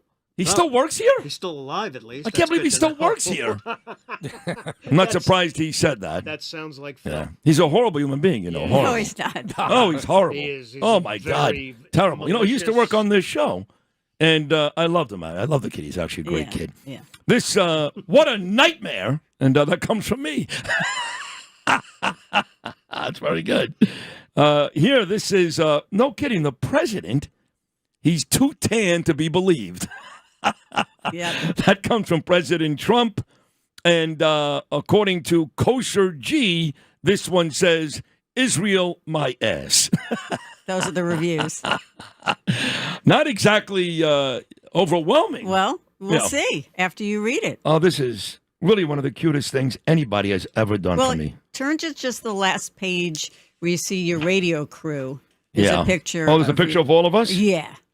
It's not a bad picture, I got to tell you. Although you made Justin much more handsome. Justin wishes he looks like that. Well, if you like it, we can put it on the web. Mine's good. Noam, there's 2 bald guys. Must be Noam. Mm-hmm. And is that Lewis? Yeah. Lewis is on the left then. I got it. Justin's on the right. It's very cute. It's a nice story. I'm going to read it on the air tomorrow, I promise. Oh, this is do so whatever nice. you want. Thank you very much for this. You're welcome. You deserve it. My kids are going to love this. What's the ending, though? I die. Oh, okay. It's a horrible ending. Okay. Yeah. It's just another book, then. It's just another life. I mean, isn't that the ending for all of us? It is. Mine's not going to end like that. Well, it might end sooner. I don't know, but I really can't wait to read it. It's really adorable. I mean, the illustrations are terrific. Right. We should really write a kid's book about you. You did. But I mean, for real. You've got a menorah here, I had to buy Elmer's glue to put this thing together. You've got Kingsborough and Baruch College in this book. This is outrageous. It's so good. I talk about Bernard. You talk about Bernard. Here's me and my wife. Rehab. And, I got a wife here, and I've got a small daughter. For some reason, a black boy child. Yeah. Yeah. Well, that's Danielle is mixed. So. You go to rehab. There's a picture of rehab. Oh, here's a picture of me sitting on a steps outside a radio station. Look like I want to kill myself. Well, that's when Bernard passed away. You're sad. Okay. You're Yeah. sad. Maybe it's when I got fired or something. Well, I don't maybe know. that too. Yeah. What is Well, yeah, it's a happy Phil book. you have any of them outside a club downtown, like near these plants? You have that? Is there a page in this book with me and Lewis in the gay bar in Chelsea? No. Danielle was smart enough to go home that night. Lou and I we're going out to the bars. It's a kid's story. Right. Well, kids. There are gay kids out there. I hate to tell you. Kids start someplace. Is there one where you're running out on a tab at Blondie's? Or no? Right.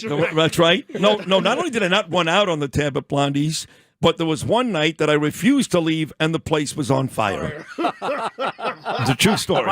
Yeah, I'm like, no way. I got one more Jägermeister shot left. That's in the second edition. Oh, we'll have a new book. Okay. Well, Yes. thank you for this. This All is right, really you're welcome. adorable. Enjoy it. Thank you. Sid Ferris Rosenberg, a Brooklyn boy, written by the very talented and lovely Lisa G. We'll take a short break. We'll talk to the great New York Post columnist Michael Goodwin as a Tuesday edition of Sid and Friends in the Morning. Somebody needs to check Hunter Biden today. The best administration in his lifetime. So we counted that 44-second cut, his 3-hour piece that he did, this YouTube interview with McClanahan. He said the F word 9 times. Earlier, we played a cut where he talked about immigration, where he said the F word also 9 times in a 25-second cut. So you can yell at me all you want for my President Trump's speech at Madison Square Garden, but I'm a novice compared to Hunter Biden. When you listen to that stuff, my friend Michael, do you believe that this is the son of a former president of the United States? Well, good morning, Sid. Good morning. Yes, I would say that I do believe that because that president was such a disaster, so it's not surprising, I guess, that he would have a disastrous son. Very good point. Hotel California there, played by Lewis, just so you know, we're celebrating Don Henley's 78th birthday today, the brilliant lead singer of the Eagles and his own solo work. So here we are. We're getting towards August, right? It's the dog days of summer. We're about 3 months away from Election Day, and I've been spending the last 2 months, as you know, Michael, you've been on the show, you read my stuff, you listen to me, yelling at people to stop telling me Curtis doesn't have a chance. It's just stupid. There is no math. There's no math that I've seen to tell me differently. And yet, Adams and Cuomo, the two failed politicians in this race, spend most of their days begging somebody else to drop out. Guess who doesn't do that? Mamdani, who's winning, and Curtis Lewa, who's surging. You know why? They're running campaigns, not begging for people to leave, when the truth is, no one's leaving. It's a very strange campaign. There's no sort of agreed upon issues that the public cares about. It's like one distraction after another. It feels as though there's no core, there's no nucleus, there's no focus that everybody can agree this is the problem in New York and what do we do about it. Of course, Mamdani is from a different cut altogether, and Adams and Cuomo are in many ways more typical of the political scene, of course, having been elected themselves. But even their campaigns, I find they don't excite you. They don't bring you to say, yes, that's it. Well said. Well done. That's the point. But part of the problem, but you're saying around the edges right. somewhere. But part of the problem, why they don't excite you, is because you're right, they don't. Is because they're both failed politicians. Eric Adams, no matter what he tells you these days, failed as mayor. And we know, of course, that Cuomo had to leave the governor's office in as a complete disgrace. So it's going to be hard to excite people when both of these guys are failed politicians. Yes, but somebody has to win, right? And somebody has to finish second. Right now, it's as if there's a race for second place. Nobody seems to be even thinking about beating Mamdani. It's about who can claim second place and therefore hope to consolidate all the anti-Mamdani votes. But even there, I don't see anybody establishing a clear lane where I'm that person, I'm that second place person, I'm the one who can really give Mamdani a run for his money. So put all your chips behind me. It's a strange thing, as I say. Normally at this stage of the campaign, after the primaries, you're down to two people, right? Essentially two people, the nominees of the major parties. This time we have four and five at least with the other guy, Walden, who's running. So it's unlike any campaign in modern times, really. I agree, but I'm also going to respectfully disagree with your point about second place. And I'm the first to admit you're much smarter than I am, Mike. I admit that, okay? But I do think that I won't tell anybody. No, it's true. I tell everybody. But I do think that Curtis Sliwa has made that claim. He is out there talking policy. He's talked about adding cops. He's talked about what he would do on the subway, while Mamdani's in Uganda and Adams and Cuomo are being courted by millionaires and billionaires in the Hamptons. My guy's in Brooklyn, my guy's in Williamsburg, my guy's in the Bronx, my guy's on the subway. So I know that people have an issue with the beret. That's stupid, okay? Okay, you got people getting bashed in the face on the streets of New York City. Taxes are through the roof. Illegals are committing crimes every day. I don't want to hear about his hat. So where I disagree with you is I do think that Curtis is making a strong claim for maybe that second place finish you're talking about, much more than the other two guys, because, again, I go back to it, they are recently failed politicians. Well, if he can do that, then I think he will snowball with a lot of the voters. What is your criticism then? What are you not? Because again, you're a smart guy. What are you not seeing from Curtis where you're not going to put him in that spot? Leaving apart my own, I have my own reasons, but I'm just not seeing the numbers. I want to see the numbers. I want to see somebody catch fire with voters to say that, this is the alternative. I had a remarkable moment. I guess it was last week. Eric Adams, the incumbent mayor, was running behind undecided in one of those polls. In history, Sid, have you ever heard of an incumbent running behind undecideds? If I just don't see how Eric Adams climbs out of that hole. That's a pretty deep hole for any candidate, let alone an incumbent in a multi-candidate race. I've never heard that in my life. But, look, he's trying to hold on, which he can't do. I made this point to my friends who are a lot wealthier and smarter than me. They're wasting their time.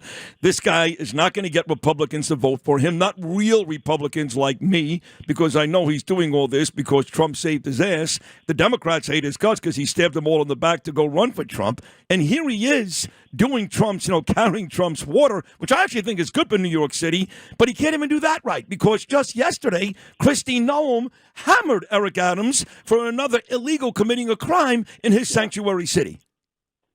I saw that, and that is a good point because Adams is not going to embrace Trump wholeheartedly. Even at his best, which would be the 2024 election, Donald Trump, I think, got roughly 30% in the 5 boroughs. That's right. It did 44% statewide altogether, but in the 5 boroughs, that 30% number, that's essentially what Lee Zeldin got in the 5 boroughs.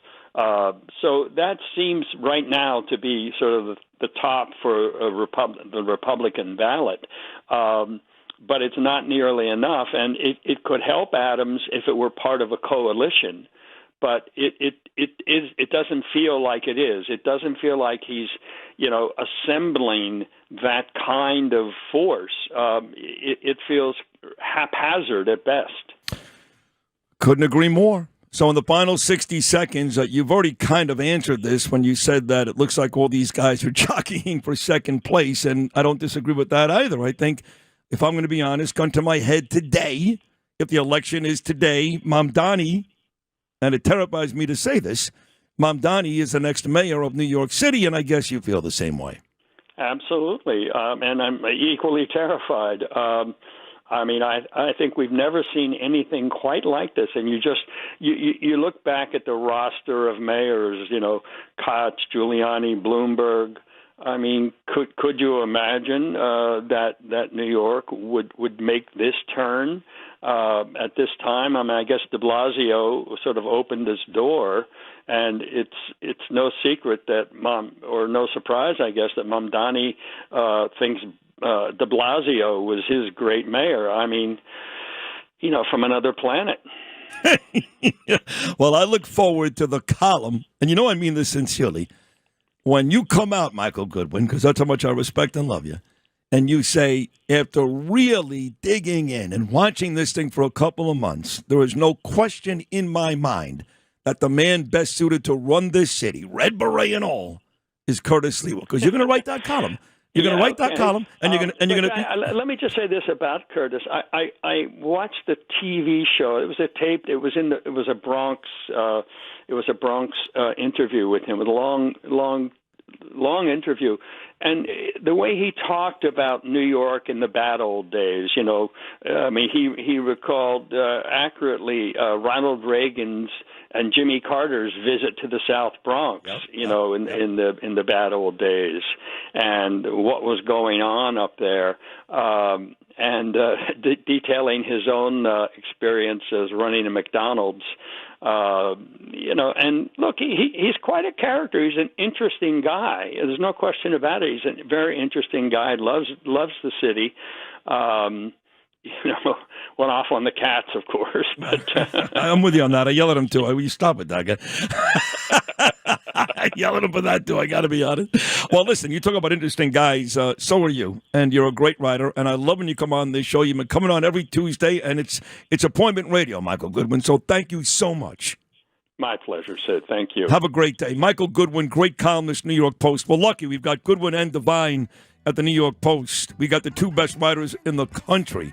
Bar none, folks. Sorry, Goodwin and Devine. Are we done for today, Louis? Is that We're it? done. That is it. Louis, I love you. I love you, too. Happy birthday, Don Henley and Supertramp. Justin Ellick, great job. Noam Layden, terrific.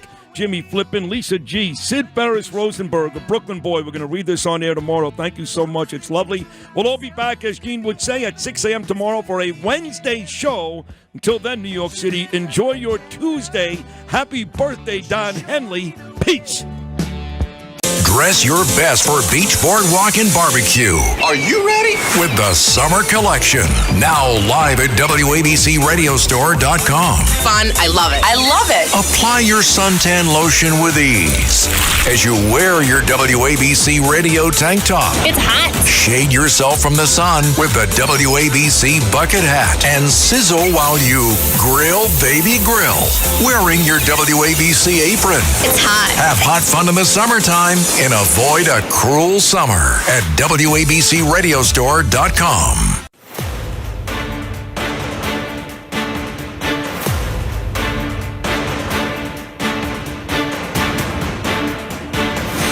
Now, from New York City to the world, it's Dominic Carter. And coming up at the bottom of the hour, as we do each Tuesday, we'll be talking live with former Congressman Peter King. That's coming up in about 28 minutes, give or take. Rock legend Ozzy Osbourne, the Prince of Darkness, dead at the age of 76. He died surrounded by love, his family said in a statement.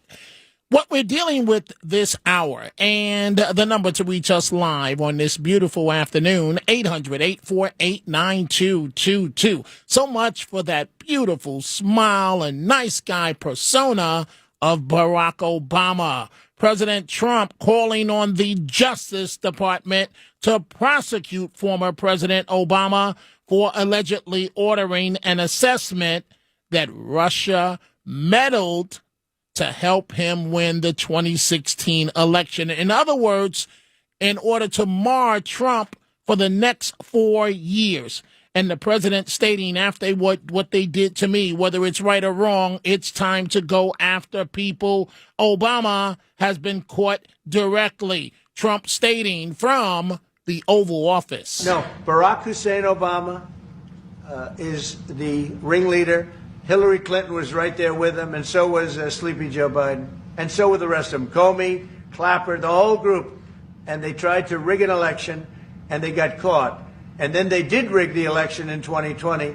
And then because I knew I won that election by a lot, I did it a third time, and I won in a landslide. Every swing state won the popular vote. But I won that all the same way in 2020. And look at the damage that was caused. Another story we are dealing with this hour, the driver in that awful New York City crash that killed 2 people.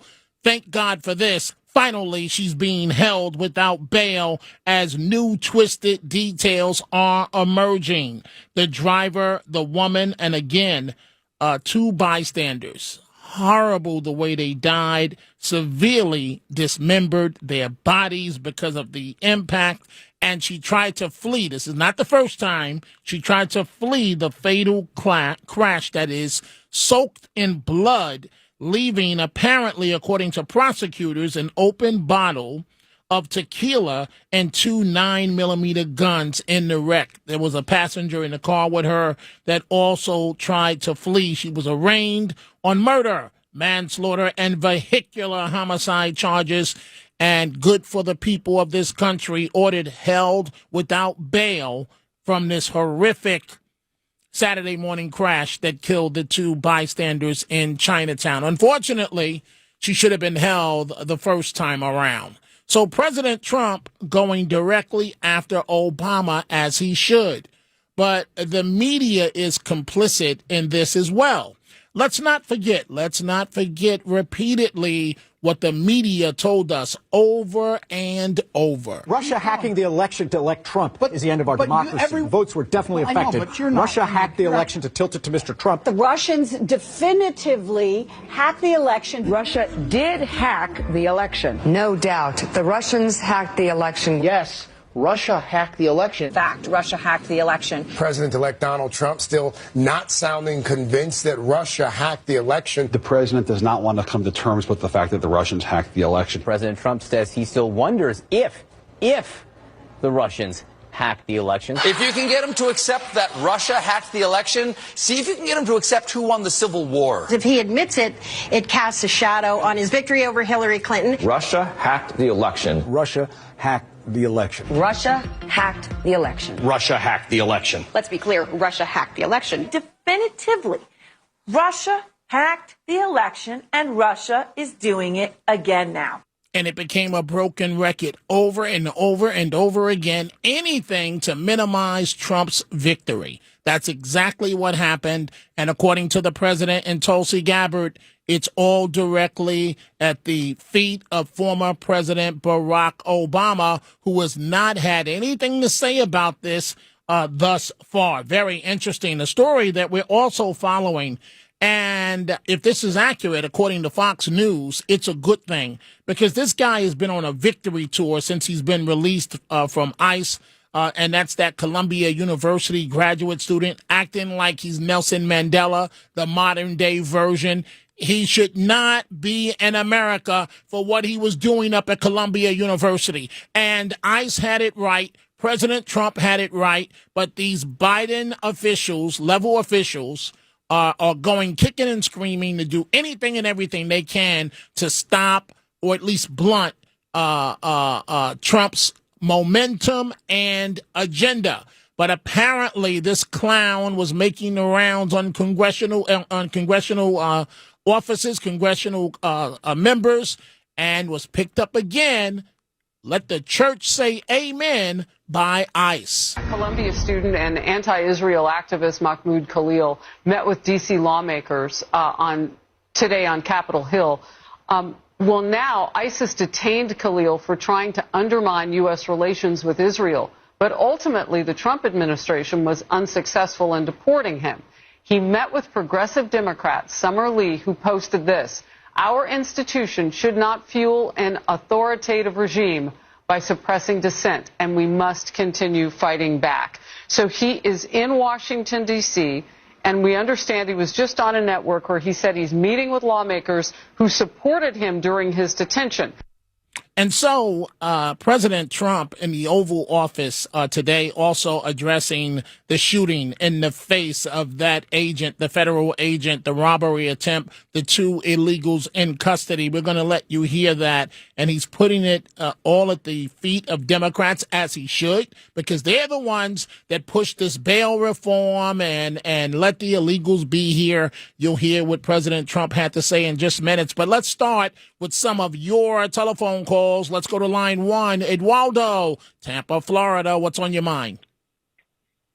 Yeah, Dominic, this Minnesota would-be mayor over there, Omar Fattar. Yeah, we've talked about him. We've talked about him quite a bit. He goes further than Mondami. He blames white people for everything.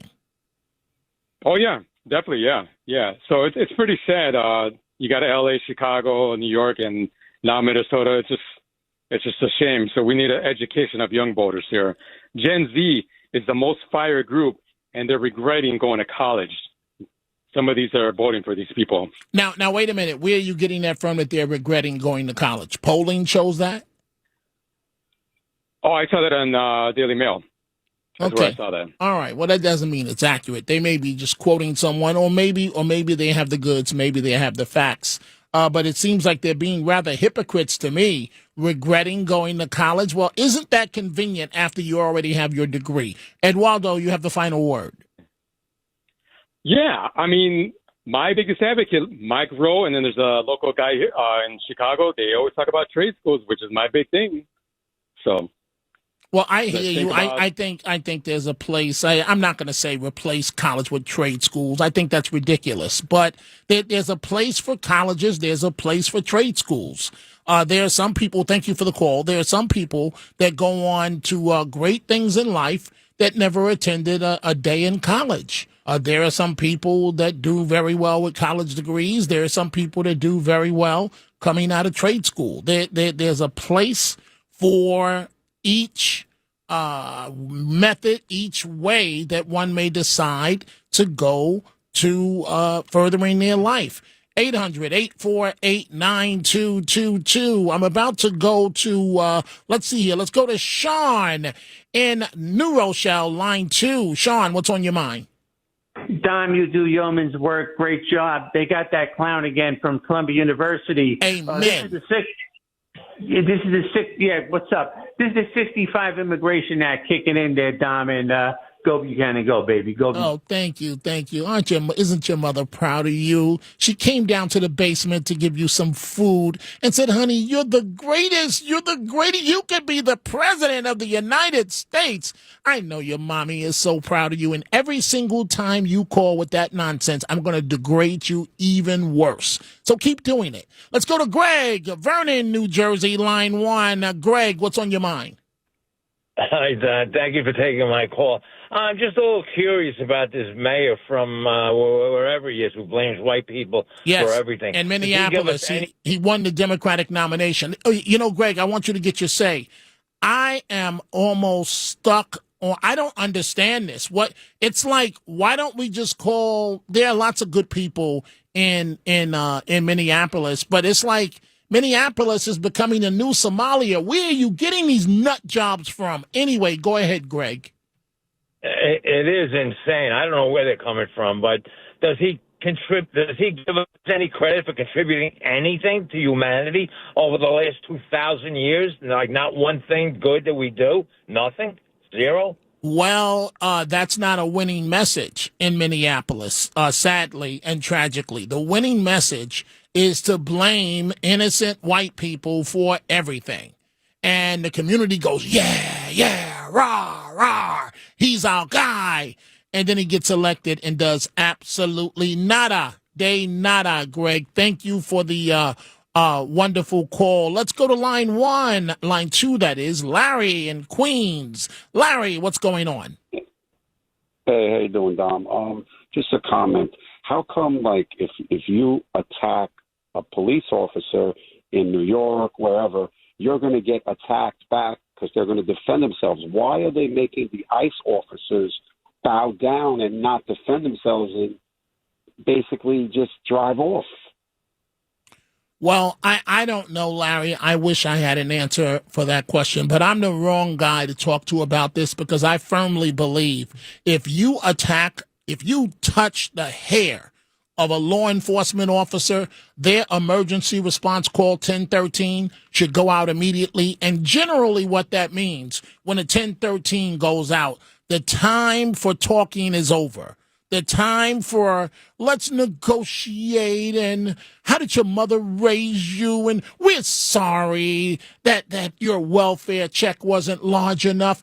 That time is over. Generally speaking, when a 1013 is issued, If you touch, the reason why I'm the wrong guy to talk to about this, if you touch one hair on a law enforcement officer, NYPD, San Francisco, California, the feds, state trooper, I believe that you should be transported immediately in need of bad medical assistance to a local hospital. If you touch one hair on a law enforcement officer, I believe, as the police in Florida have said, if you come here with that nonsense, you are going to the hospital. If you come here with that nonsense, one of our big strong police dogs is going to attack you, and then you're going to the hospital. And Florida, they went even a step further. If you bring that nonsense here, we'll tell us which family member to contact to come pick up your body, your remains. I really feel that's the way it should be. Time for a break. We are coming right back. It's Dominic Carter. And coming up in just minutes, we'll be talking live with former Congressman Peter King. But first, an update on the race for New York City mayor. And now, with decades of experience covering elections, here's Dominic Carter's Daily Briefing on the New York City mayor's race. And so, Mamdani is in Uganda, where he's celebrating his wedding anniversary, where he mocked people on social media, or critics, I should say. He used the term haters, and he says, but he's coming back. And so it's interesting. But outside his office yesterday, protesters are making their voices heard.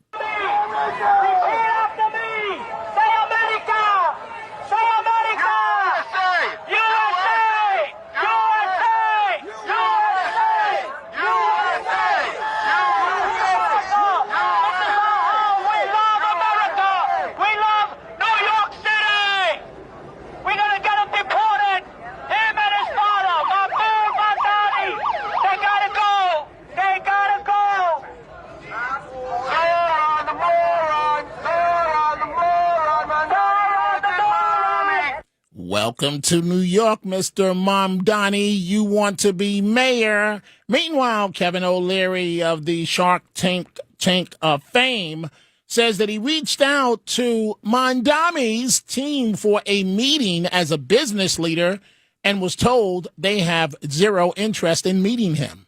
Fringe progressives like AOC, squad-like members like this character Zohran Mamdani are spreading their tentacles. If all of a sudden he takes New York, and even if he can't implement his policies, but he's just, a flailing socialist and he's leading this city, that really sends a pretty strong message. It does, and I'm a policy guy, and I have to disclose something. I'm here in New York for 2 days. I reached out to his people last night and again this morning. I asked for a face-to-face meeting while I was here.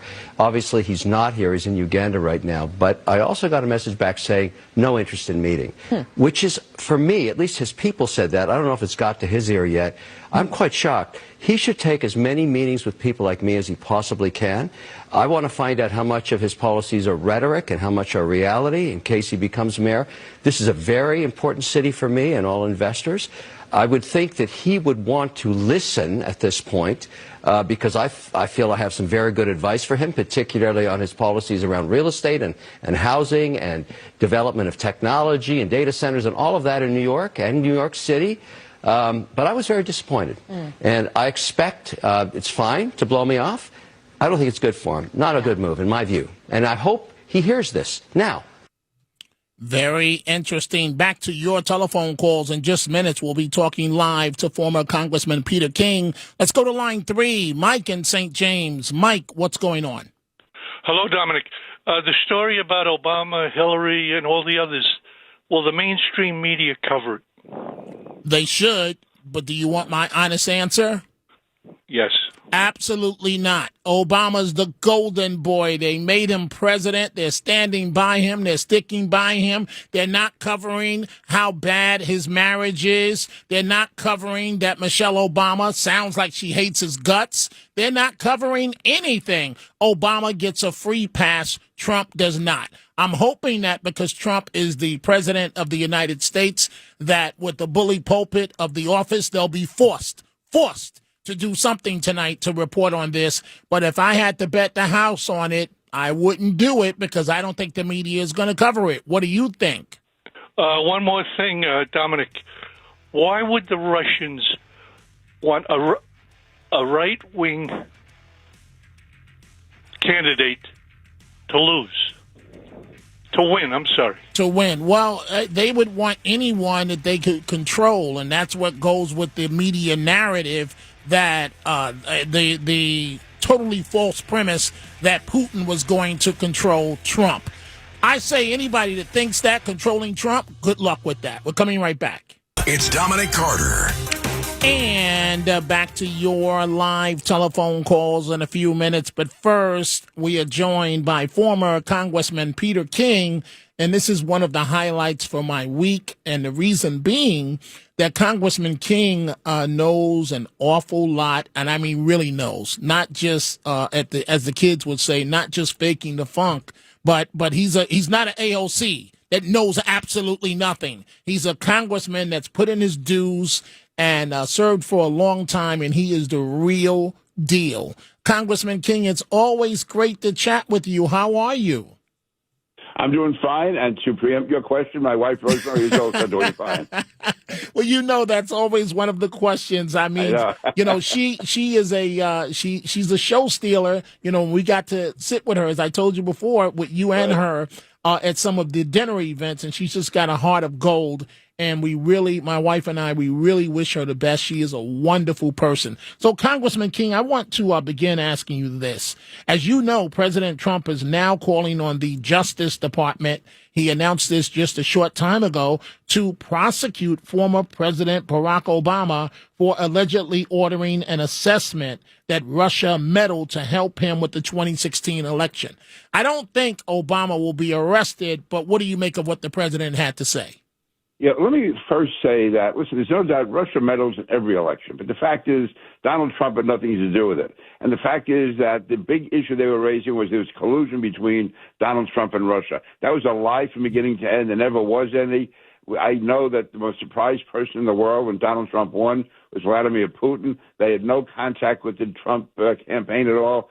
They didn't know anyone in it. In fact, one of the big stories, one of the scandals in the New York Times after the election in 2016 was that someone leaked out that the Russian embassy was making phone calls into Trump Tower. Of course they were. They didn't know who to deal with. They were literally calling up to say, okay, he's going to be the president of the United States. Who is our contact? Who do we deal with? Which is what any foreign government would do. But they had no contact with the Trump campaign.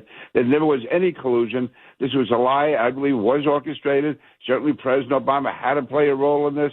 But James Comey, John Brennan, General Clapper, you can go down the line, and then later on in the House, Adam Schiff, and then the mainstream media, it was all part of an orchestrated attempt to basically remove from office, and you can call it a coup, remove from office a duly elected president.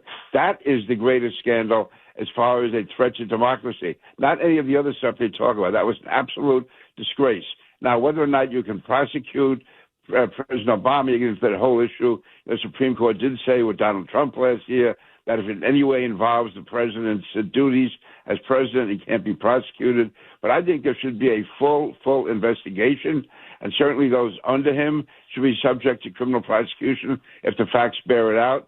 Whether or not it turns out to be entirely illegal or illegal at all, it was certainly immoral, it was wrong, it was destructive to democracy, and it was an absolute disgrace. Agreed. It's interesting that you mentioned Adam Schiff before I even got the opportunity to do so. Let's put Senator Schiff to the side for a second. And I'm being sarcastic here, but prosecute Obama, arrest Obama. He's got a gorgeous smile. He's a nice guy. He's good looking. Obama couldn't have done this. No, Obama loved everybody, Congressman King. No, he was, whatever his motives were, they were not good. And I do recall, and you pay more attention to these things later on. Listen, I was on the Intelligence Committee that whole time. And I kept saying to myself from the beginning on, there must be something here. I never thought President Trump was involved. There must be somebody in the campaign, maybe was meeting with somebody from Russia.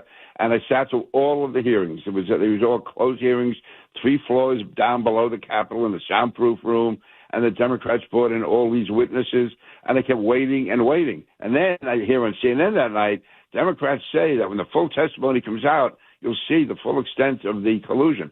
And there never was any. This was all talk between Democrats and on the committee and CNN. There was nothing ever that came out. I'll give you an example. One of the big exposés they had, it turned out that Russian businessmen were buying apartments in Trump Tower. That was supposed to mean something. Russian businesses were buying apartments in every place all over New York as an investment. They had no idea whether it was Donald Trump or anybody else, any high-paying place where they could invest money, which they felt was how they were doing it. That's the type of thing they were talking about as far as collusion. Some person who had an affiliation with the campaign, Carter Page, never attended one campaign meeting, used to speak in Moscow every summer. It was open. He was an Annapolis graduate. He thought we could have closer relations with Russia. He would give speeches over there. He had no connection with Donald Trump at all. And somehow that became a basis to have eavesdrop on the Trump campaign. This is so horrible what was done. Now, as far as President Obama, he was calling meetings in the Oval Office. I know near the end of his term, the excuse they were giving then was he wanted everything coordinated so the full record would be there to find out exactly what the extent of any collusion was. What he was doing was basically sending a signal for them to manufacture whatever they had to. I mean, Comey, Brennan, these guys, when you're meeting in the Oval Office of the president, he's giving you marching orders, and you follow them out the way they did. Obviously, President Obama had to know what was going on. Now, is it a crime? You know, listen, I'm not, to me, it is the office of the president. The Supreme Court has said that they give a very, very wide leeway in what they did, but it was certainly wrong. It was improper. It should not have been done. And it really was, to me, I go back to when Richard Nixon lost to John Kennedy. He could have challenged that for weeks and months and didn't. I'll go back to John Kerry when he lost to George Bush in 2004. He had legitimate issues to raise. I think Bush still would have won, but John Kerry dropped it. You don't do it. And yet the Democrats refused to admit that Donald Trump had won. And the real damage was those first 2 years. I was down there. His hands, I mean, listen, Donald Trump is a fighter, but everywhere he turned, there was charge after charge, allegation after allegation, newspaper story after newspaper story. He was being accused of everything. Cost millions and millions of dollars in legal fees. It tied up the administration, constantly going before different committees, constantly having to answer questions. And the whole thing was a farce.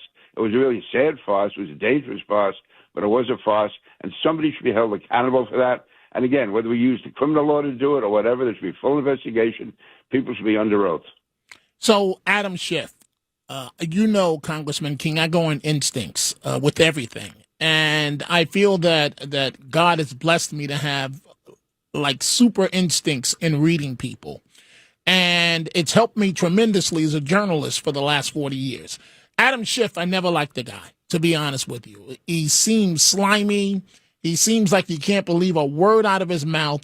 And sure enough, you just mentioned him in the initial question before I even got the opportunity to do so, and I had planned to ask you about him. So one of the things that the president talked about in great detail from the Oval Office today is he wants Schiff prosecuted for mortgage fraud. Thus far, the media is not taking the bait on the story. Is there any there, or you're not sure?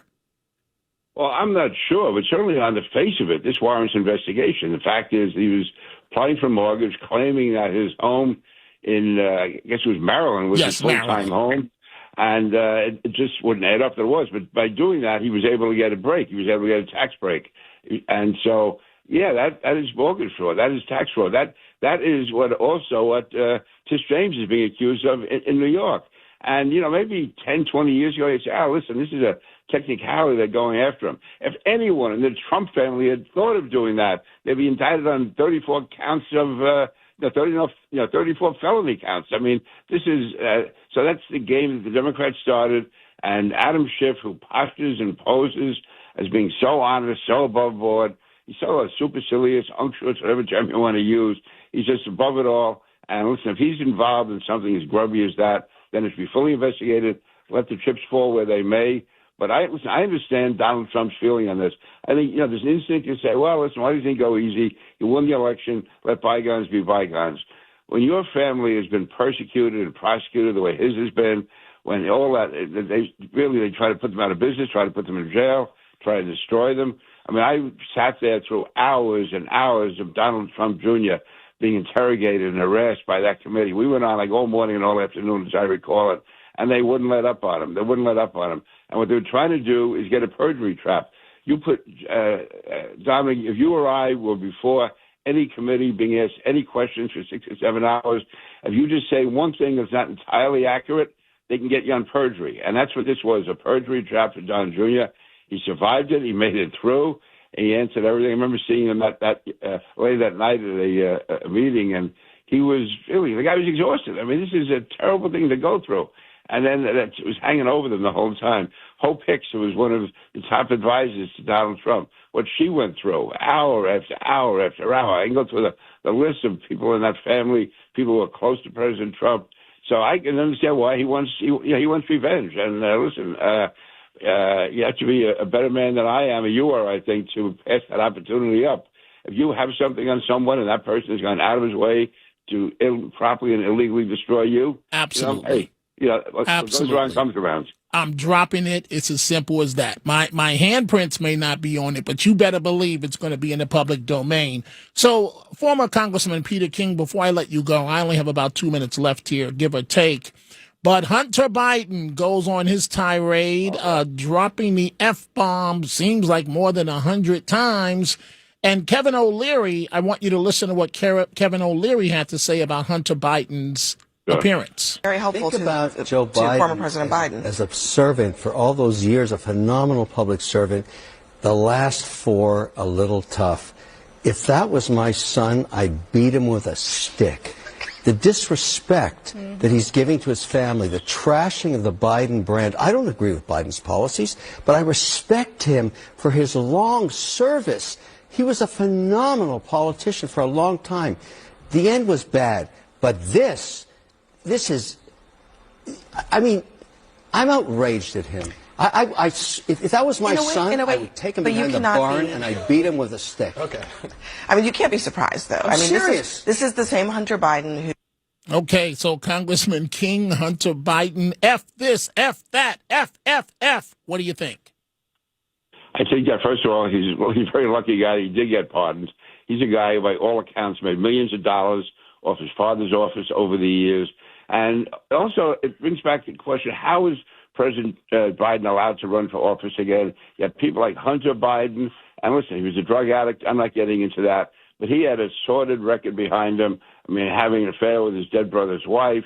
I mean, getting involved with pole dances. You get up and down the line, being a terrible drug abuser. And for him, he should be lucky he's alive. He should be lucky he's not in jail. And also, to me, any respect you have for the Biden family, you listen to him, puts a cloud over everything. They should keep him under wraps, as they should have kept Joe Biden under wraps. And it's just, maybe it's hate to say it, a fitting end to the whole Biden saga. So finally, former Congressman Peter King, the race for New York City mayor, Mondami is in Uganda as we speak. He did a video mocking his haters and so on. It goes by the day where I say he's going to be the mayor. I hope he's not the mayor. I definitely hope he's not the mayor. How do you see things currently? My last question for you. Yeah, well, he has to be the favorite. He has the nomination of the Democratic Party, and he has, which is the overwhelming party in New York, and he has 3 opponents running against him. But I do think he's probably the most vulnerable candidate ever. If somehow we can find a way to get behind one candidate, that's the only way to stop him. And I think he can be stopped. He can collapse between now and Election Day. We have to have someone there to pick up the pieces. And right now we don't. We have 3 different people all fighting for it, and it can't work that way. It certainly can't. To stop him. Certainly can't. Congressman King, the one question I look forward to asking you every single week, because it gives me an idea of what I should be looking at. Looking forward, what are you watching? And it may be a story that's not in the public headlines right now. Well, right now, let me tell you, this is very parochial to me. Andrew Garbarino from Nassau County, Suffolk County, has just been elected chairman of the Homeland Security Committee. That can have great impact for New York. Have one of ours down there as far as ICE, as far as FEMA, Agreed. As far as Homeland Security grants. And I met with the Nassau County Police this morning at a weekly meeting and said he's a person. Stay in contact with him. We now have a direct tie right into the corridors of power. Andrew will do a great job. I mean, I like him personally, but even apart from all that, what it means to New York, whether you're a Democrat or Republican, it's a great plus. Congressman King, please keep doing what you're doing for Nassau County. Nassau County, things are coming up roses. Also keep doing for what you're doing in the state. We appreciate you and look forward to chatting with you again very, very soon. Thank you, sir. Thank you always, Dominic. Thank you. Thank you, and you have a great day, and find a way to stay cool in all this weather. Folks, now the show belongs to you. The number to reach us live right now, 800. We see your calls coming in, 800-848-9222. It's Dominic Carter. And now, it's time for the Tunnel to Towers Foundation Final Thoughts. And the Tunnel to Towers Foundation final thoughts of the day. I say this. You did it to Trump.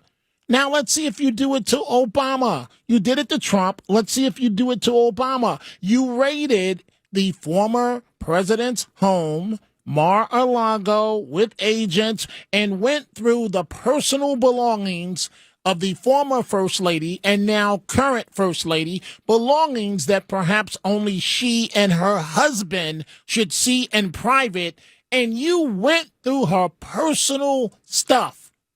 Her personal stuff. I'll leave it at that. So let's see if you do the same to Barack and Michelle. Let's see if they'll get the same treatment.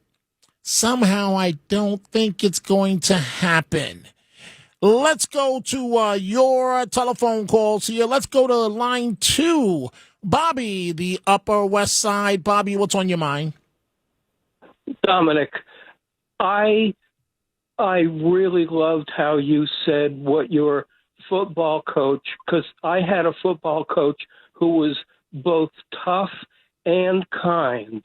I saw how he treated all of us kids.